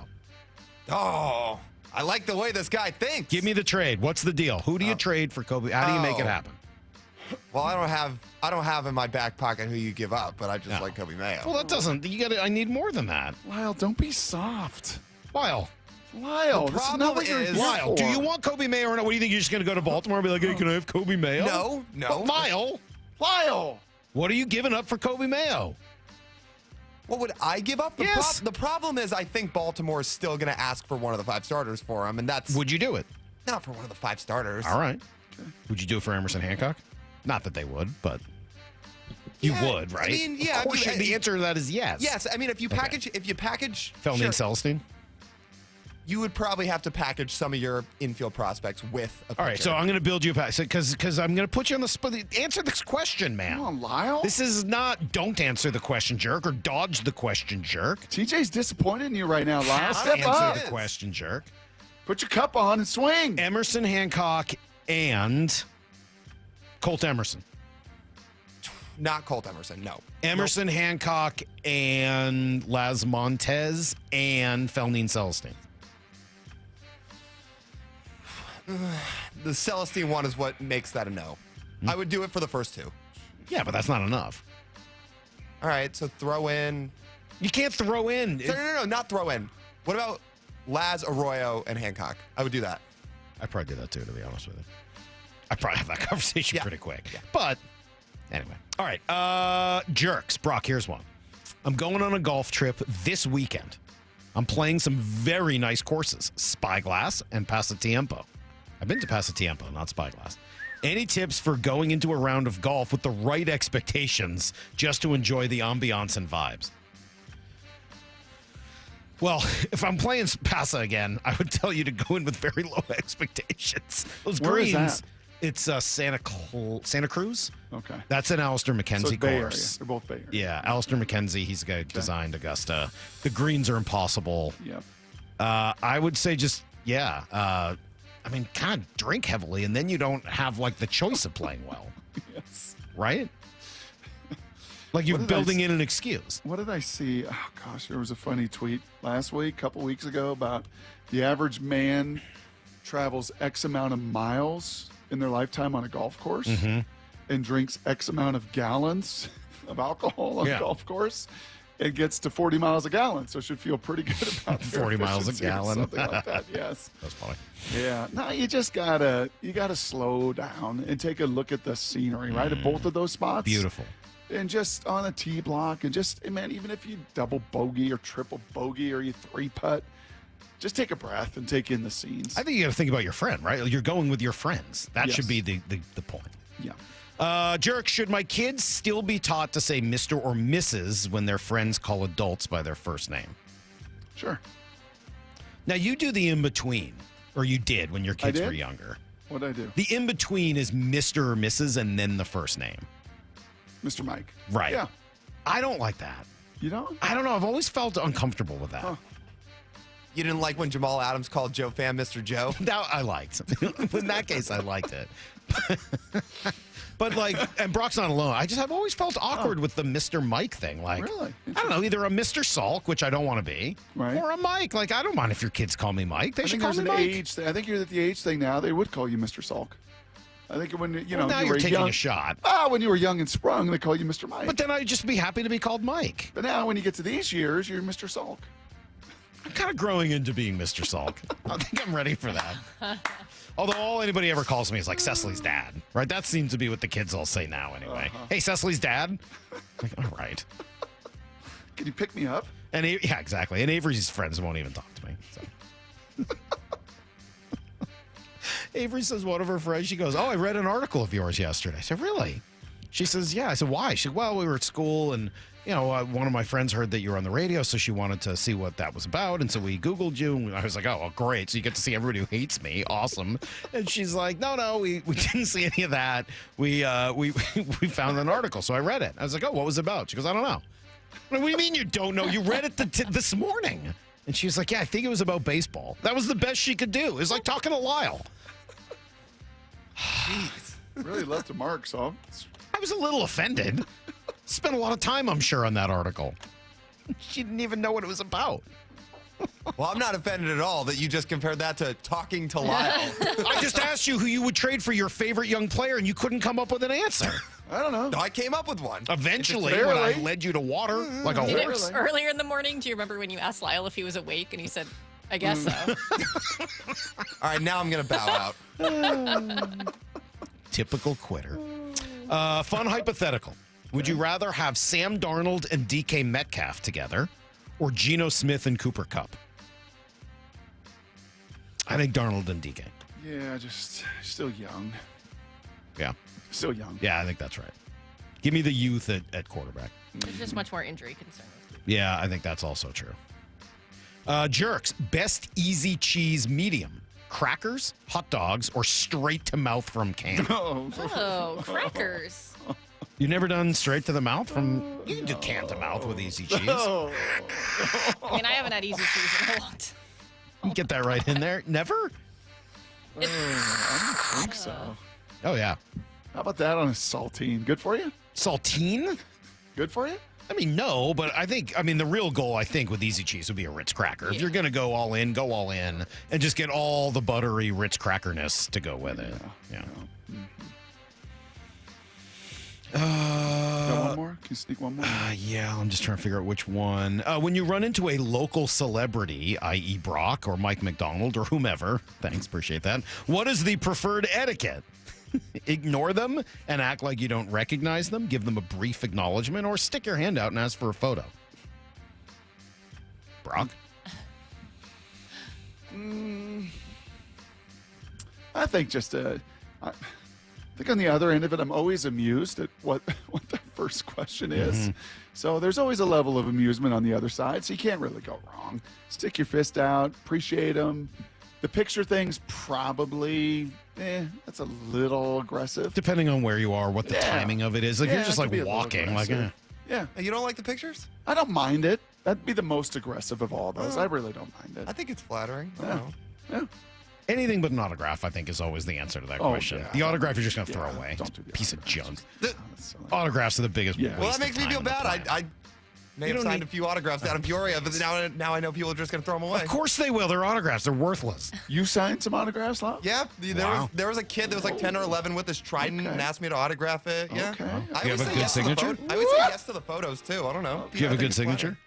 I thought it was pretty good, yeah. I have to see that. Can I have your autograph? No, you're going to throw it away. Damn right. That's what I would do with anybody else's autograph, too. All right, we got to go. Bump and Stacy coming up next.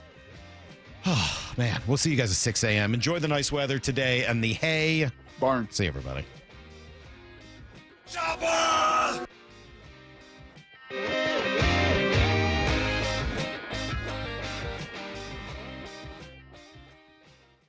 For Down Territory, going inside the game with former Cougs and Seahawks wide receiver Michael Bumpus. What do you love about the Uchenna Nwosu signing? I just love that he gave the team a team-friendly deal. And let's not forget, when he's healthy, my man had 10 sacks, right? He played over 900 snaps for the Seahawks that year. He was healthy, only 12 games after that. But when he is healthy, he's volleying on the edge. You can run some stunts with him and DeMarcus or whoever else is in there. This is a great signing. You need his leadership, his intensity. It's going to be nice. For Down Territory, every day at 11:15 and 1:15 on Bump and Stacy. Safety comes first. When money is tight, Buc-ee's has you covered with available financing. For oil changes, wiper blades, brakes, tire rotation, tune-ups, and factory maintenance, it's Buc-ee's Complete Auto. No appointment necessary and financing's available. Check Buc-ee's.com for the location near you. On March 28th, a 19-year-old girl was kidnapped. I'm gonna bring her home. Jason Statham is a working man. Where's the girl? You a cop? You wish I was a cop. From the director of The Beekeeper. This is human trafficking. When you do this, you better go full on. Is that a grenade? Yep. You ain't a cop. You're a working man. That's right. Time to get to work. A working man. Rated R. Under 17. Not admitted without parent. Only in theaters March 28th. Hey, partner, what's one word that comes to mind when truck month rolls around at West Hills Autoplex? Well, that's easy. Work, play, push, pull, haul, tow, trails, snow, Ford, Chevy, Ram, GMC, Toyota, trucks and trucks and trucks and... Celebrate Truck Month at the West Hills Autoplex, just off the Auto Center Way exit, Highway 3, Bremerton, part of the Hazelwood Auto Group. Hazelwood has it! Trucks and trucks and trucks. Hey, it's Jason Rantz. Our local tax expert Greg Nunn wants taxpayers to know the IRS is now going after older cases very aggressively. If you received Form CP-504 from the IRS, do not ignore it. Be proactive and resolve your situation with Greg Nunn, N-U-N-N, None Better Tax Resolution. Hey, it's me, the foul pull at T-Mobile Park. But it's about time they call me the fair pull, because those are the moments I live for. When Cal's up to the plate, I'm always on high alert. And then there's Randy Arozarena, launching missiles into the stands, flipping his bat so high it practically reaches my eye level. Blasted back, Randy Arozarena strikes again! And J-Rod, heck, when he connects, he makes the whole building shake. And it's gone! Goodbye, baseball! Julio Rodriguez! So come on down and take a seat beside me. You might even go home with a souvenir. Mariners baseball. Try it ends up. The Mariners are kicking off the season with a stacked slate of promotions, including a Julio Bat Flip Bobble March 31st to April 2nd, and a Cal Platinum Glove Bobble April 7th to April 9th. All 6 dates are Mariners value games, which means you can score seats starting at just $10. Get your tickets at mariners.com/promos. Paid political advertisement. Did you know insurance companies don't always pay what they should when your car is totaled? Too many Washington drivers are forced to accept lowball payouts or pay out of pocket for repairs their insurance should cover. But SB 5721 can change that. This bill holds insurers accountable, ensuring they provide fair vehicle valuations and cover the full cost of repairs. It also creates a simple, fast dispute resolution process so you don't have to fight alone. Stand up for fair coverage. Visit fairautoclaims.com to contact your lawmakers and tell them support Senate Bill 5721, sponsored by the Washington Independent Collision Repairers Association. Go from daydreamer to industry leader with Amazon Business. From office supplies to IT essentials, Amazon Business provides tools that help you save costs and make insight-based decisions. Learn how to bring your visions to life at amazonbusiness.com. Get one free set of brake pads when you buy 2 brake rotors. Visit O'Reilly Auto Parts. Offer in-store only. Restrictions apply. See store for details. O'Reilly Auto Parts. Something amazing is happening when power outages strike. Teams are powering through them. That's because CDW Solutions architects are building more resilient IT and electrical infrastructures with Schneider Electric. With EcoCare remote monitoring services and 24/7 support, your organization can do more than keep the lights on. Schneider Electric and CDW make amazing happen. Learn more at cdw.com/Schneider Electric. Vivid Seats is your ultimate destination for basketball and hockey this season. With a game-changing rewards program and an unbeatable selection of tickets, they make it easy for every fan to watch their favorite teams and players in action. Catch every one-timer and buzzer-beating 3 live and in person from your favorite seat. Plus, every ticket is backed by a 100% buyer guarantee, giving you peace of mind with every purchase. Don't miss out. Visit vividseats.com or download the app today. Vivid Seats, the official ticketing partner of ESPN. Who's cutting down the nets this year? Get in on all the tournament action at ESPN Bet Sportsbook. Go from tracking the latest upsets to placing bets in just a few taps. Right now, new customers can get $100 in bonus bets when you make your first $10 wager. Download the ESPN Bet Sportsbook app and sign up with promo code JQ to get started today. Must be 21 plus. Gambling problem? Call 1-800-GAMBLER. Terms and conditions apply. See app for details. Offer not available in New York. Let's go! This is Seattle Sports. Streaming through the Seattle Sports app. KIRO AM Seattle. KIRO FM HD2 Tacoma. Home of the Seahawks, Mariners, and everything Seattle sports. Seattle Sports Snapshot. USC star Juju Watkins suffered a torn ACL in the Trojans' 96-59 win over number 9 Mississippi State. Coming out of the NFL, Cam Ward said his pro day yesterday he believes he solidified himself as this spring's number 1 overall pick. He's not wrong. I don't think anyone would be shocked by that. But he told reporters, scouts, finally got to see me throw in person. That should be all they need to see. But at the end of the day, I'm going to be happy to whatever team I go to. I'm just trying to play football. Snapshot, brought to you by Miller Lite. When it's game time, it's Miller time. From the Quantum Fiber Studio, this is Bump and Stacy on Seattle Sports. Streaming through the Seattle Sports app and at seattlesports.com. Now, here are your hosts, Michael Bumpus and Stacy Ross. Here we go now. We are days away from opening day. It's the 25th, opening day on the 27th. I cannot believe it's already upon us. So what we're going to do is each one of these days leading up to it kind of take a different approach and a different look at the team as we get ready to see all of this unfold over the next several months here, Bump. And we're going to start with this one. The one Mariner not named Julio facing the most pressure in 2025. You got to add a twist to these challenges, because if I say, hey, tell me the Mariner under the most pressure in 2025, every single texter is going to say, it's Julio. Easy. Dumb question. On to the next. Stacey, do your job. So instead, we're going to add a little spice. We're going to add a little bit of a twist. You cannot answer with Julio Rodriguez. And if I see you text in Julio, I will block you. I will not. I will not block you. But please text in a different answer and an honest answer. Someone you think is under the most pressure, not named Julio. In 2025, 866-979-3776. That's the Mac and Jack's text line. Bump, I'm sure your mind goes to a couple different people. Feel free to share more than one. Nah, it only honestly just goes to one. Really? I mean, because we talked about everybody else, and then I think we did something like this a couple weeks ago, and I don't think this was the question that you put out there, but we were just talking about other guys, right? And we mentioned Randy, Victor Robles, you can go Luke, who's going to be your guy at second. But I went to JP because you have to be good at what you're good at. And last year, he just wasn't that. Last year, we expect him just to get on base. Look, get on base. We don't expect 19 bombs like the year before. Big ups Driveline for helping you do all that. But your job was just to get on base and make things happen and be solid defensively. And we just didn't see that from JP last year. And those guys are important. Those guys are like the catalyst, the glue, right? You don't really recognize them, and they kind of can fade away to the darkness when they are struggling because you're not anticipating a lot from them. But when they do shine, they shine bright. And I think we missed that from JP. And he's a leader in this clubhouse. You know, he's the guy who continued the Santana tradition of celebrating after the games. I love the way he pulls his jersey out, turns that hat backwards as soon as he's done. It's like seeing my mom get home from work and have her just transform into a mom and she was just in an office job, you know, like it's the same type of Did you feel. also get the why didn't you take the chicken out of the freezer? Oh, yes, definitely. Okay, yeah, I used to get that. And there's no way to speed that up. There's no way to speed it up.